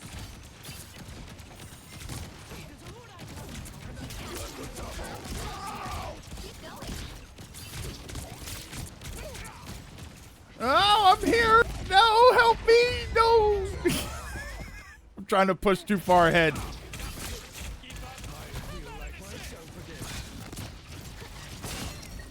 Gotta go back to practicing this game. I don't understand, but I do not understand MMO speak. Wait, I just want to be Adam Warlock, Spider-Man, or Magic without wondering what a DPS or a tank is.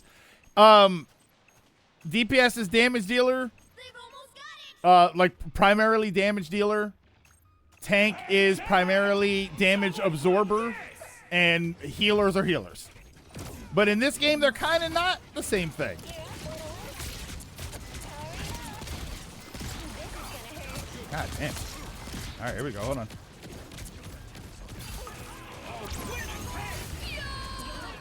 Ah, where is she? Time for some fireworks. Shields up. It's Oh, did he get her? Oh, he got her. Wow, they got you, AGM. Magneto. Healers are, I thought healers were the people you get mad at. No. Healers are the people that generally heal you. The people you get mad at in Marvel Rivals is anybody that's not you, because everybody's doing it wrong. Here comes trouble. What is okay. Powering up. I need it. This is gonna hurt.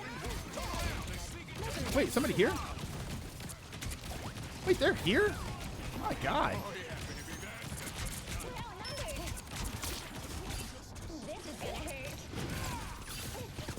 Spiders ready for them. Ah, damn it. Yeah, I had no choice. You get mad at the Leroy Jenkinses, a.k.a. my dumbass. Damn, we were doing well. That doesn't count. We lost. Keep fighting Oh, wait, hold on. I've won games like this. But it's going to be... Oh, maybe not. Hold on. No, no, stay, stay, stay. No, that's right here. With Blade, I get greedy and Russian. Marvel Zombies are in the game. RIP female Galactus lady. Wait, why? Can't expect to win 'em all. Guess I get back into this game. Adam Warlock or Magic aren't healers. Adam Warlock is. Magic is not. Magic is damage dealer. With Squirgle, I just try to snipe them and keep projectiles flying to push back the enemy. All right, I will back out so we can get Stone in here, and we'll probably get like 1 or 2 more games before the state of play starts.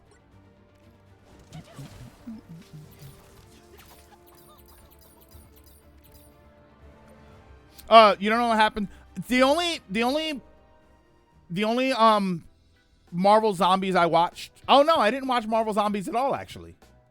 I watched What If, but I didn't actually watch any of the Marvel Zombie stuff.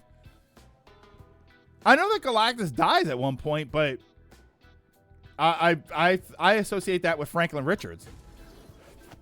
Well, Franklin Richards is the one that revived him. I don't know what killed Galactus. Yeah, we already know half the presentation. I mean, we're really genuinely as the games come up in the presentation when we watch it, I'm gonna call out the things that Pick your hero. there's a YouTube video for already. Judging. So what are we doing? Here, I'll tank again. I'm here to finish the fight that my father began. I hope The show looks tamer in comparison. I prefer Marvel Zombie comics, to be honest, more gritty. In the comic, he gets eaten alive by the zombie Avengers. My God. In Marvel Zombies, yeah, the zombies kill Galactus, not to save the world, but because he was made of a lot of meat. I mean, it's probably true, but there's got to be something different to the meat, right? Pretty sure I'm still the coolest fighter hero in any reality. 30 seconds before you attack. Get ready. Yeah, it's Galacta. She's his kid. So what is the lore for Galacta? Because I thought Galacta was... Galactus is unique to this game, right? To Marvel Rivals. What's the story with her? Like, what do they explain is the reasoning that she exists? When they do eat them, it gives them back some form of human, because of the cosmic energy. 2. She's from the comics, just her kid. All you need to do is capture the mission area. Got it? I cannot let Doom do any more damage to the web of life and destiny. Oh, humanity. Okay. You're up, Whittles. I do.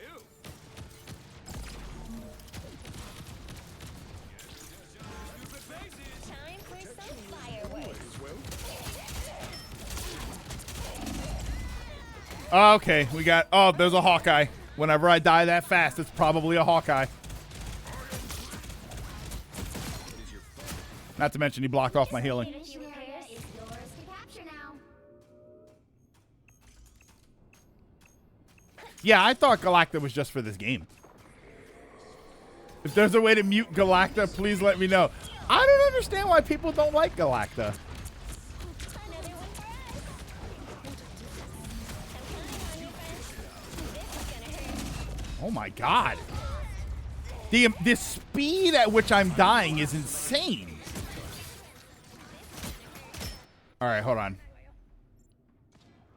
Just needed a few repairs. I'm going Penny for a little bit, just so we can get some hits on there. Well, She can be annoying, especially when you're losing. I just feel like she doesn't really bother me too much because I feel like we get annoyed with anybody, right? Okay, there's the Spider-Man back here.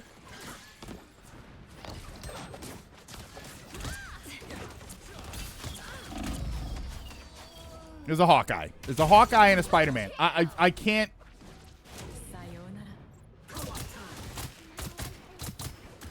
bounding back. I do like her design though. All right, I'll switch back. I'll switch back, but I'm not gonna play up. I usually play up. Yeah, and spawn kill. I usually play up with Penny. Like I tend to play pretty aggressive as Penny.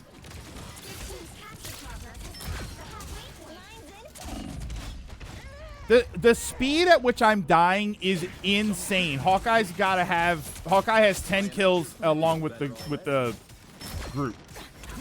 Watch The speed at which I'm dying is embarrassingly fast. Your day ends, human. I'm gonna hang back here and see how fast Hawkeye kills me.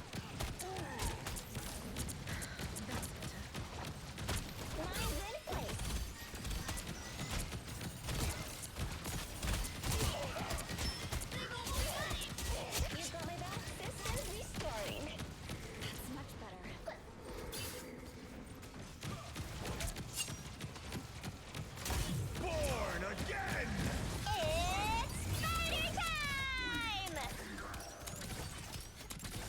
I hate doing this without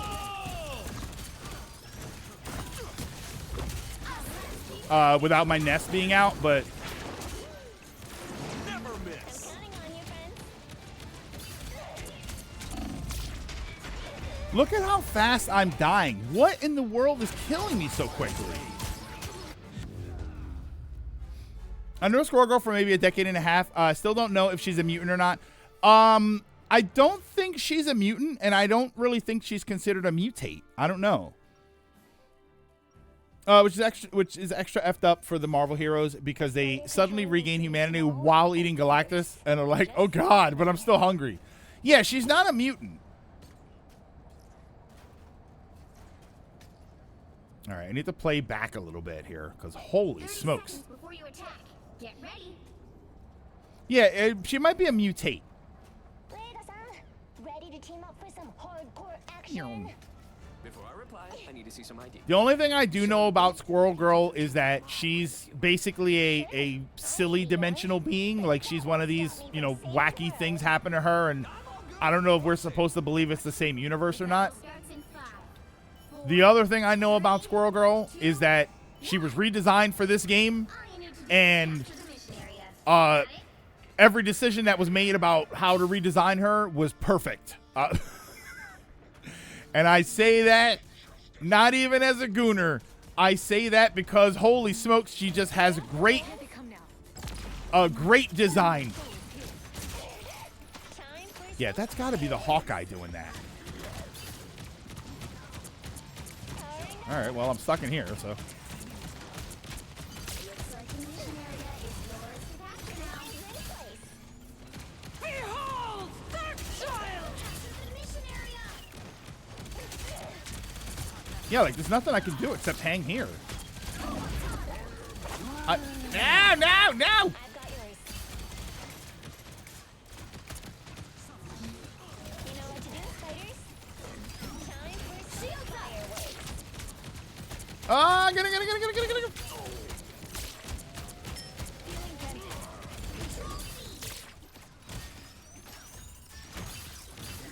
Powering up. I'm counting on you. Us against the world. Born again! Oh, damn it. Never been a time for some fireworks.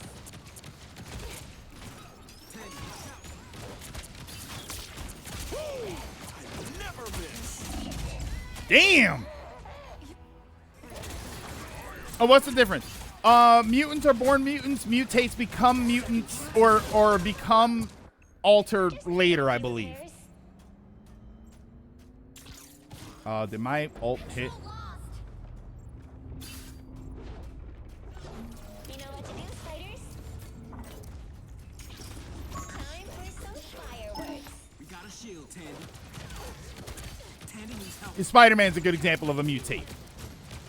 Powering up. Feeling fantastic. Embrace the light. This is gonna hurt. We got any other ults? Fighters, get the shot Damn it. done. Oh, who'd I get? Oh, good. You know what to do, fighters?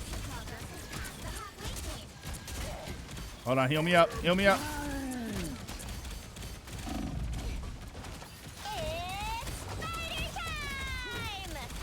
It's fighter time!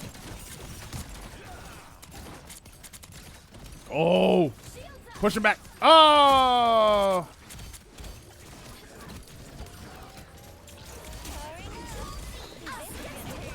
damn.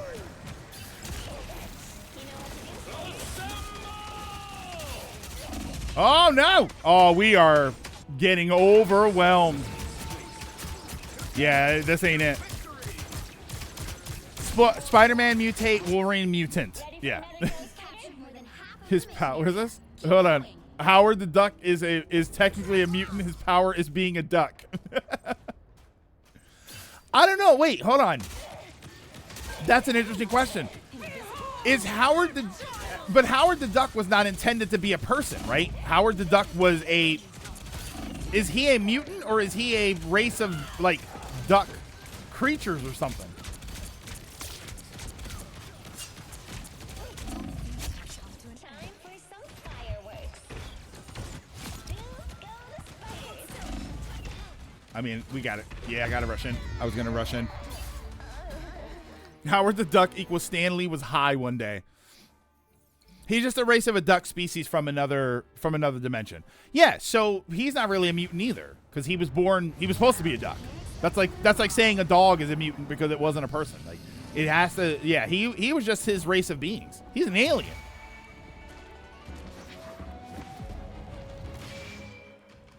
He had 25 kills. They absolutely look at his damage and everything.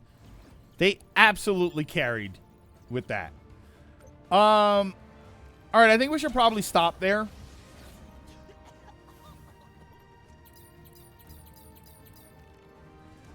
SG beating Galactus and Thanos is canon.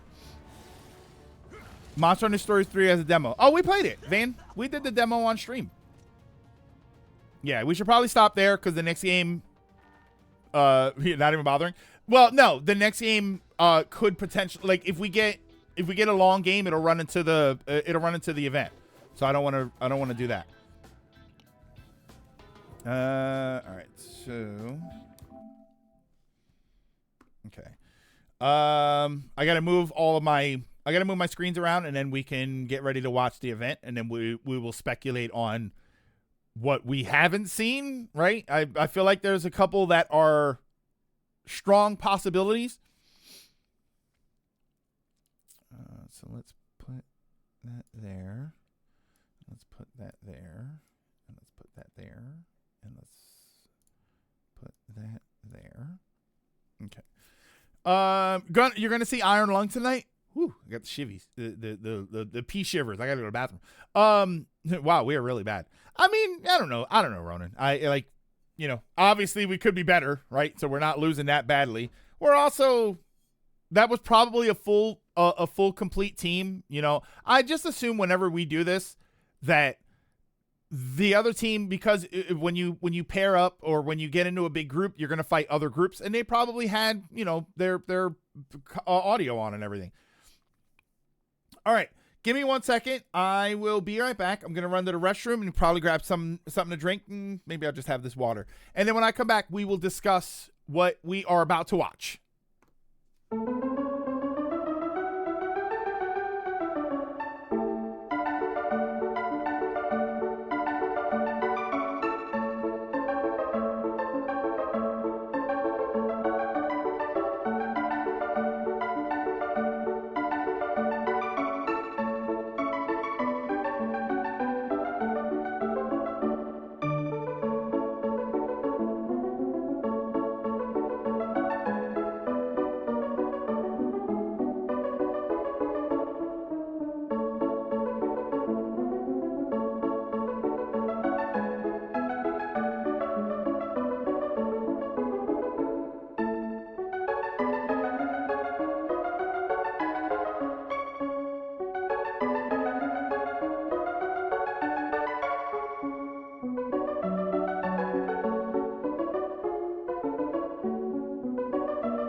get... Let's see if they put up the pre-show sort of thing. There we go. English.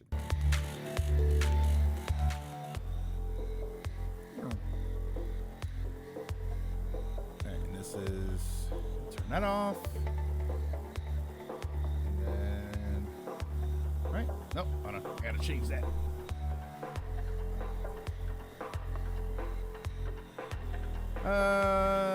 Yeah, that's good. All right, so 12 minutes.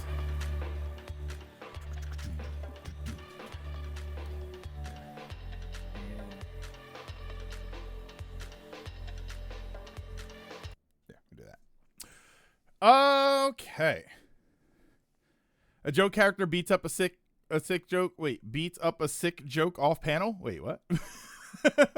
I still need to see Iron Lung. I heard it was good. I wanted to watch it anyway because I'm a Markiplier fan. Yeah, I heard it was good. I don't know if it's my cup of tea particularly. Replaying P5 Royal so I can finally see second semester. Forgot how much the rat maze in Shido Palace annoyed me. Forgot that the thieves tried to appeal to. Okay, I'm not familiar with it. Unless it happens in the first Mine Palace place, I'm not familiar with it. I'm ready to see what the state of playing is today. The state of playing today is, if it's free, it's gonna end up hot garbage. Unless you're Marvel Rivals. No. Yeah. So we got 10 minutes left. Is there anything? Here's what I'll say. I always ask, like, do we have any predictions or anything? Is there anything you want to see here? Is there anything that you genuinely, whether it's footage for something that was already announced or whether it's something new? I mostly just don't want to see anything that releases after this year. I would like for everything that we see to be this year. I remember the times where I was alone and championing for Marvel Rivals. Stone, that's pretty impressive because I was Marvel Rivals day one. A new Ape Escape would be nice. I like to see Kingdom Hearts stuff. Silk Song DLC, we're still asking for it. I mean, this is the day. This is it. This is Beyond Good and Evil 2. Today is the day. I'd be happy with something Gran Turismo related. I think there is something Gran Turismo related. I don't know if that was one of the things on YouTube? Actually, I'm not going to say. What do I really, really want? What would I really, really want? Is there a Sony franchise that I would Crackpot Theory, new Sly Cooper gets announced. What would I really want? Is there anything that I would like?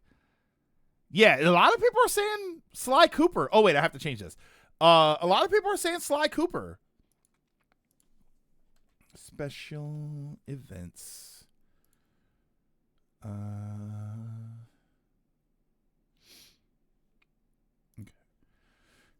Ooh, a new Twisted Metal, like a multiplayer Twisted Metal game would be kind of amazing. Putting aside all sorts of hopium, and definitely all sorts of copium. Actually, putting aside hopium too. Gravity Rush would be interesting for them to make a bit more accessible, make like a PS5 Gravity Rush 1 and 2 compilation. See, this is the danger too. This is the sort of thing that we always talk about. Whenever it makes me laugh whenever people piss and moan about remasters and remakes, like, oh my god, it was all remakes, it was all remasters. What would you like? Oh, I would like a new version of this, right? And then it ends up being like remasters and remakes. Yeah, no expectations. What would you want to see in this?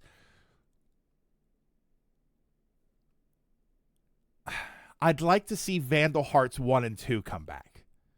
I would like for there to be new Vandal Hearts content, but that is so far outside the realm of possibility. Yeah, it's only bad when you don't get the ones you want. I haven't really used anything since PS4 that I bought for Kingdom Hearts 3, and it sold like 8 months later. Destroy All Humans 3, so I am uninvolved. Ooh, give me a new Gundam game. A new Gundam game. Just Marvel Tokon news, and I'm good. I got an email from my tenant about people reverse parking. What? Oh, like parking with their license plate sticking out? Is that what you mean? Dino Crisis would be great. Morrowind remake. Digimon Time Stranger DLC 3. Metal Gear Solid 4 remaster. Halo Chief. PS5. New Gundam. A new Metal Gear Solid, like a Metal Gear Solid remake. I think that would be news that I would be interested in. Correction, give me a new Gundam game, then say it's also coming to Switch too. Yeah.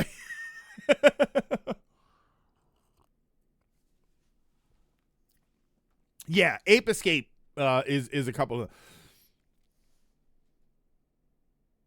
Could we bring back Parappa the Rapper?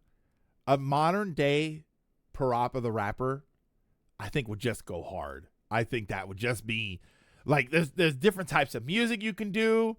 You can have more people, right? There's a oh my god. New Parappa the Rapper, but it's rapping through the genres. So Parappa raps to rap beats, rock beats, K-pop beats, K-pop Parappa the Rapper. Yes. Oh, instead of specific franchises, are there any types of games you're hopeful for? Oh my God, Guitar Man 2, I would turn the stream off. Is there any type of game I would be hopeful for? I don't think so. I don't think that there's any genre where I think, man, I really want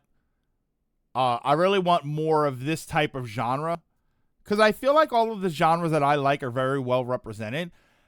I'm always hoping for like a nice genre blend. I'm still hoping for like a driving RPG. And I know that they're probably out there, but they're not on my radar. Isn't there a Guitar Man 2 already? Oh wait, there's a Japanese one, I think. I think Guitar Man 2 was Japanese. Guitar Man. Oh, yeah. No, wait. No, just the first one. Just one. There was only one. It's just, yeah, Guitar Man Live, but I think that was just the PlayStation 2 game. I know of a racing RPG, but we haven't heard from it in a while. Are you talking about Driving Emotion S? Oh, I forgot. I want to see more. Ooh, Tides of Annihilation. Since it was announced like two State of Plays ago, haven't heard anything since. There's Racing Lagoon. Racing Lagoon is the other one. You're probably, yeah. Are you thinking of Racing Lagoon? I think Tokyo Extreme Racer had some RPG type elements to it.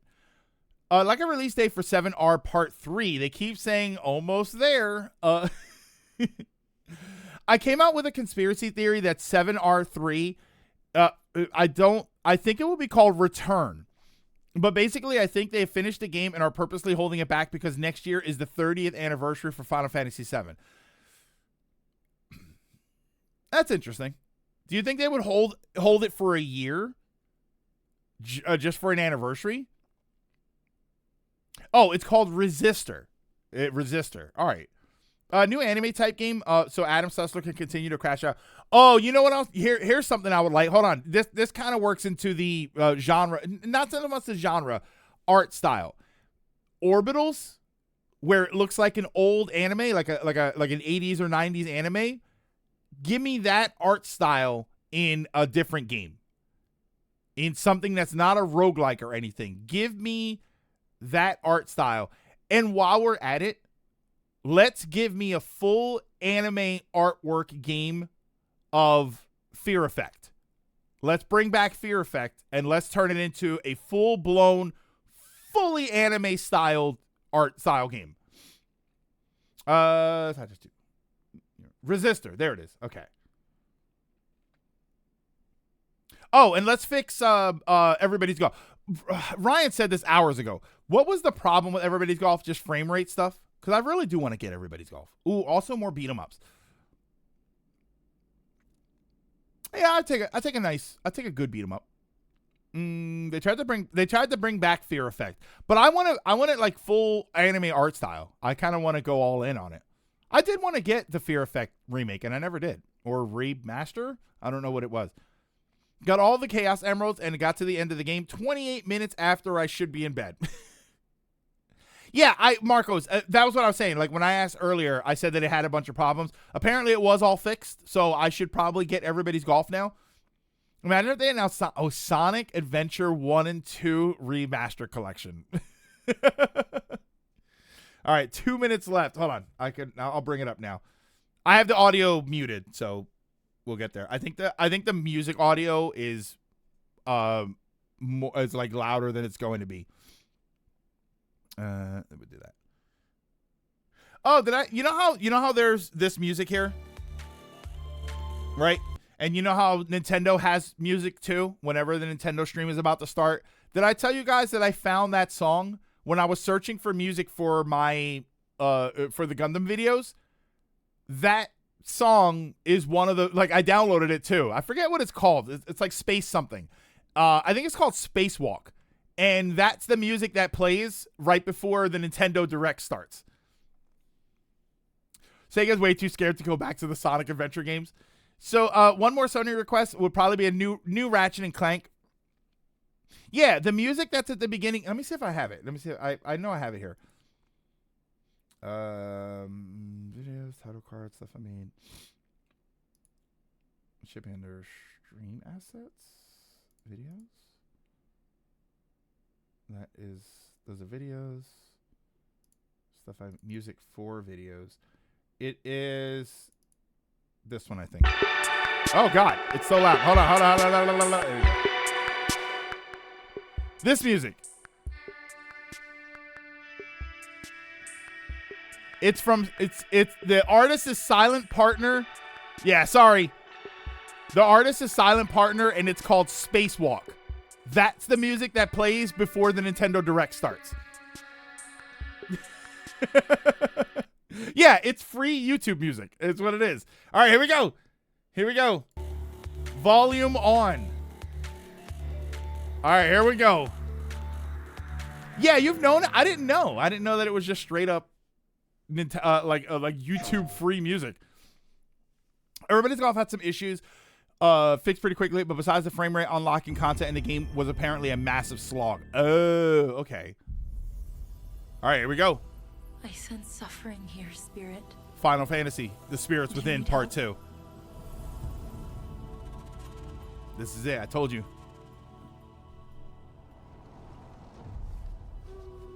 Kenna? A spirit guide? Is it a new Kenna game? I wanted to play this. This is a new Kenna game. It's been a long time since we've had one of your kind in Cosmora. Oh, wait, hold on. I wanted to check something. I'm glad you're here.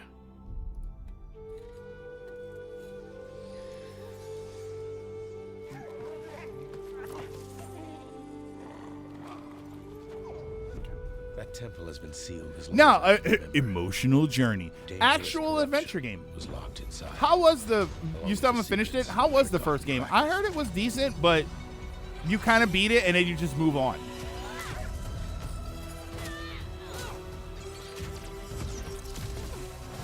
Emotional journey. First game was basic but enjoyable. Right? Like you just kind of beat it and move on. Spirit guides here once used alchemy to cleanse corruption. Maybe you can do the same. Atelier Kenna.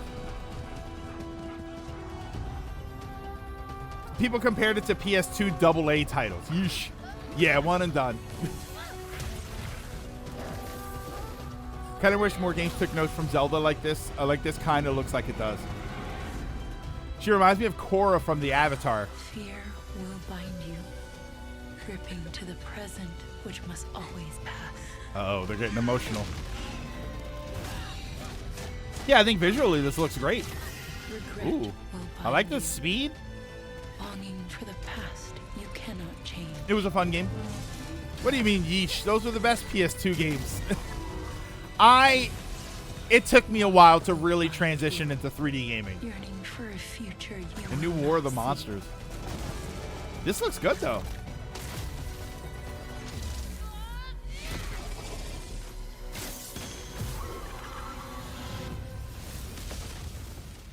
Damn, she hit him with the Hellboy. Unbound, may you depart in I don't know how to describe it, but it reminds me of PS2 era stuff. That's not a bad thing. PS2, Scars of Cosmora. Scars of Cosmora. That's not a bad way, Spirit. I'm Josh, and this is my brother Mike. We hope you enjoyed PS2 the had a first lot look of, at like, our next game, Kena, Early Scars 3D of was a lot of Cosmora. platformers and After the stuff. amazing response to Kena Bridge of Spirits in 2021, Yeah, I'm glad the this team is wasn't a excited to one and take done on the game, challenge though. of creating something even bigger and better this time around. It's a Our kaiju partnership brawler. with PlayStation No, I Studios mean, has empowered us to expand if our it's like the scope, first one, they while were still adventure staying games. true They were to just what straight up made the adventure first game games. special. That's like calling Zelda Since games her a adventure in kaiju Bridge of brawler. Spirits, Kena has grown into an older, more PS5 and experienced PC. spirit guide. All right, A so they're going to get it reputation on that precedes PC. her. She comes to a new land called Cosmora. This is the home to same dev that multiple made the distinct Majora's communities. Mask short movie. On this adventure, So, yeah, Kena that's kinda work. discovers a spirit guide's role. That's a in helping plus one living for this people, event. Not only those who have passed away. With You remember PlayStation Cameo, Studios support, yes. We're building on everything that fans loved Lilac, about the I first game. remember when I sold Deeper, more dynamic 360s to combat, people, epic boss and battles, they swore up and a down that larger, richer Cameo world, was a great and, game. of course, our charming spirit companions. They desperately wanted to Scars of believe that Cosmora Cameo releases on was worth PlayStation getting the 5 and PC. 364. Thanks so much for watching, and enjoy the rest of the show. I think I have it. It was an early 360 game.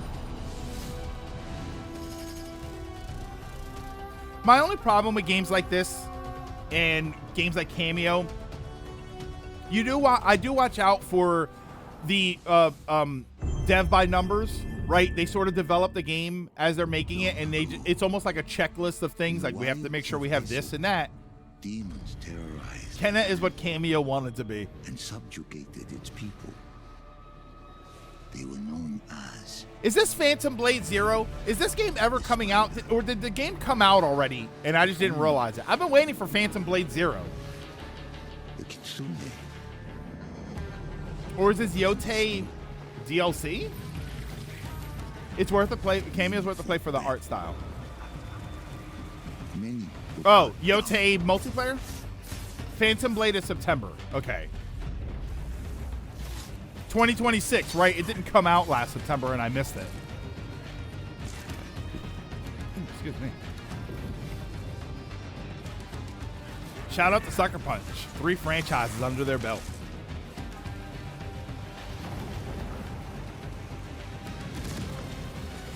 nothing can stop PlayStation really likes this true kind of warrior. Asiatic style video game.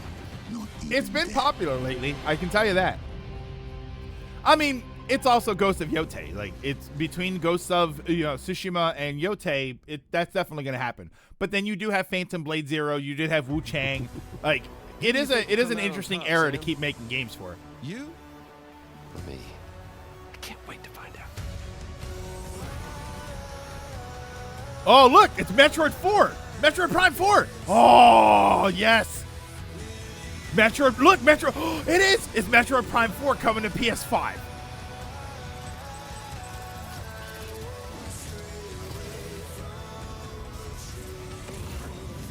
Wait, it might be. Desert Walking Simulator. It wasn't a matter of if, only when.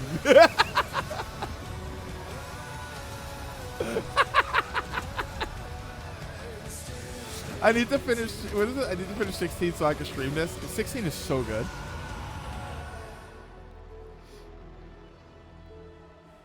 Unlock frame rates. So you did keep them behind a paywall. Bait used to be believable. How Lilac? Whoa. Oh wait, is this the I'm Lost Mike Booth video from game? Bad Robot Games, and game director of 4Loop. As a game designer, 4Loop? a core goal of mine has always been to make game experiences that offer interesting surprises and unpredictable moments. Oh that yeah, of never course get it's old. good. It's on The PlayStation. result is 4Loop, an emergent, challenging, 4-player combat sandbox where you and your friends succeed through cooperation and improvisation, and where no 2 runs are ever the same. Sandbox multiplayer. Okay. PvE. At the heart of For Loop is a probability map, which combines alien technology and human ingenuity to plot your best path forward to Some defeat studies we the spend a lot of invaders. money on multiplayer live Each service node games, died represents games. a different mission with its own Yeah, I risks, think we've heard of this rewards, game and before. surprises. Everyone votes to choose the next mission. Once you've chosen a node on the probability map, your team will teleport into the mission. You may have to collect mission-critical resources, or even rescue survivors that can offer cool upgrades from your gear. Do you all while think trying that to avoid the alien Helldivers forces constantly sending drop pushed pods and kill the bots to demand stop for PvE? Right, We've worked PvE's hard to always ensure kind of been a there are thing, tons of items but to it was choose never from, really and popular. a They lot of always strange had to creatures and have mysterious things a to encounter. multiplayer For combat example, aspect this to it. weird alien planet And then is called the Helldivers Blink happened, and So now you we're can getting collect a these Blink straight up berry, PvE which games, can and this teleport is anyone not who friend touches it to a slot. This random is not distant location. moderately All low the various effort. enemies, weapons, Like this is, items, and there's a lot of mission effort put into objectives are all this. designed to interact with each other. in Dark Tide or dynamic ways GTFO. that create emergent gameplay and endless That frame rate wasn't replayable chugging. It was your chaos. computer. Nothing wrong. That Nothing wrong means going your on. Decisions really matter, and creativity and improvisation are key. We really want players to try things and think outside the box, like hacking an alien terminal to provide intel to the rest Yeah, of it the team, definitely pushed it or being harder. I kinda bombarded think by so. Killbot drop pods, or barely escaping with your life. And if you do die, don't worry. So long as one of you makes it back to home base, you'll be reprinted My war with and ready to try Automod again. begins already. The home base is a place for your team to readjust their It seems pretty strategy, samey as a evolve lot their of stuff loadout, we've seen and so choose far. rewards from an increasing array of powerful gear. Like and we're upgrades. used to shooters, Each act but of the shooters probability never map really had culminates PvE in modes, one and now this multiple game boss is all battles. designed by PvE. This Not is to the mention, yeah, it standard does kind of boss, look like Dead by a Daylight. huge geologic surveyor that scans for No, flips, I think this looks pauses, more and elaborate. harvests. You know what this Its looks scan like? fields are very lethal. This creating kinda- a dynamic oh, wow. obstacle course of lasers This to looks avoid like- while attempting to destroy the boss itself. This looks like Because the scanner's multiplayer body Returnal. rotates like a 3D puzzle. You want to spread out and attack it from all Ah, sides. great, a Rubik's all, of Cube. I'm course, terrible while at these avoiding things. Slow-moving, lethal laser grids. Yeah, look at it. This looks like multiplayer Our goal here Returnal. is to create something new. I don't Every speak run has you MMO. What is yelling, laughing, PvE? and saying, "I can't Player believe that versus just happened." environment. We're currently in pre-beta, so there's still plenty of polish So to come. when you But we when need when players like humans you to fight join other us humans, in it's upcoming PvP, playtests. player versus player. Your When feedback it's will the be invaluable people in helping teaming us together, make this game truly great. We Splatoon can't wait for you to play it for is yourselves. PvP, Now, go but fail the salmon run is save the PvE. world. No, player versus environment is the way I always heard. Or I thought the E stood for everyone. Yeah, that kind of looked like multiplayer Returnal. Hugh, look. What's Yeah, this? salmon run is PvE. That's the Earth.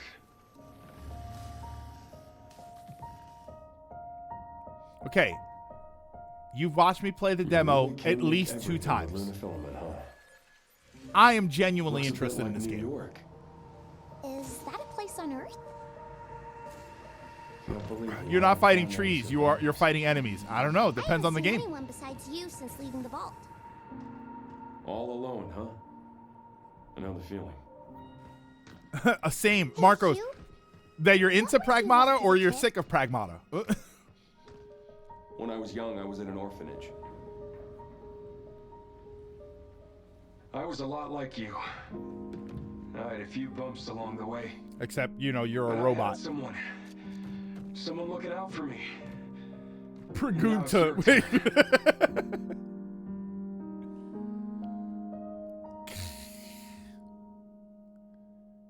AV. What was that? Or like 2 V's upside down? Removal time exceeding estimates. Deploying reinforcements.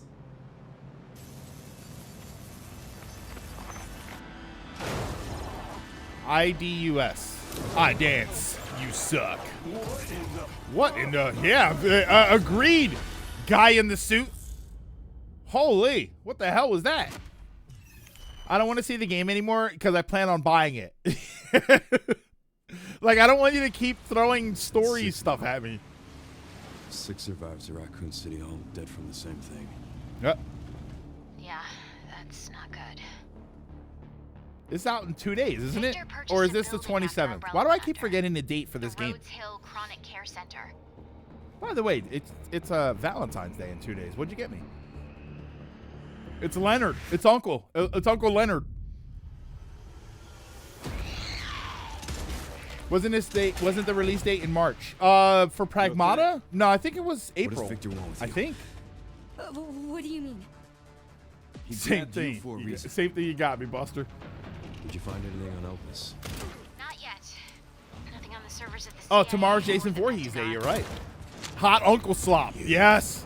Are an ignorant. That's what they call me. They call me Hot Uncle Slop.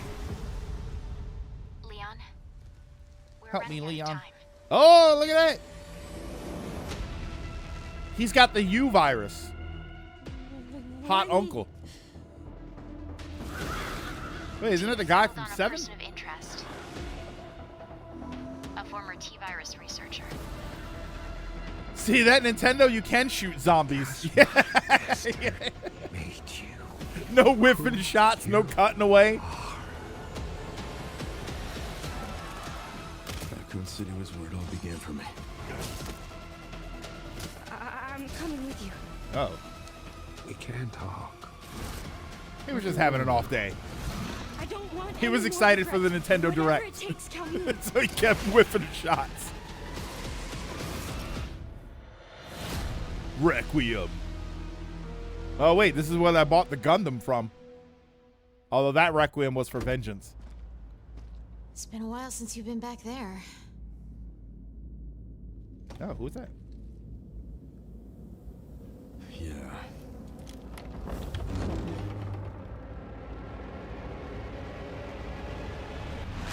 Yeah, like I feel like a lot of this stuff we should see in the game, and it would be more exciting. everyone, I'm By the way, Sean I'm Benson. And I'm Sid thinking Schumann, that was back actually with a new batch of games on their way to PS5. better than Requiem But for a before we Dream, I begin, reckon. We wanted to highlight the upcoming release dates for both Is the Pragmata is the and playable Resident Evil lady in this Requiem game from the Capcom. daughter of that guy from Both are Village or coming whatever? soon to PS5 with Apparently, it was support the for daughter of PS5. a character in Outbreak or something.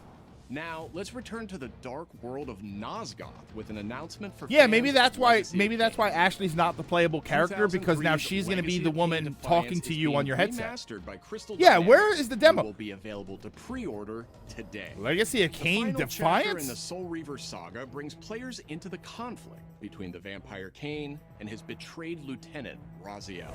Redeem yourself. This remaster Or if you boasts prefer it, updated HD avenge graphics, a new yourself. third-person camera, Best line. and wayfinding level maps, as well as bonus features like character skins. Interesting. What do you have to tell me? Lost levels, deep lore. It's on PlayStation. It's a master. It was perfect the first digital time. It'll be deluxe perfect version this of the game time. includes promotional comics and a playable demo of Dark PlayStation, Prophecy, stay winning. the unreleased sequel to Defiance.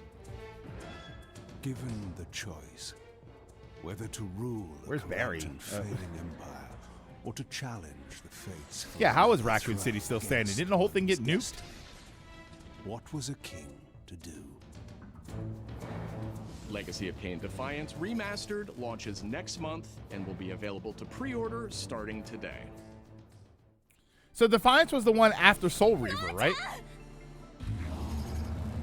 Brigandine Abyss is the latest installment in HappyNet's Brigandine series, which dates back to 1998 on the original PlayStation. Oh, wow. There's a follow-up to Brigandine? What do you mean This series? fantasy war strategy RPG tells the story of How many 6 Brigandine heroes games who are there? rise I against an literally only know of the empire PlayStation invading one. with overwhelming power.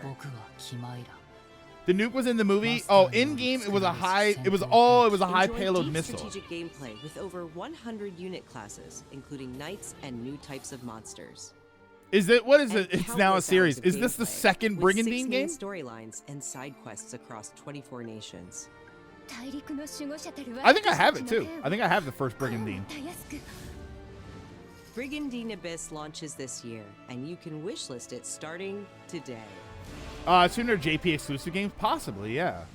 Now let's head over to Koei Tecmo Games in Yokohama for an update on the Dead or Alive series. There's an update on Dead or プロ Alive. デューサーの林です。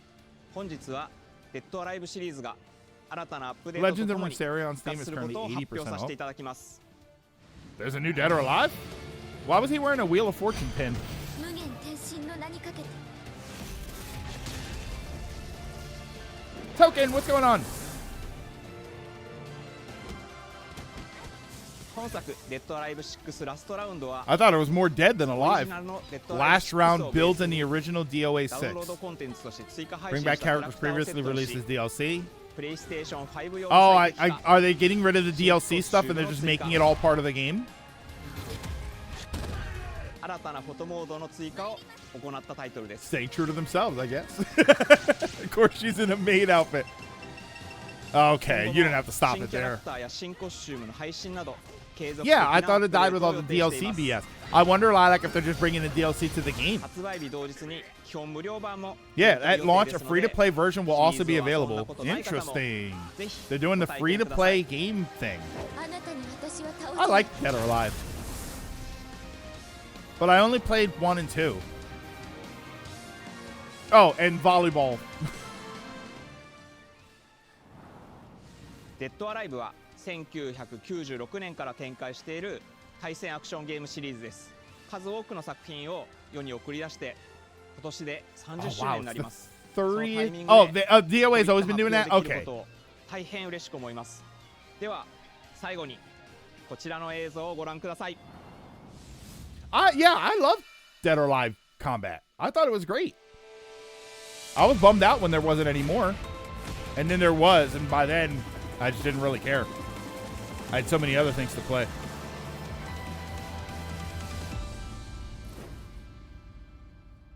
Okay.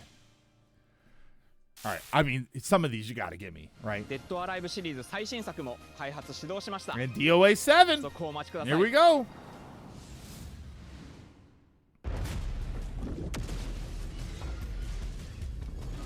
That probably should have been the first announcement.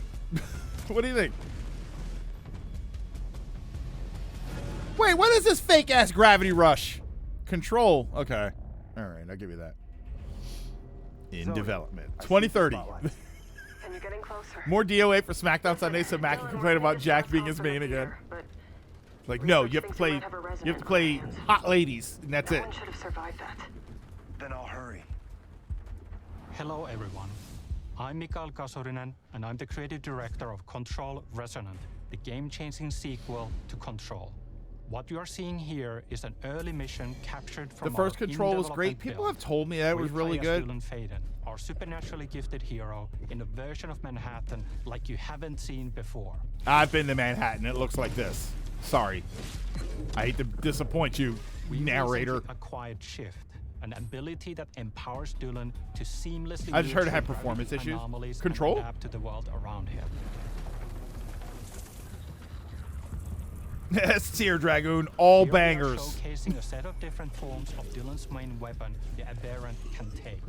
And his being on PlayStation just made it good. There are a lot of different ones you can discover to suit your playstyle. Finnish accent is strong in this one.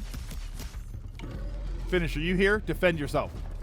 While in combat, we encourage I would get so lost in Control. Balancing between melee attacks and abilities. I don't know. I didn't get lost in Armored Core because it had a very clear path of where I was supposed to go. Kind of. You'll know it when you hear it. Just try to stay alive out there. Digital Foundry used it to test their PCs. Only game I was like maybe was Kenna, which is coming to PC. Never played Gravity Rush. There's a Gravity Rush demo. Control is a Metroidvania. Let's not start that discussion. What the hell is that thing? Let's not start that discussion. This game looks like it's missing flair.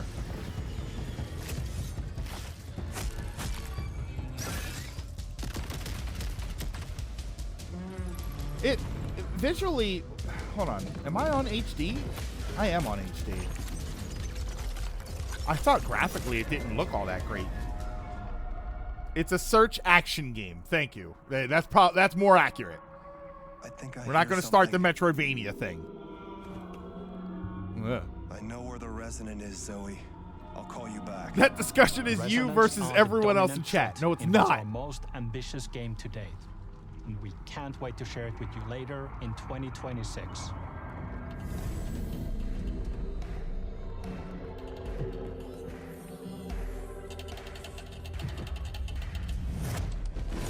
Is Control like a like Twin Peaks weird? Is it supposed to be something that when you play it, it's like your mind is bent? Find one person who agrees with you. I'll wait. Oh my God, this is visually a lot going on. It kind of looks cool.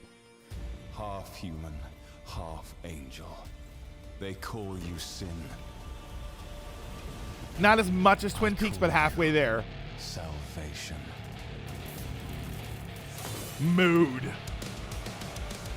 What in the doom am I looking at here? Controllers related to Alan Wake in a way. Oh, all Remedy games are Twin Peaks weird. Mood. Doom the Light Ages. The music is sick. Oh my god.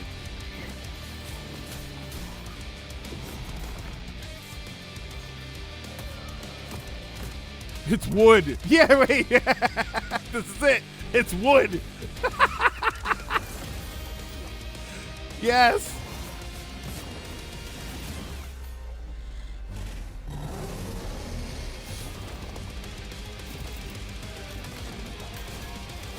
When it's time to bring the heathens the power of God. There we go.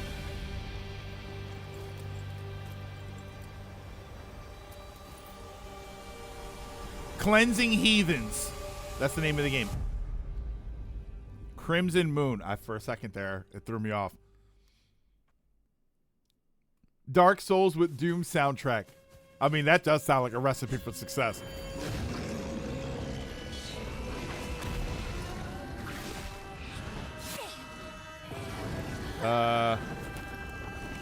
Could be Onimusha.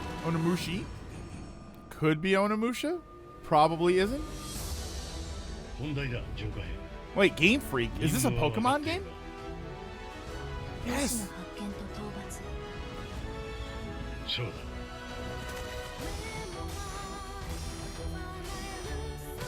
Beasts of Reincarnation. We've seen this, right? Here comes the music to demonetize us yet again. Oh my god. I wish. Have we seen this 3 times already? Holy crap. Game Freak, but with Sony, so it's objectively better. Yeah, AGM, it's about time Game Freak moved away from Nintendo. Now they can start making good games.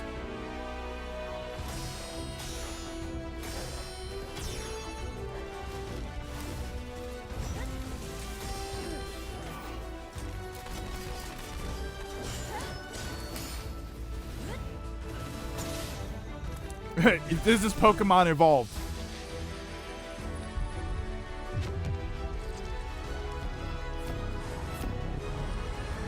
I blame the Pokemon community for their slop. Yeah, we have seen this before. August 4th. Yeah, this doesn't seem like it's going to be...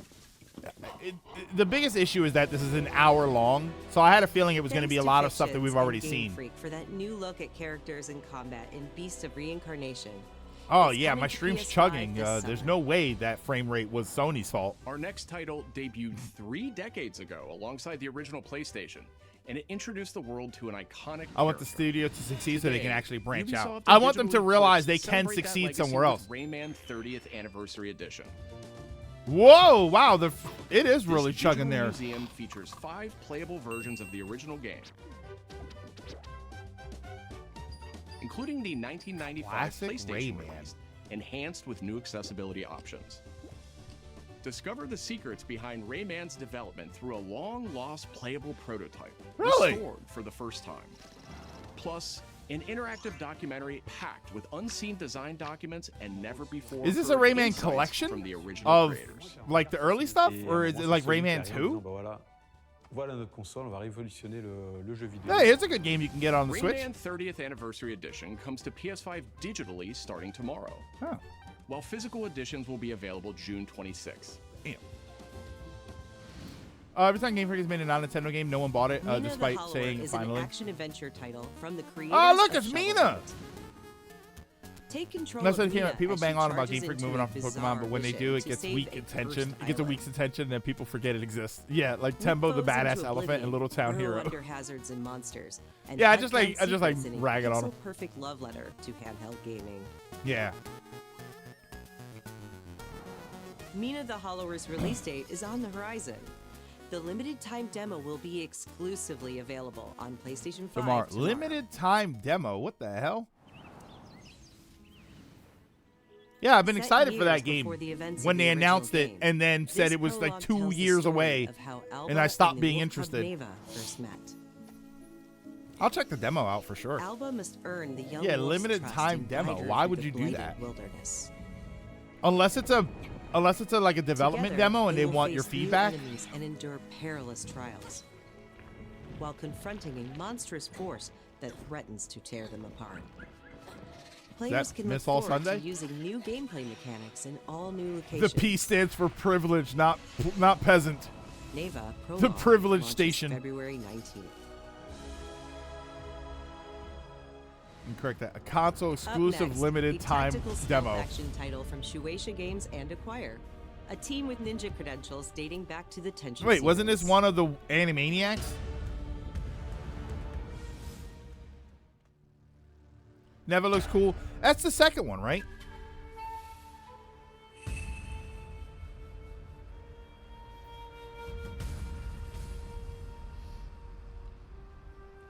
This was Yakko Shinobi Ops.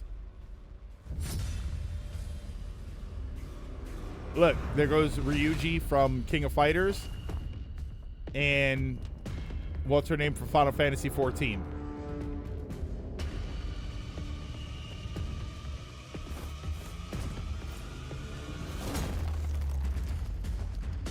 It is, yeah, it's a prequel to Neva.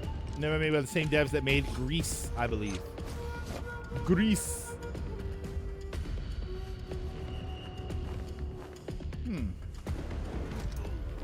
So, Metal Blade Solid. What in the world?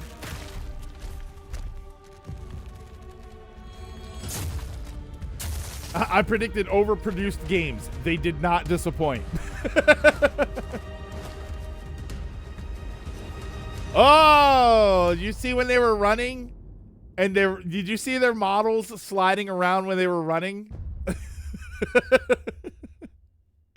That last shot where they run towards you, the models were like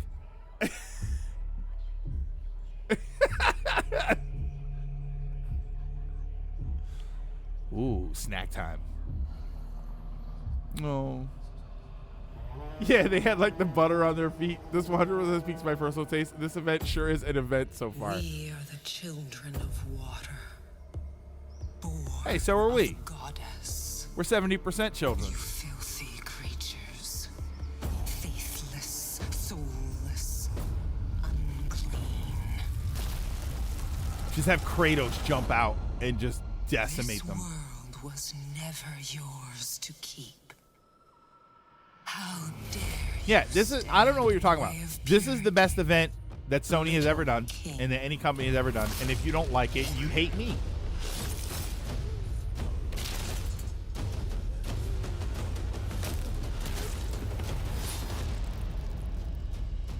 Toolin is pissed after Tears of the Kingdom. Wait, oh my god, Hentai is back. Is this the new 3D dot game Heroes?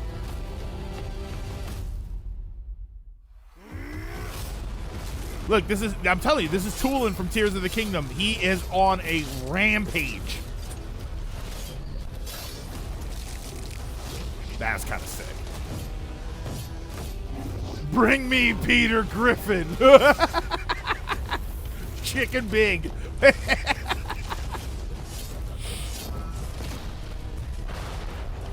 Yeah, Dynasty chickens.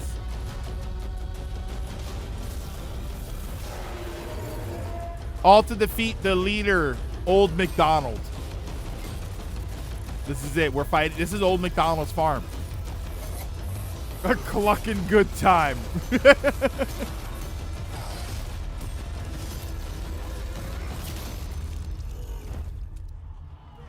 Wing arms.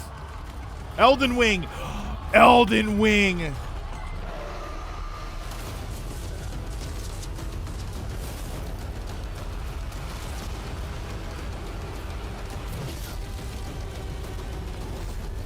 Cluxels?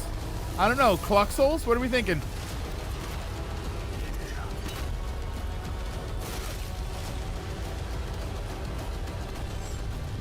Cluckborn. Oh my god, this is Cluckborn. Here we go. I thought it said wingless. I thought it said wingless. Cock-a-doodle doom. No, it'd have to be a shooter. It has to be a shooter for Cock-a-doodle doom. Racer has arrived. Star Wars. Welcome to the Galactic League. Hunters Since you're update. here, Imagine. Why not take part in a friendly? Yeah, that actually looked kind of cool. I need to see more of it, but that actually looked kind of fun.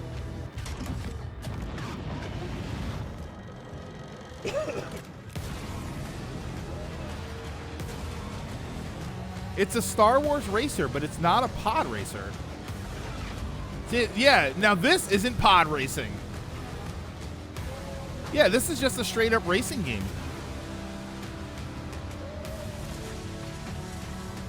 Could it just be called Star Wars Racer? Pod Racing Galaxy?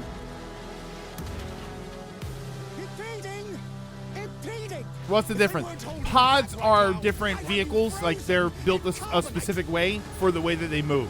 This is just like motorcycles and not motorcycles, but speeders and stuff.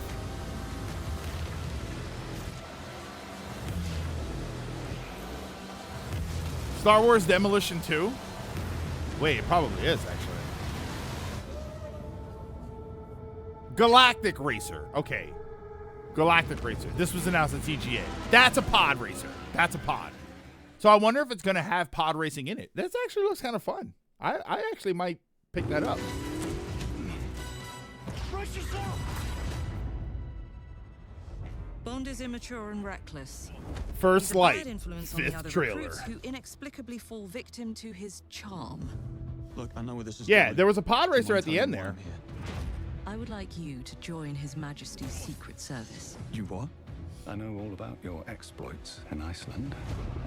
Well-made racers are never a negative, in my opinion. Heart and intuition in modern spycraft. Funny how much they really That's want the us to very like reason I'm 007. bringing back the 00s. Need I state the obvious? He is not ready. Oh, God. Service is over. Morgan. You're a rare breed, Bond. I should be interested to see what you do next. 009 will employ every manner of subterfuge to avoid capture. Try not to draw attention to I yourself. love 007 already, but this being made by the Hitman team really interested me. This game just doesn't look interesting. I feel like a lot of this is whether or not you like 007 and whether or not you like that So you world. won't do anything stupid. Of course not. I'm not an idiot. Agents have very short life expectancy. And if you do get caught, we We will haven't had a deny good ever 007 game having in heard of ages. you. I get why How's they're that pushing sound? it so hard. When do I start? Yeah, I'm like torn on 007, to be honest with you, because it's been a long time since I've been into it, but the version of I didn't like the Daniel Craig 007 stuff because that's not the James Bond that I like. I like the James Bond with all the gadgets and everything. The James Bond that I like feels more like Kingsman now. And I think Kingsman I'm Peter Brown. is I manage the game like content that's team more within my third-party speed. portfolio. We evaluate games coming from publishers all over the world, from indie to AAA. Those of us How in do the you top third-party portfolio GoldenEye? team travel the world. I and think meet they've with our topped partners. GoldenEye multiple And it's times even by more now. exciting for me when What those I don't partners think have they been can foundational to my recreate own love of is games. the love And Konami that we is felt definitely one of those when we partners. played it, like the I think a lot of multiplayer and all of that people stuff. remember Konami I didn't like for Casino being a Royale. PlayStation No, in the very I beginning. thought it was fine. Taking some I amazing watched it, franchises and I that never had the everyone urge to watch it loved again. and It's injecting just, them with it's new not the technology kind of and new ways 007 that I designing like. video games that I no like one the thought of early before. 007 with like gadgets, We were really right? You impressed got when Konami M approached us with a and list of announcements for Q. today's Like state. I like those To mark the characters, occasion, and we it doesn't wanted to really try have something a little that different. vibe when I To watched it. join you today from Konami Creative Front Tokyo I didn't Bay, watch not only to share some really exciting reveals Skyfall. for upcoming Skyfall games, was the second but one, also spotlight some of the key talent behind them. and I think there We're was really a third excited one. about the diverse I lineup think. they've brought today, and we hope Yeah, you will be Kingsman too. franchise. I Enjoy. think is. I don't think they're going to do anything with it anymore. You think Skyfall is the one I would like? Metal Gear Solid? Oh, they wait. Are we doing one? Oh, damn it. Solid 4 and Peace Walker. There's one more thing. Oh, Skyfall was the third one. What's the first one? I must endure. Skyfall was the third one. What's the first and second one? The first one was Casino Royale, right? Army that is is now preparing to unleash an insurrection. Free from the PS3 jail. Liquid's goal is to seize control of SOP, the sons of the Patriot system that controls the soldiers. Will you do this for me? Hey, Jim, okay, all jokes aside, oh shit.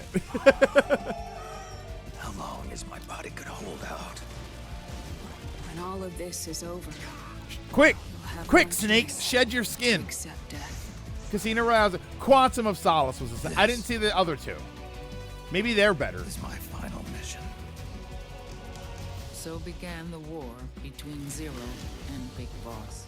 They re-released MGS4. Some call me Johnny and his co-host and said it would not happen. Just stop Liquid's insurrection. Liquid! Guns of the Patriots! Imagine if we found out about this game ahead of time and people said Liquid was leaked. Because I know where my loyalty belongs. I said MGS4 remaster. This counts. It does count. Quantum of Solace was a snooze fest to me. Uh-oh. Please, you must drive them out of our defenseless Ooh, look at all these cool robots that we could get model kits for. as our deterrent. Patriots, call the Seahawks. Yes. Yeah, I'd rather play Guns of the Seahawks. Simply said Jack. Over and over. Awesome. Remember? Is that you? Who was it that said, was it the 007 game that looks like take a step, get a cutscene, take a step, get a cutscene? I think you were thinking of Metal Gear. It's such a dull Bond movie, it isn't even called James Bond or 007. It's just called Quantum of Solace. Yeah, look at that. Look at all these cool, what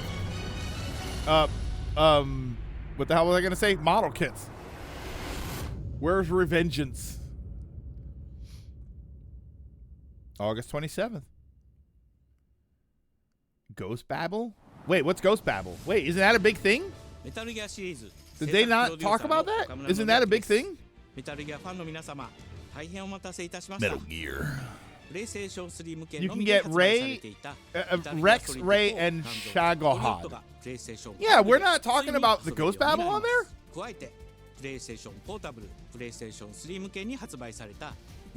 That's the Game Boy game, but apparently it was a really good one.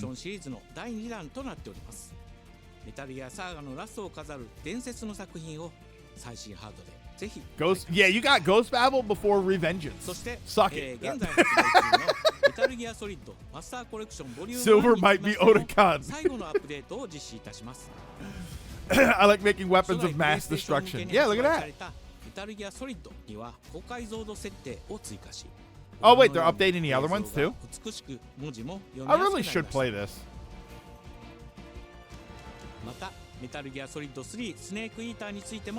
Mr. L, is that? I think that's what they just did. Oh, look at that, yeah. I never played through the Metal Gear Solid. Well, Metal Gear Solid 1, 2, and 3 I feel like are the ones that I should play. Man, who needs Delta now?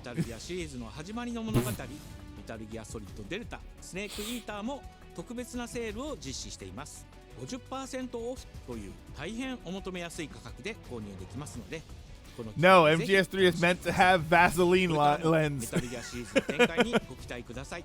そして最後にこちらの映像をご覧ください。 Just those two games on Volume 2. It's a big deal. I'm just asking. I think so, yeah. Well, 3 technically because Ghost Babel was on there, but they didn't actually show it.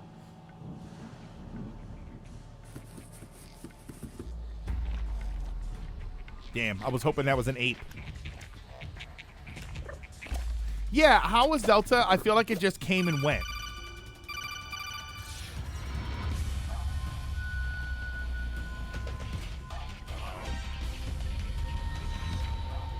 A tribute to a snake from an octopus.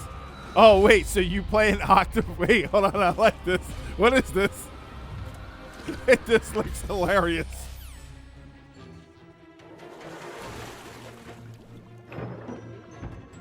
It's a remake. I think people who are going to get something out of it did so. What is this? Because this looks hysterical. 1-to-1 remake with model controls, and you could turn on the piss filter.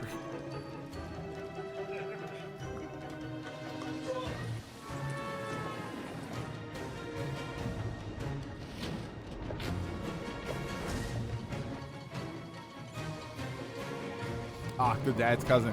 Actually, it's a shame because seeing it in the Metal Gear setting with like the Metal Gear sort of theming, I kind of wish this was like Astrobot in the sense of we would see him slinking through other Sony games. Imagine like you have to get across a road, but the road is during a Gran Turismo game. Whoa, wait a minute, hold on. In the name of His Most Royal Majesty. What are we doing? By the grace of God, the King of France. Is this a legit Castlevania game? Whoa, whoa, whoa, whoa.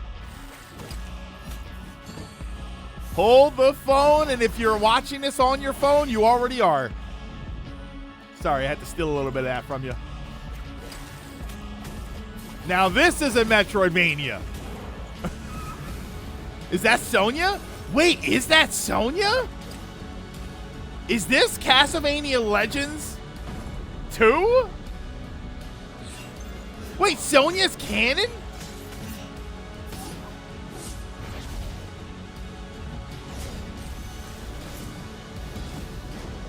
I'm not going. I have something to say, but. So now we appeal to you, Trevor Belmont. What? Last of House Belmont. Belmont's Curse. It's a remake of Belmont's Curse. Wait, that's not Sonya? What's happening?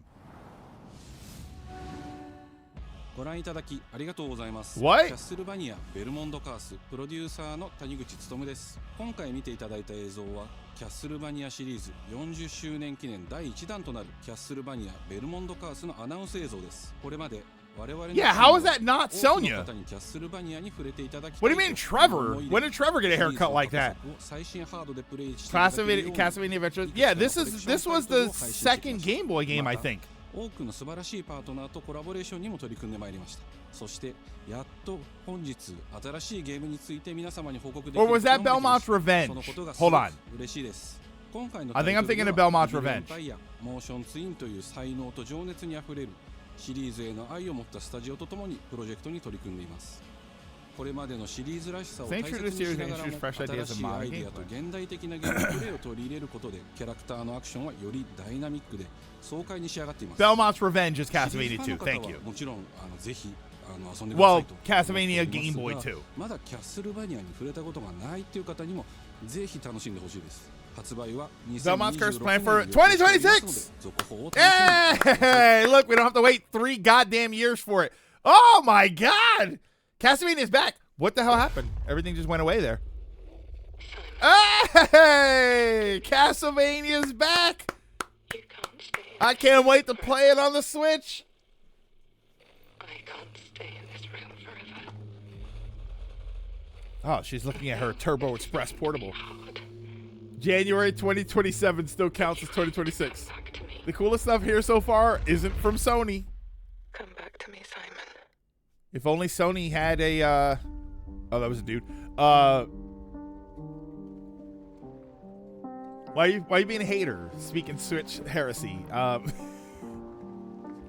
You know, since that's for Castlevania's 40th anniversary and you can't announce this here, I woke up in the water it would be nice if we just went ahead and got Requiem on Switch. This time it's different. Loud Hill. Ah! A zombie or something.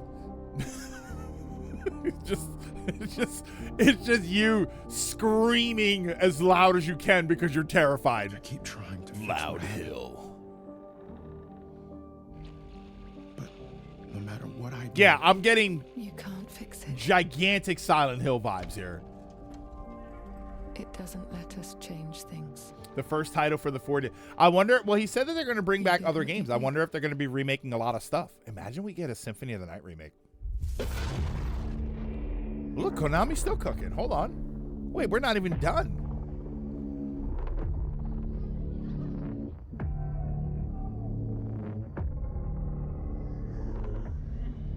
Who did, no,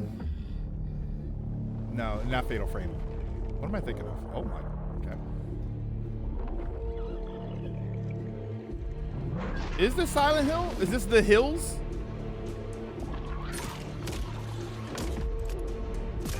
It's first person though. Silent Hill was never really first person. I don't know of. Oh no, it is Silent Hill. Silent Hill Townfall. Townfall. British Silent Hill. It's a monster, isn't it? This tells me Konami wanted their own direct. Sony foot the bill, so they said, "Yeah, just put everything here." A world shrouded by lightfall. Shining drops of light that bring death as they fall. Kingdom Hearts. This is it. This is Kingdom Hearts 4. Cutting through the darkness.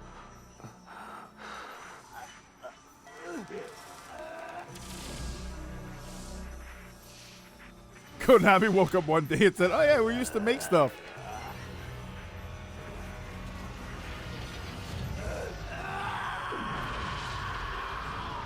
This is still Konami here. Oh wait, is this not Ghostwire? Ghostwire? Didn't Konami make one of those? Like Ghostwire Tokyo or something? So is Konami redeemed? Let's give him time. Hey!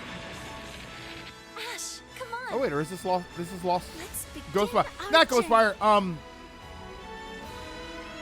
What the hell am I thinking of that's like that?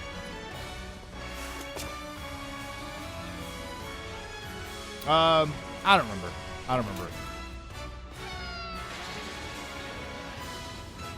More Animazing games. Those were Her Majesty's words. Ghost Runner, is that what I'm thinking of? Beat you here and stop the lightfall.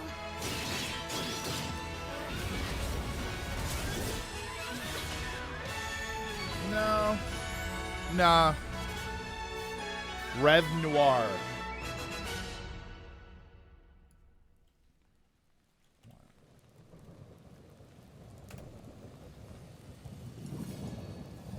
Ghostwire Tokyo. Ghostwire Tokyo. That's what, yeah. Ghostwire Tokyo is what I was thinking of. That had a different art style, but it was like the Japanese sort of kind of anime-ish. Not really, but. プロデューサーの門井です。 Nah, yeah, it was a ティ different ザー kind ト of レ game. ーラーの Okay. 方はいかがでしたでしょうか。レブノワールは完全 Rev 新作 Noir. の I don't know if that's JRPG what I で was す thinking of. 私自身を含め JRPG を愛し続けてきたメンバーが Konami 情 starting 熱 a を持って redemption arc. Let's 開 give them the rest 発した of タ the イトル year, となり but ます。 they might be on to 仲 something 間 here. との出会い、成長、そして JRPG には大事な心揺さぶられるような展開。こちらを大事にして I don't know, it ナラ looks ティ like a ブというも game のを表 that I'm 現しよう thinking と of, and it's 突 not き進めてお those. ります。新しい冒険が始まるというワクワク感、ぜひ楽しんでいただけると思います。今日、お届けした映 This 像 feels like a は Lilac 本当に game. 一部の Lilac, 一部で thoughts? レブノワール続報がこれからもどんどん出ていくと思いますので、ぜひ、楽しみにお待ちいただければと思います。 More upcoming games. A Castlevania game. When was the last legit Castlevania game? I need to see more, but not wrong.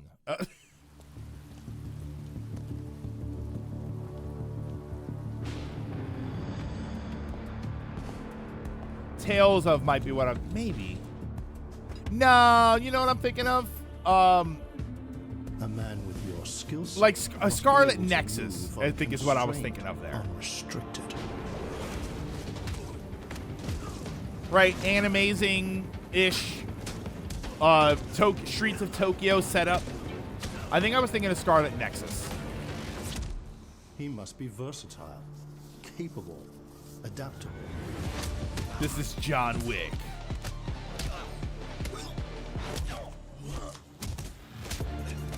I don't know. Let's see what he does with that stick. Or knife. Is that a knife? Or is that a stick? How? Oh, there. Okay. Have you ever held a cast iron pan? must That be guy would take grounded. 2 hits and be dead. Stable. Lords of Shadow in 2014. Yeesh.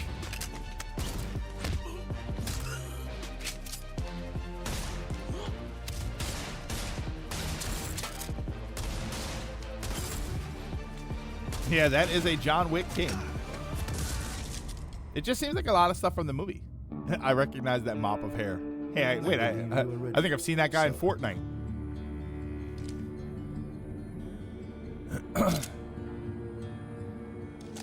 Peach's side smash. Yeah. I'm thinking I'm back. Am I the only person in this planet who doesn't care about John Wick? I think John Wick is awesome, but I think too much John Wick and it starts to be, it like loses its flavor when you have too much of it.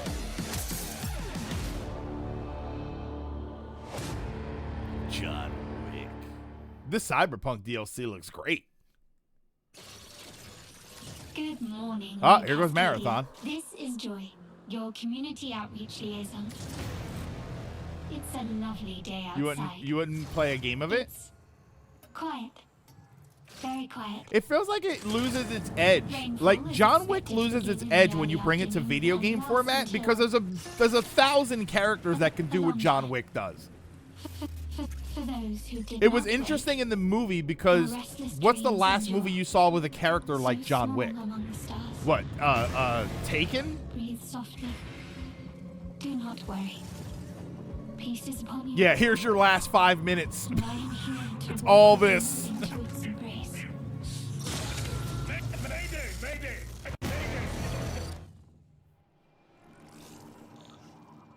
This is General Dalek Reed of the new Cascadia colony. Oh, so I guess this is the story trailer. Whoever's listening, whatever's out there. If the game plays like Batman Arkham without stealth, it would be great vindication. Supplies, a way out. It's basically Fast and Furious. It's a brain-off action movie, but it's so good. This is Dalek Reed. Tau Ceti. Sisu, finished movie. The main character was called John Wick's grandfather for a reason. Interesting. Ooh, that sounds interesting. I'll have to watch some fight scenes. To survive things I never would have. Just give me a 3v3 kill mode and call it X Defiant. I'm the only one. I think I'm the only X Defiant fan still out there. It'll come back. Don't worry. Embrace.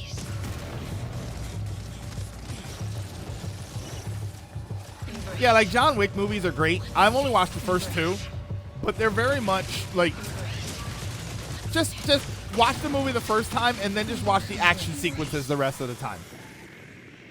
Ooh, it'll come back faster than Gundam Evolution. That hurts. That hurts.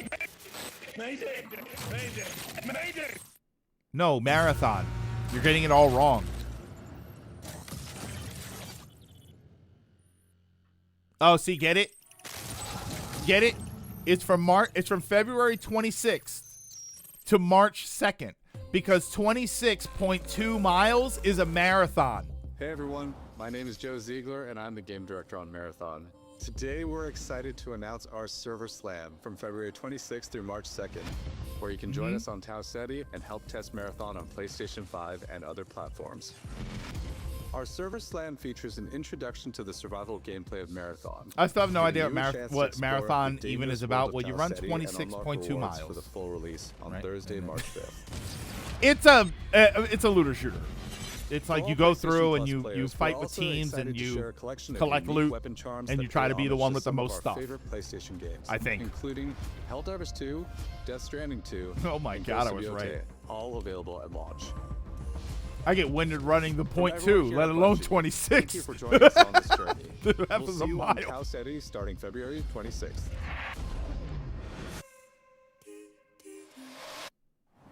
I guess, is it free to play? I guess it's going to be free to play, right, for the demo?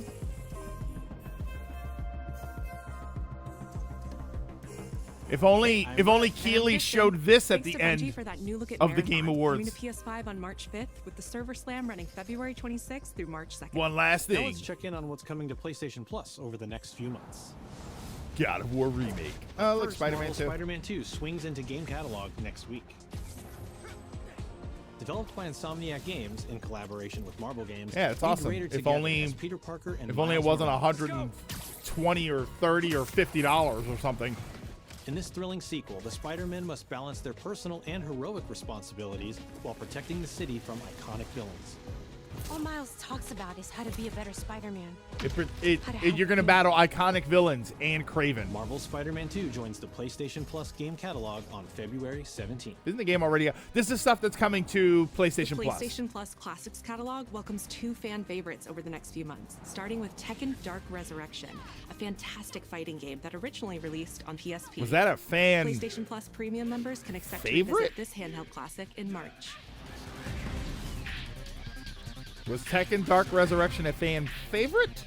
Oh, apparently so. Based on Ronan and Lindsay. PlayStation version of Whoa! Time Crisis brings arcade action to the Classics catalog in Time Crisis! This version also offers gyroscopic aiming with the DualShock 4 or PS5 DualSense controller, simulating the original. Can I get it on the experience. Switch so that I can use the Wiimotes?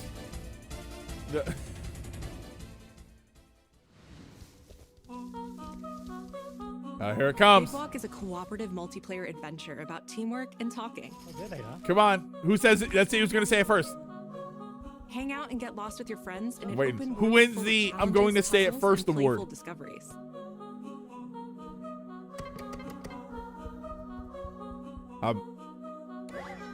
Shifting between this. Mouse control Time Crisis would be kind of interesting. Friend slop, yay! That's all for me and Brett, but we still It's such have an a lot more obnoxious cool term, stuff but to I show love you, it. including brand new Saros gameplay. Housemarque's next action game releases April 30th, and creative director Gregory Loudon has even more systems and combat to break down. Can it just Let's take a look. Can it just not be a roguelike? That's all, or a roguelite. Can it just not be that? What is please? that for you, Arjun? Finishing the mission. Solid call to be on the online service. Keeping people safe. Said the man with no friends. True. And I'm sloppy. I know you better than that. Hey everyone, I'm Gregory Loudon, creative director at Housemarque. Today we're excited to show off our Comeback Stronger features and Eclipse gameplay running on PlayStation 5. Comeback Stronger features. In Saros, you step into the shoes of Arjun Devraj, performed by the brilliant Rahul Kohli. It who is will be, and discovering it will be. the No, it is. It's hostile shape of Carcosa. They already said. They As already you said that encounter it's variety of a ever more roguelike. brutal hostiles, death is inevitable. But in Saros, death only means that you will come back stronger. Yeah. They said it was a roguelite. When they first showed it, I got really excited, and then they said roguelite, and I Interacting tuned with the out. survivors of Echelon 4 will help you understand the mysteries of Carcosa. I can't believe so many are gone. They didn't all die. Some of them changed. More overproduced games.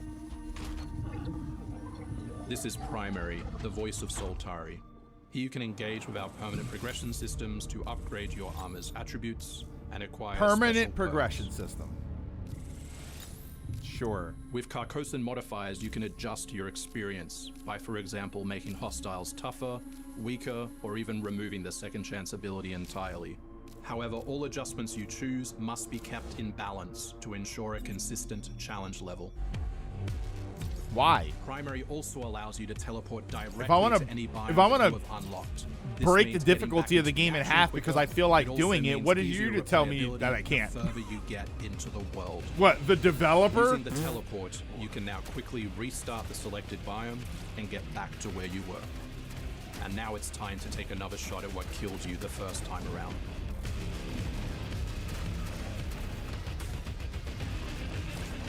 They're censoring my Eventually, power. You come across an It's a skill alien tree. Shut up. device. This is By very using it, anti-Lilac? you Why? discover that it calls the Eclipse. We're gonna have to. We'll need 33 expeditions to fix this. The Eclipse corrupts You the fear world. death. Let go It's of a your complete fear. escalation of our gameplay, our audio, and our visuals on Carcosa. The red moon rises once again. I love breaking my characters. Yeah, so do I. Projectiles which reduce your maximum armor integrity, but you can restore it by using your Yeah, it might be power the weapon. anti-me system also. Weapons and artifacts also become corrupted, which alters them in both positive and negative ways, which ramps up the challenge. We can't wait for you to play Saros when we launch on April 30, 2026.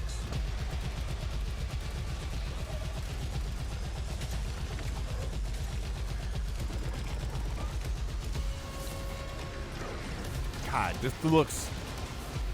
this looks like it would be so good if it wasn't a roguelite. Can I just have a continuous action game?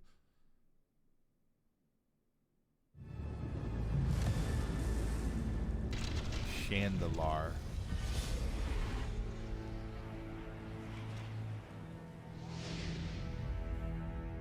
Oh, wait, is this X-Men? Oh, this is the Cosmic Invasion, right? The air trembles. Mother Earth herself What is this? senses the coming battle. Yeah, I saw X-Men. That looked like the Guardians. A true team Or the Royal Guard or whatever the hell they were called. Is this Tokon? Yeah. Oh, yeah. Feel the power of Marvel. Watch the Marvel Fighter Z. Limbo is waiting, and I'm starving for your soul. Oh, brother. Here we go. Get your $40,000 tournaments ready. Here comes Magic. Oh, look, the Wolverine game. About time. You're cooked, Bob. Behold, Darkchild! Ah! Wait, we gotta hit him with the. Gotta hit him with the Wolverine. Who in the hell? I am all that remains of Shi'ar technology. Danger? What is she? The embodiment of the danger room? Disassembled. Surrender to avoid further danger. That's what happens when you pick a fight with synchros. Let's finish this. Damn. Oh, everyone's here for the vibes. Together.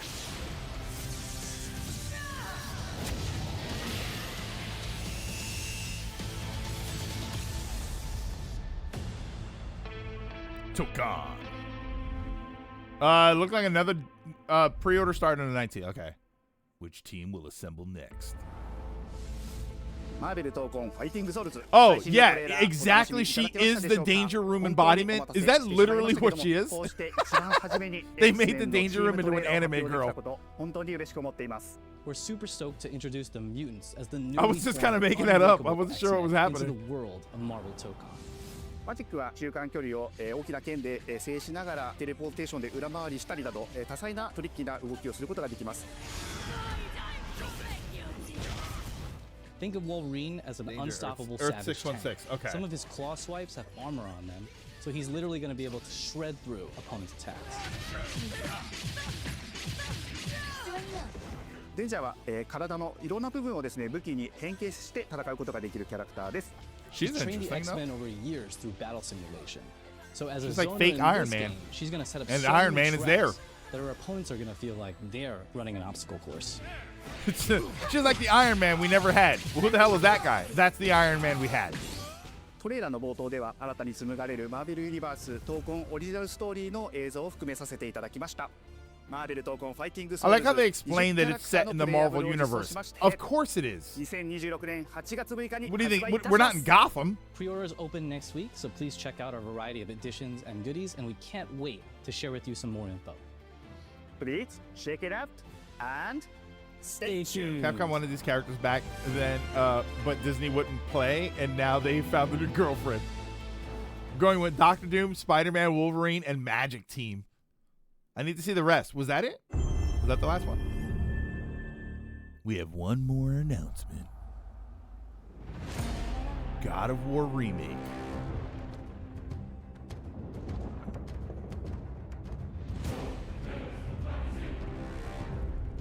Oh my God, wait, it is. Wait, I think it is. Wait, are they remaking God of War 2? Oh, wait, it's a collection.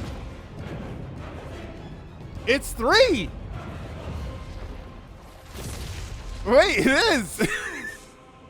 Your son has returned. Now on PlayStation Plus. Wait, it is! Remake! Oh, it is! Maybe I'll finally give them a try. Hey, what's happening? What's happening? TC Carson! It is OGTC. That's right, the original God of War. Yeah, I'm back, baby. And I'm thrilled to bring you some exciting news about the series today. Starting with that teaser that you just saw, yeah? Now look, we are and no gameplay. I'm assuming it's super early. Confirm that I'm assuming it's super early into the game. The Greek trilogy remake is now in development.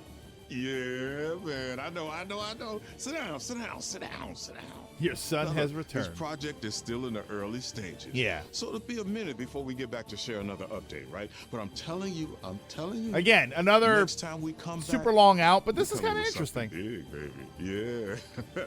And in addition, since we're approaching the last few months of God of War's 20th anniversary year, good timing. We couldn't let it close without one last surprise. Oh, wait, hold on. Now, this announcement is a passion project that will let you experience God of War's signature brutal combat. It's the sex minigame. Separate download. Storytelling like you've Here it never is. heard It's it the before. sex minigame app. I'm telling you. That's all you get. So, thank you for 2 strong decades of support. And we A can't third wait for you Norse to see game? what we've got cooking to keep the next 20 years surprising, fresh, and fun as hell to play. Yeah, all right, you can watch it now. Go. Why are you still here? Go. The cell phone thing. Yeah, that's cool. So wait, so there's one more secret? One more surprise? Unless they do have footage. Or unless they're going to show the new God of War game. Yeah, I like that guy. He was on Living Single. Is the first time I remember experiencing him. Before I was a god. Oh, wait. Somebody said God. There's a 2D game. Is that what this is? Spartan.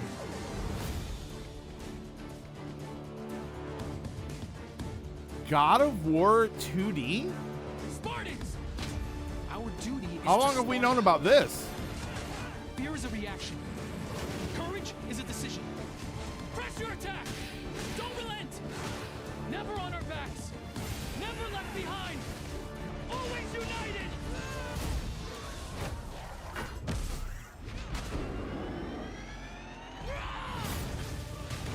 The legendary saga. Oh, it was leaked. Okay. Moral of War. And triumphs of destruction and redemption begins. God of Vania? God of Vania. That's crazy because we also got a Castlevania game.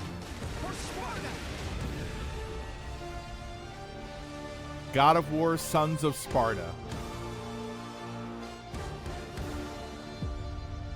Available 2026. Imagine it just says February 13th and it's out tomorrow. Yes. Oh my God! It's out today. Ah, that's hysterical. God of War Sons of Sparta. Wait a minute. Hey, that's actually really awesome. Final Fantasy 15 did something like this where you played as Sid, Nox's father, and a couple others that was based on 15 side-scrolling action game.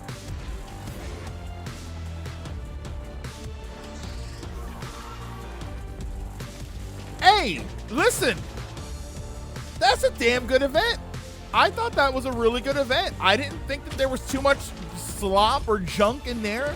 We didn't spend 15 minutes talking about Marathon. This was actually a pretty good showcase. I gotta go. I gotta go A minus as a grade. I usually don't jump on it that fast, but it's hard for me to not look at this and say this was like an A event. No Sly Cooper, thieving rat still stuck in ancient Egypt. Yeah, I only counted 2 or 3 games that were beyond this year. this was a damn good event. Hold on a second here. All right, so I gotta wait for it to just be like fully uploaded, but all right, so hold on, let me go back. Do this. Oh, I've been getting these. I just started getting these because I guess they just started. Katie Sackhoff, who was in Battlestar Galactica, they're watching that's her and her husband. They're watching Battlestar Galactica for the first time, so they're going through it. So it's kind of fun to go through it. First time Sony Direct beat a Nintendo Direct. It is. If we're gonna start splitting hairs, it is Sony's first party of Direct versus Nintendo's partner Direct. So we would have to wait. But that was, yes. Ryan, hello. I hope you guys had fun over there. That was surprisingly good. That was actually surprisingly good. I'm very shocked by how interesting a lot of that was. You had, I mean, what were the standouts? While I'm not a fan of the early God of War, early Kratos, in particular, I do think it's exciting to get remakes of those. I am curious to see how the remakes end up looking. That 2D game is kind of interesting. I do kind of want to see that game running. The Castlevania game. Here's the one thing I am going to say about the Castlevania game. We have gotten so many really great, outstanding Metroidvania side-scrolling type games that it almost didn't stand out among them. Like, if it wasn't called Castlevania, I worry that it would get lost in the shuffle of all of those kinds of games. It still looked great, and it's still Castlevania. That's all I care about, right? Yeah, right. Right in the middle of the event was a Konami Direct.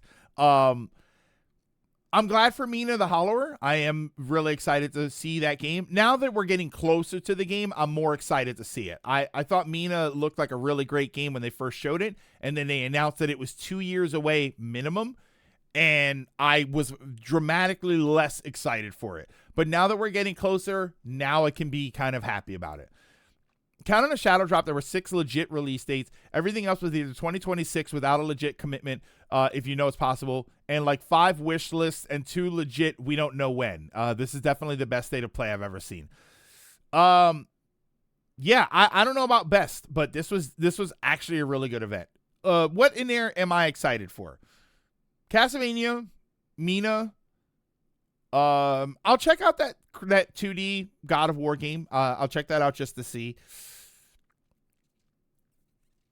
I can't say I was excited for the Yote stuff. I'm not excited. Kenna, I thought looked really good. I do want to play the first Kenna, so that's something that's been on my mind for a while. Dead or Alive 6. I want to see what happens with Dead or Alive 6 as far as how accessible the game is. We got remake Castlevania, Project Windfall. Project Windfall is probably the one that I'm the most surprised at because it looked ridiculous, and yet it did kind of look badass. Stone, you didn't mean that? Yes, you did. Dead or Alive, you mean 6 or 7? Wait. I'm interested to play 6 because 6 is that one that had all the DLC trouble. 7, I'm just curious to see what they end up doing with 7. I'll probably be more excited for 7, just because that's going to be the more modern game. I'm really excited for the James Bond game. That's me reading Noth's message there, not me. Legacy of Kain Defiance remaster. The funny thing is I didn't play anything past Soul Reaver, so I don't know how excited I can be for that game, but I do want to try it. More mixed. It was a good event, but the best stuff wasn't from Sony. I still give it a B. It was more. There was more at the Partner Direct I'll actually buy on the Switch. But again, this was a good event. Now, would you buy a lot of this stuff on the Switch, though? Would you buy a lot of this and like you saw it here, but you'd go and buy it on the Switch? I'm looking forward to Castlevania. I still need to try that Mina demo. I don't even. Is the Mina demo still out? Wasn't there one before? Tomorrow's the Mina demo. I think that's going to be released tomorrow. Castlevania God of War Windless. excuse me, Mina, Neva. You're interested in Neva? Neva, to me, I didn't play it because it looked like Grease, which looked like Child of Light.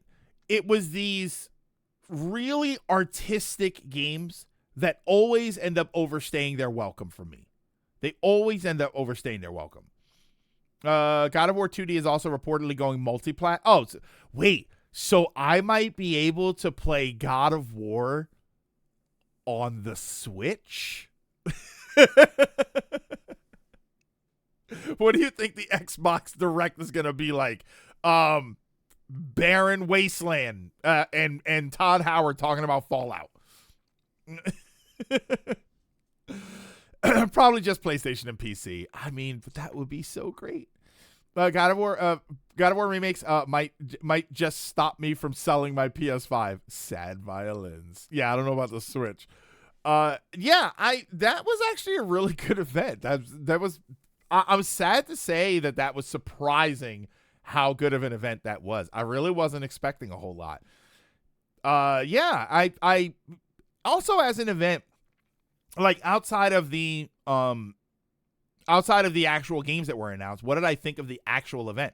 And I thought the actual event was really good. We got a little bit of talk from the devs or whoever they were. Like at various times we got different conversations from people, but it wasn't a long thing. We did not spend 15 minutes talking about Marathon because that's the big thing they're pushing. I noticed no high guard. But overall, I think I was just really, no cringe tech talk.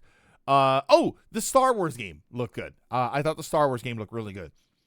The Silent Hill game I thought looked good, but I don't really play Silent Hill. I played 1 and 2, and that's as far as I got. I don't like a lot of the grittier games as a general rule, so a lot of this is like neat, but again, I'm more happy to say this is a very good event for Sony. Yeah, the Star Wars racing game, Galactic Racer, that looked like a lot of fun. Sony should have said 70 minutes, not 60. Yeah, you're kind of right. Actually, yeah. High guard, you mean Concord too? Control, that control thing was kind of good. I thought that was okay. Kind of makes me want to play Control 1. Star Wars game is the closest thing we'll get to a new F-Zero. Yeah, I'm definitely buying Galactic Racer. They said 60 plus. That's true. Honestly, that was a pretty good event. There was a lot in there, and I'm excited for it. God of War Remake, Legacy of Kain, Defiance, Rayman. The Rayman collection. This is wild. This is wild that we're having a hard time. I'm having a hard time remembering everything because the Rayman collection. I need to see. Hold on, Rayman collection. I'm curious to know everything that's in the Rayman collection. I know they said a bunch of stuff, but what about the actual games? Yeah, that's just nitpicking for nitpicking's sake, which I love doing. Rayman collection. I don't even know what it was called. No, I can't type in Rayman collection because that's not what it was. Rayman 30th Anniversary Edition. All right, hold on.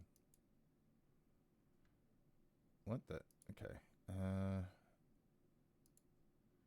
It releases tomorrow. Develop my Digital Eclipse. New way to play the classic. Wait, the 1995 classic. Oh, wait, is this not a collection? It's 5 versions of Rayman 1. Oh, that's what. So it is a Rayman 1 collection, technically. Tekken Dark Resurrection. Like, later Shadow, have a good one. I don't know enough about Tekken to know, because she's like fan favorite Tekken Dark something, and I thought, is that a fan favorite? You tell me. Was that Tekken game that they're bringing out? Was that a really popular game? Can't believe they're bringing back Tekken 5. Yeah, like it's technically a collection, but it's not a Rayman collection. It's a collection of Rayman 1. It is. Oh, it is a good game. Okay, all right. I don't know Tekken, so let's see. I'm trying to see if they have a specific list of what's on the collection. Celebrating 3 decades is definitive edition lets you play I'm on Sony's blog, by the way. Lets you play multiple versions of the 1995 game, including the handheld adaptations reformatted for the PlayStation 5. You can also take on 120 additional levels, pulled from the bonus level packs Rayman's new levels, Rayman 60 levels, and Rayman by his fans. It includes a faithfully reimagined soundtrack, well as enhanced gameplay, 60-second rewind, multiple save slots, instant level unlock, and infinite lives. Also as an added bonus, 30th anniversary edition will include a never-before playable prototype, giving you an inside look at how Rayman's gameplay was developed. So yeah, so it's basically a collection of Rayman 1. Despite it coming in September, no Phantom Blade Zero. I wonder if they focused on things that were coming out a little bit closer. Yeah, you're right, because they didn't show anything for that. Can't forget Tekken 6. I'll die on that hill. Seems the God of War Prequelvania game is $30. Not bad. Let's see how long it is. 30 isn't terrible, but let's see how long it is.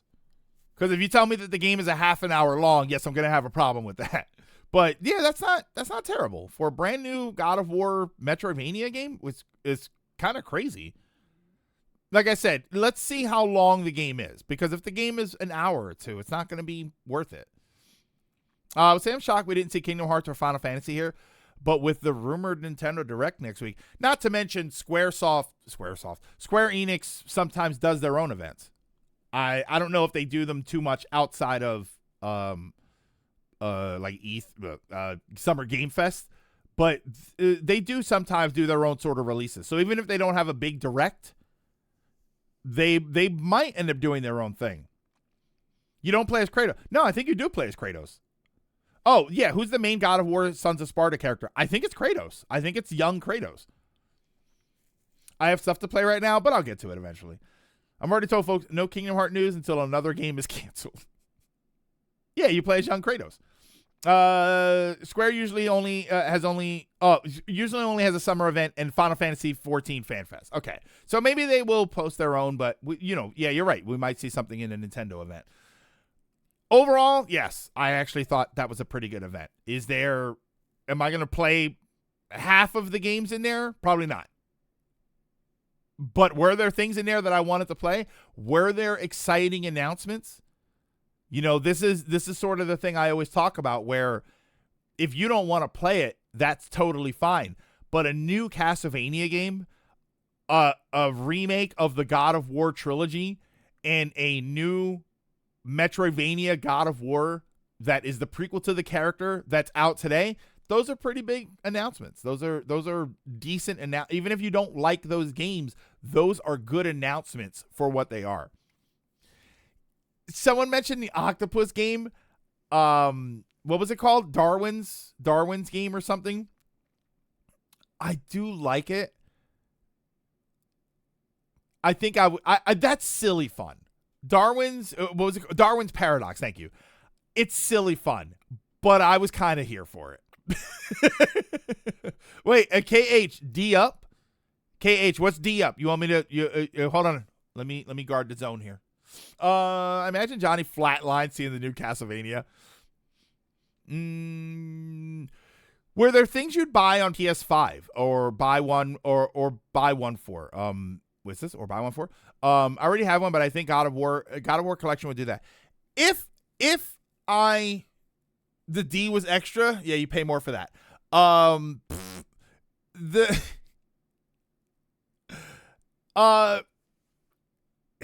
If I was ever going to go back and give the original God of War games a try, it's going to be through this remake collection. The Metroidvania game, I might try out. I'll probably wait for a sale on that one, but I might try that one out. Kenna, I would absolutely buy here.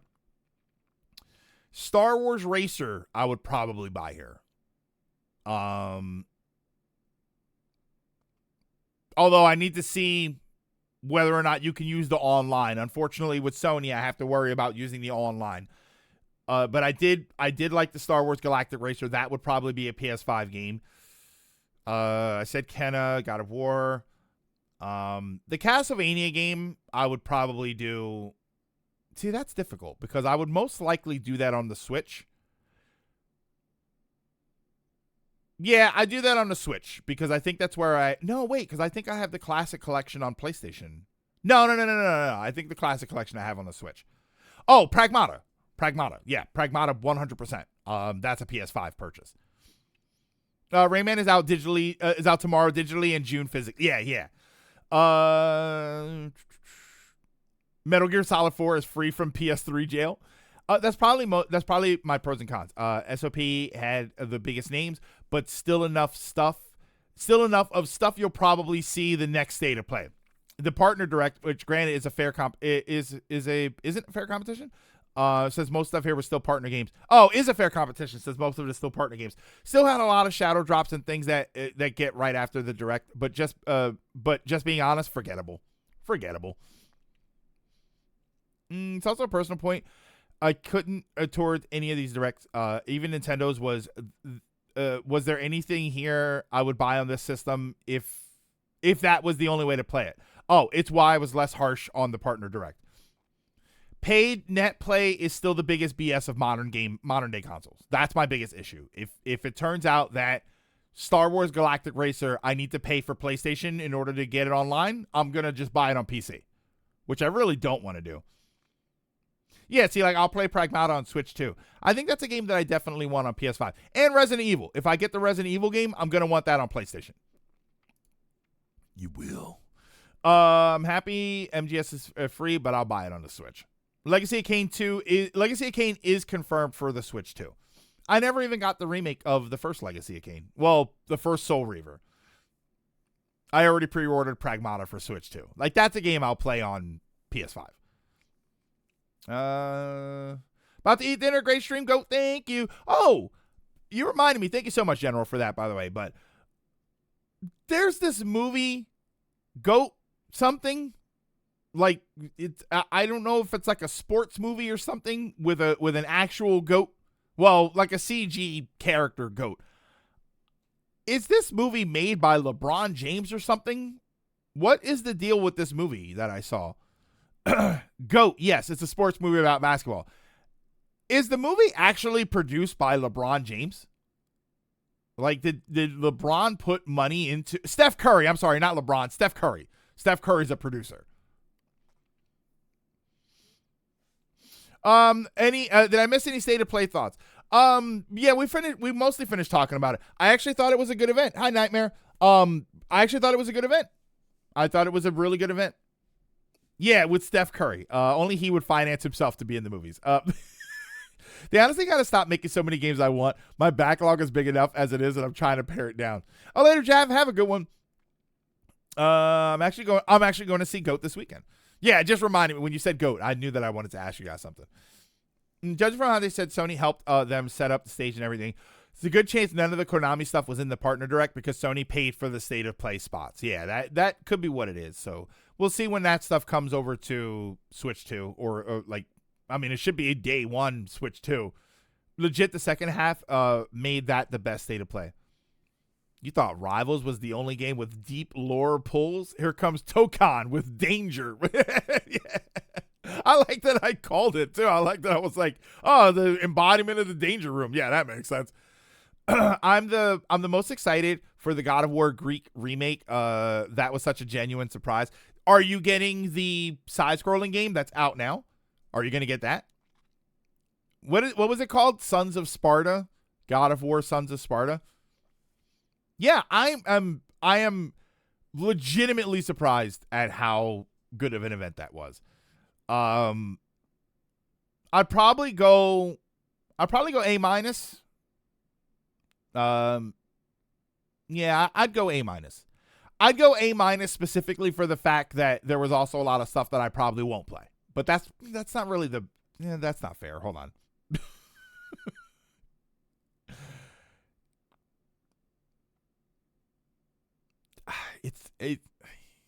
When I say A-, I want to say A. And when I say A, I want to say A-. I'm going A-. There we go. TC Carson was just so nice. Yeah, TC Carson was interesting because I only know TC Carson from there was a show called Living Single, and I think he did some other shows too. I don't have a PS5, but I'd love to. Is it on PS4? Is the God of War? I know it's a dumb question, but is the God of War thing on PS4? Or did they finally stop with the PS4 crossovers. Like, are they still producing games for the PS4 that work on the PS4? Split the difference. Call it a Nintendo B. It's a PS5 exclusive. I do wish the less gritty. Yeah, I do wish the less gritty Sony. I'd be happier if some of those kinds of games, Patapon, Parappa. Yeah, I mean, Parappa would be great. The one thing I did wish was the Darwin's Paradox game, because they did the Metal Gear sort of thing where you're running around the Metal Gear area. I do like the idea of Darwin's Paradox, but you're crawling through Sony games. Like I said, you're trying to cross the road while a Gran Turismo race is going on, or maybe you run into Astrobot at some point. I do kind of wish that they did a little bit more of that.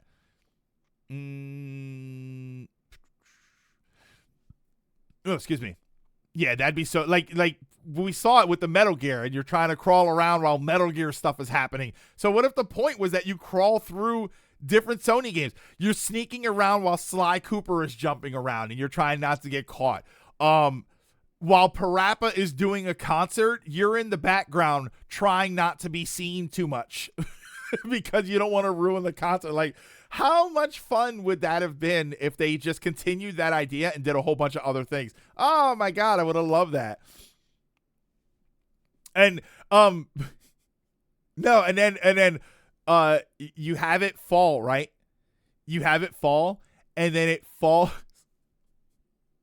When Darwin falls and hits, you look around and you're in Bloodborne, and then he goes, "Wow, that's where you've been," and then just leaves, and you don't actually ever play the Bloodborne world. Oh, and one last FU, when you fall into the Bloodborne world, you go 30 frames per second. All the frame rate switches to 30 frames per second. And and for the 40 seconds that you're there, the whole thing is 30 FPS. Connie, what's going on? Is everything over? Yes, everything just ended like 25 minutes ago. You interrupt the Hunter's coffee break. Like, you crawl through. Oh my God, that's such a fun idea. I found it really off-putting that we saw 5 Konami announcements and they were. I find it really off-putting that we saw 5 Konami announcements and they were all interesting. I'm telling you, Stone, right in the middle of the state of play, they dropped a Konami Direct. It's crazy. God, I never wish that level of violence on anyone. At least it's more Bloodborne content.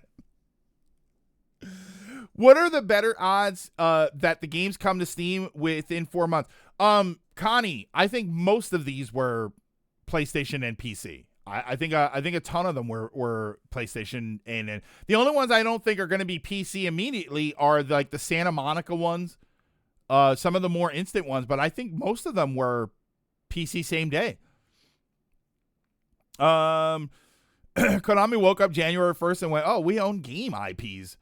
Oh, that's my wish for Sony. I don't want Astrobot to be the exception. It still is for them. Overall, one of, if not one of their best events. And going back to the joke, that argument of audiences fall off when somehow is trying to argue that Sony is always the exception. Yeah, everything goes everywhere, or everyone's selective.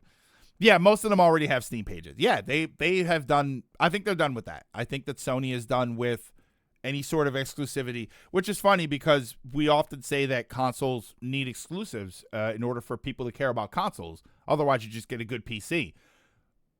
But with PCs the way they are now, try to build a PC now. Vastly prefer trailers like this rather than really brief ones that are only like, hey, we're making a game. We promise. It's being made. It'll be out one day, eventually, maybe. Yeah, Noth, that was another thing that we had talked about, was that most of these games were 2026. Some of them were really quick. We had one shadow drop. And the ones that didn't say anything else were God of War. The God of War remakes, they just didn't have a date, but they flat out said they're early in development.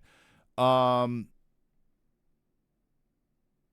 trying to think of what else. Yeah, and DOA 7, which again, we're getting an update for DOA 6, and then they just said we're making DOA 7. So, like, those are the only ones. Oh, Silent Hill? Did Silent Hill not have an actual date? Or did Silent Hill not say 2026? Mix, because you bring that up. And I hope God of War stays a PS5 exclusive, but at the same time, I want everyone to play the first two. 10 Elements, rating with a party of 5. Welcome, welcome, welcome, Elements. How you doing? How's everybody doing? I hope you enjoyed the Nintendo State of Play, right? Because it was so good. I know I said Nintendo. Relax. The reality is Nintendo needs exclusive. Nintendo, because otherwise, without Mario and Zelda, hardware-wise, they're obsolete. But the truth with Nintendo is that that's not what people go to Nintendo for. I think Nintendo has a lot of exclusives. I don't know what you mean. You got Mario, you got Zelda, you got Animal Crossing. I mean, you have Astral Chain if they make another one. You have Splatoon, you have Smash Bros, you have Mario Kart. I actually think Nintendo was rolling in first parties. Xenoblade. Reread that? Hold on. What did I reread? The reality is Nintendo needs exclusives because otherwise, without Mario and Zelda hardware-wise, they're obsolete. But the truth with Nintendo is that's not what people go to Nintendo for.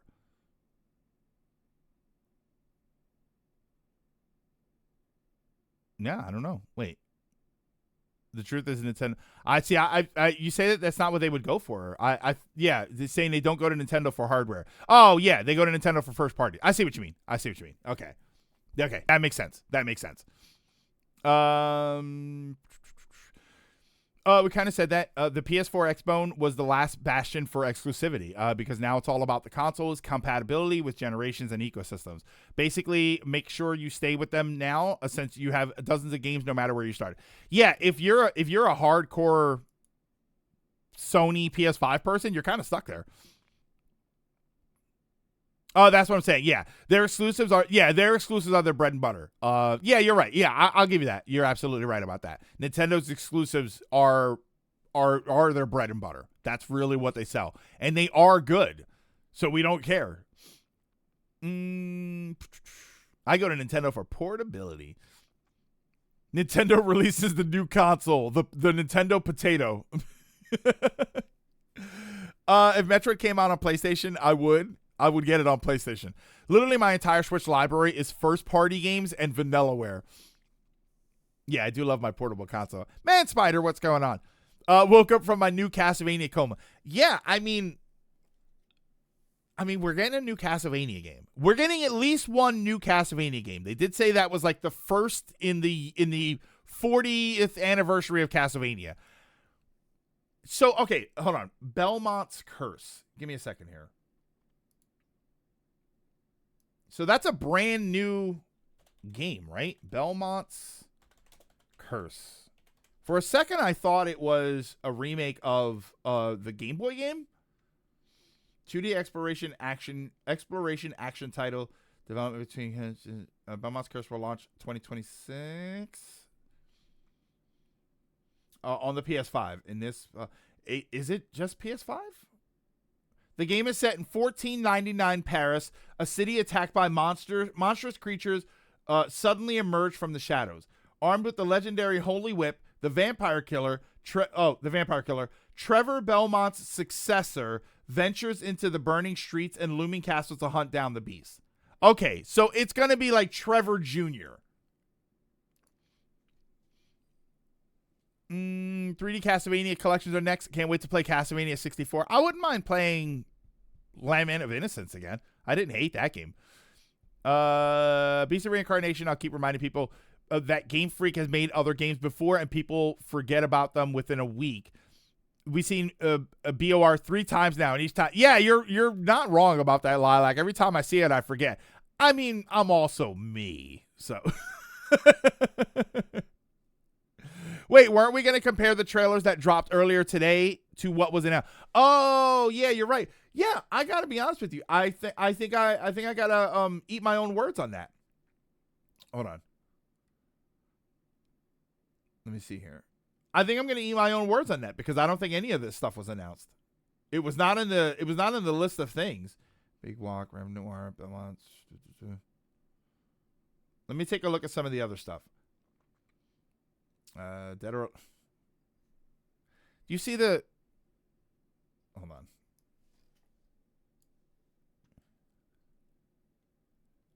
Hold on. 1 second here.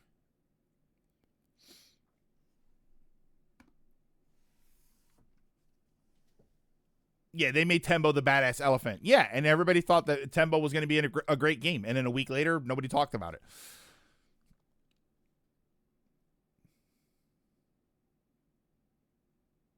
I mean, at least they're aware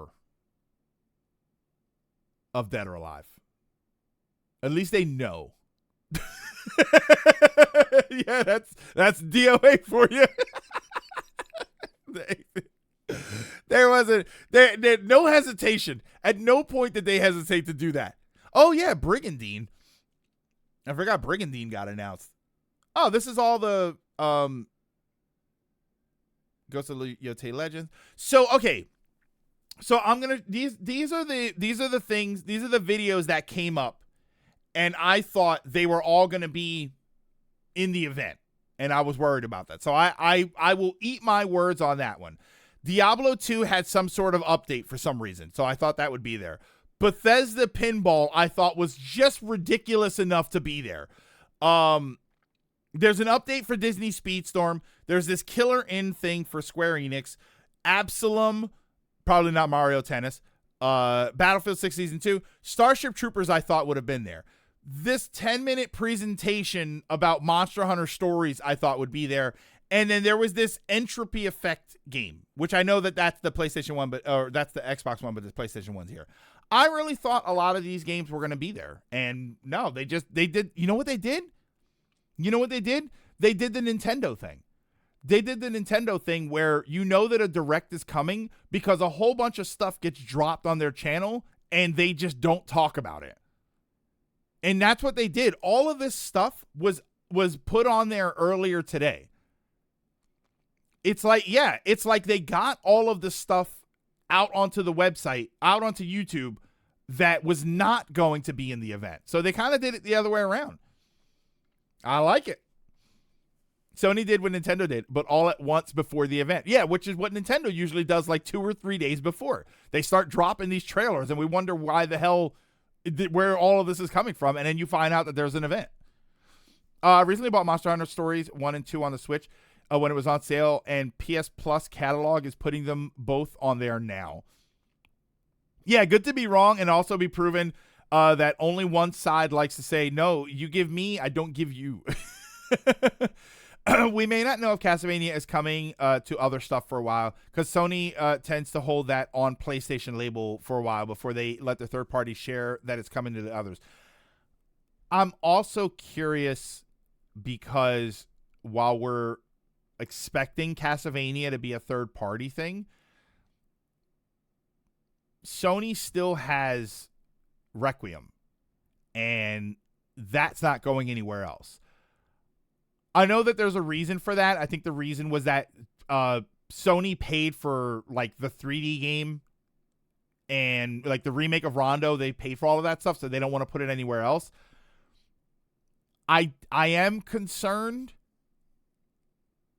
that Sony worked out a deal with Konami and it's going to be a PlayStation exclusive, which means I'll get it on PlayStation, but I hope it's not the case. I do hope that's not the case.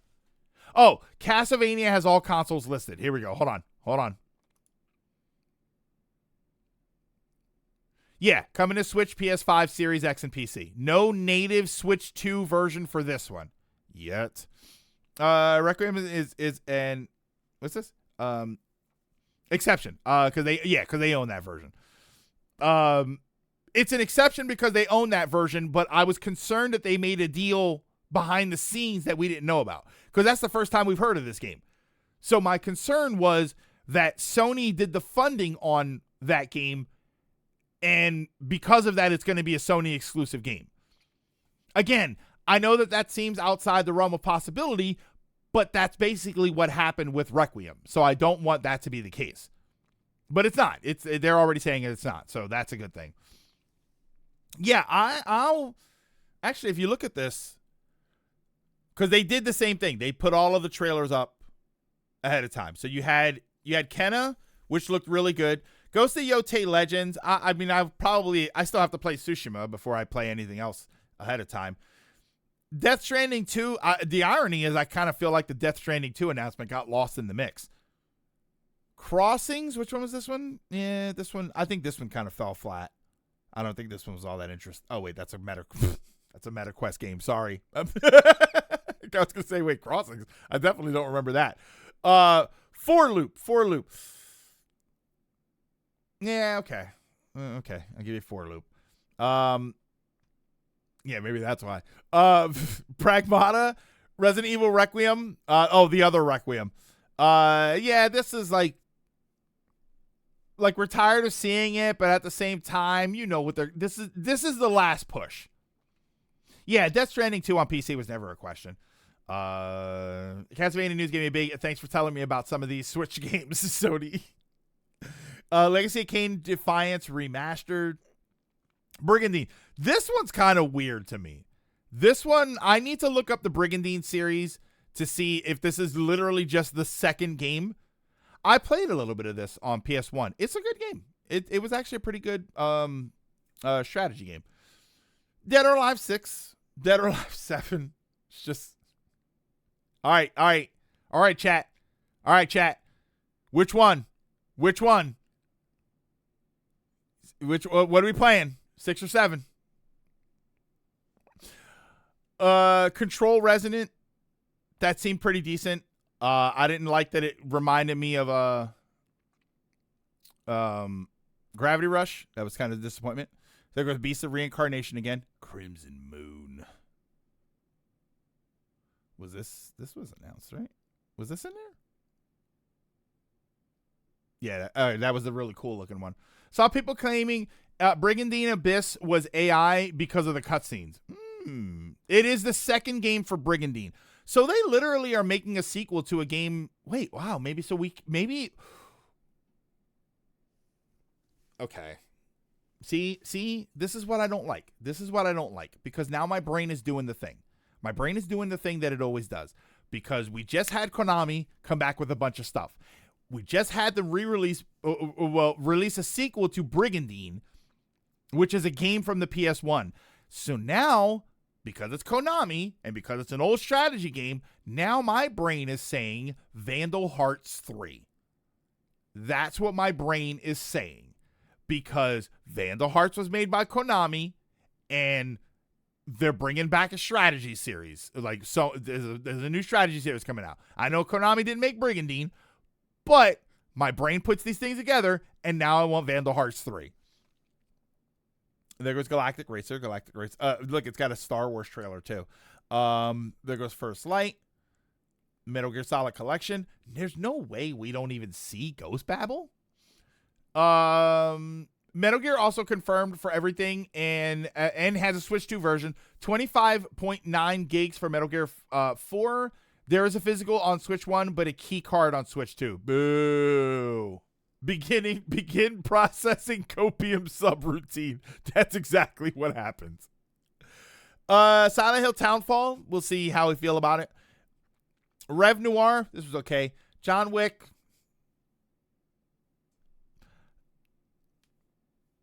Here's what I say about John Wick. I will repeat for John Wick what I said earlier.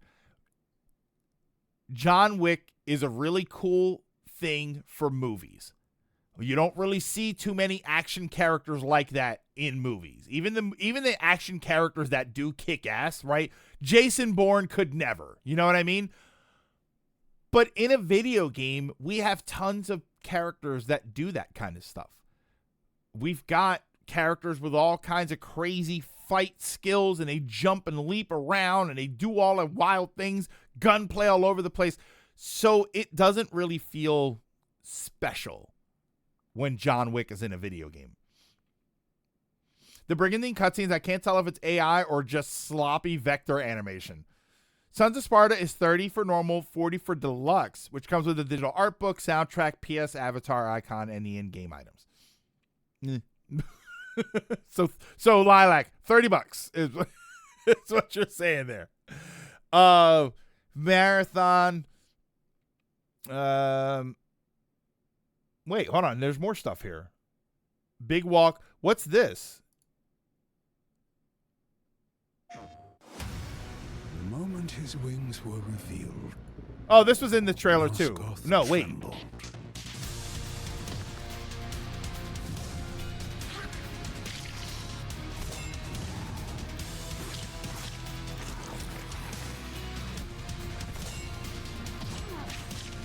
Brave Victus! You have done well, Ralphian. You must save yourself. I have come seeking a favor.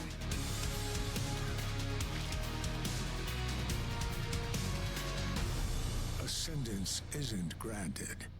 It is earned with blood. The moment his Where was wings this? were revealed, Nosgoth trembled. Where was this in the event?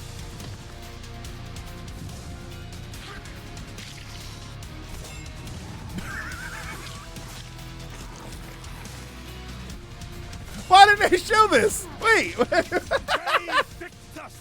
You have done well. It's I don't know. Save yourself. Why would this not be in the event? This looks awesome. Ascendance isn't granted. It is earned with blood. Why would you not show that? That looks so good. Wait. Why is that just randomly there?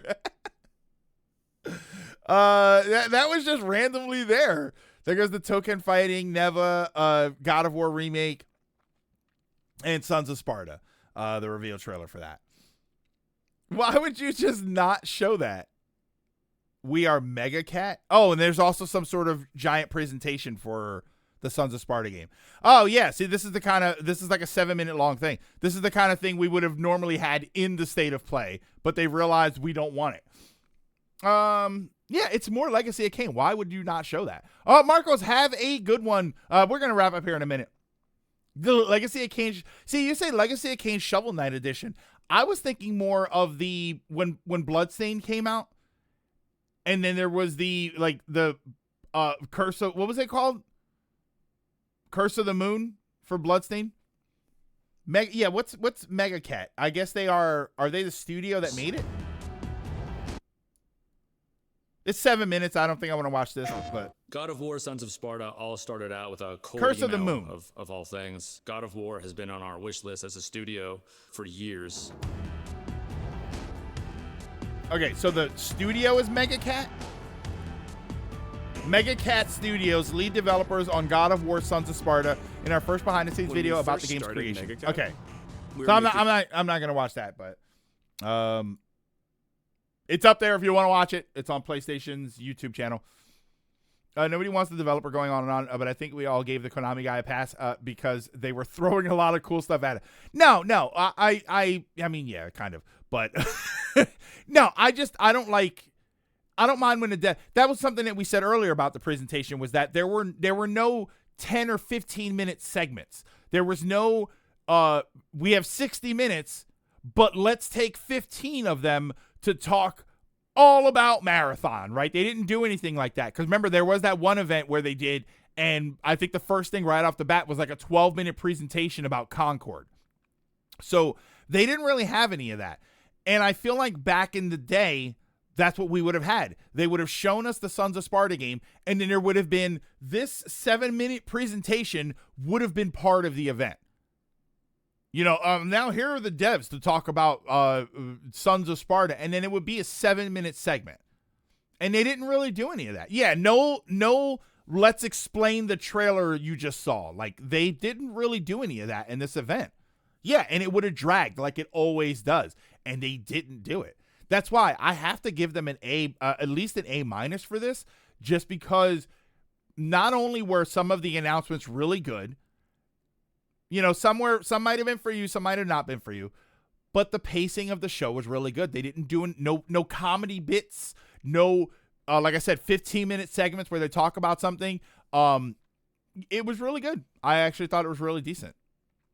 Yeah, at least not overly explained. If anything, TC Carson also got a pass since the hype was that he was back. Yeah, it was good to give him a stand-up moment right there, because not only was he announcing something incredibly relevant, but his return to that relevant thing actually answers a lot of questions, because there's no reason you bring back the guy unless you're going to redo everything.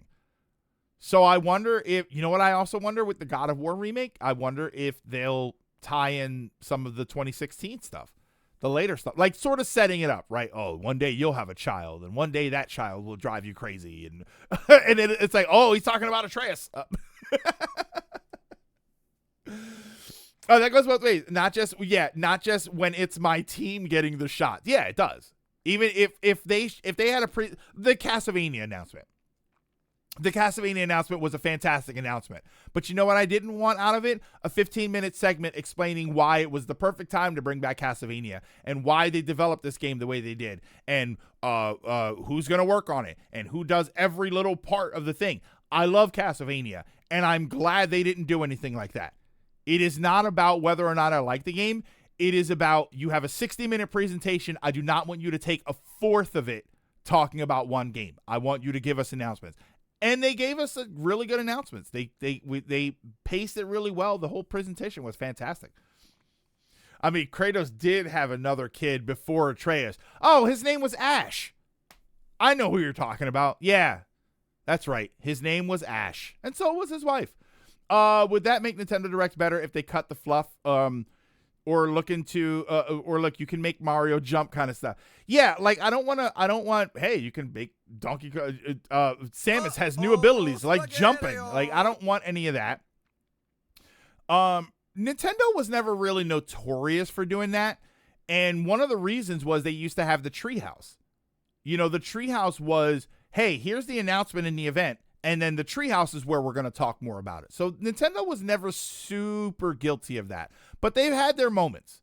They have had their moments where, and again, and one of the other things that Nintendo does to avoid that is they do make separate presentations. You know, a 30-minute presentation and then 10 of it is Tomodachi Life. Or they just make a Tomodachi Direct and they drop it as a video and they tell everybody, all right, this is everything you need to know about the game. They can announce it in an event, and then we get a 5 to 10 minute overview trailer, and that's what I prefer. I love seeing behind the scenes stuff, but please make that something. Yeah, make it something on your own channel.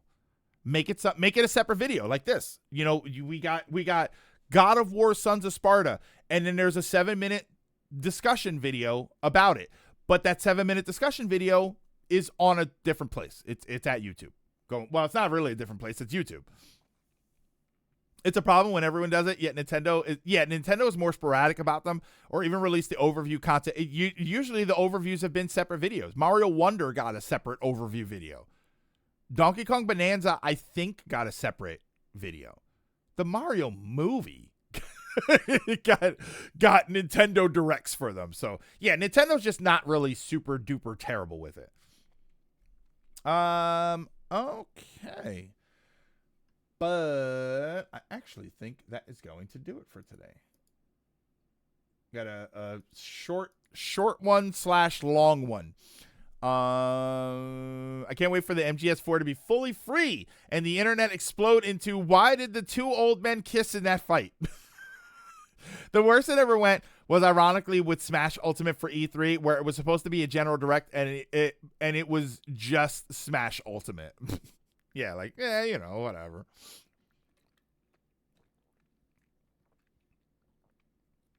Oh, sorry. I hate drinking on mic, but sometimes you got to do it. Why did Ocelot kiss Snake? Wait. Lilac, that kiss seemed innocent enough, but it's going to be really awkward when they find out that they're brother and sister. It's going to be really strange. All right. But I actually think that is going to do it for today. Let me see if there's somebody to send you to. Maybe John's streaming because he's still talking about Castlevania. Oh, I will send you there, though. Hang on. All right. They were brothers already. Well, they were going to find out something different. Maybe one of them is the father. Wait, John climaxed all over Blue Sky. be fair, yeah, that is something so many people wanted during the Smashes hype. Matt said he got horny. Okay. All right. But that is going to do it for today. So thank you. Thank you, everybody, for stopping and for hanging out. Very, very much appreciated. I apologize to anybody that was here to play Kingdom Hearts. We did not get to Kingdom Hearts today. However, tomorrow, I don't know that we'll have too much to talk about other than if there's any sort of news that comes up from some of the announcement from today. But tomorrow we'll when we hop on, we'll talk for a little bit, and then we'll jump right into Kingdom Hearts. We'll get into Kingdom Hearts really quickly. Yeah, neither did Sony. Excuse me. Apparently, the Legacy of Kain trailer was in the event just very briefly. I did not see that at all. But yeah, tomorrow we'll be back and we'll talk for a little bit and then we'll jump into Kingdom Hearts. So then we can do that then. For right now, I'm gonna send you over to Linky. Linky is playing Terraria with friends. I don't know if there are any friends that he's playing with or if he's playing solo, but it wasn't an accident. Oh, it wasn't an accident. You were just foreshadowing no Kingdom. Oh, yeah, you're right. Lilac, get used to no Kingdom Hearts. If you wanted Kingdom Hearts but didn't get any today, congratulations. You're everybody else. Yeah. But yeah, thank you so much, everybody, for stopping in and for hanging out. Don't forget to drink your mask, wear your water, social distance whenever possible. Take care of yourselves, take care of each other, and I will see you all tomorrow.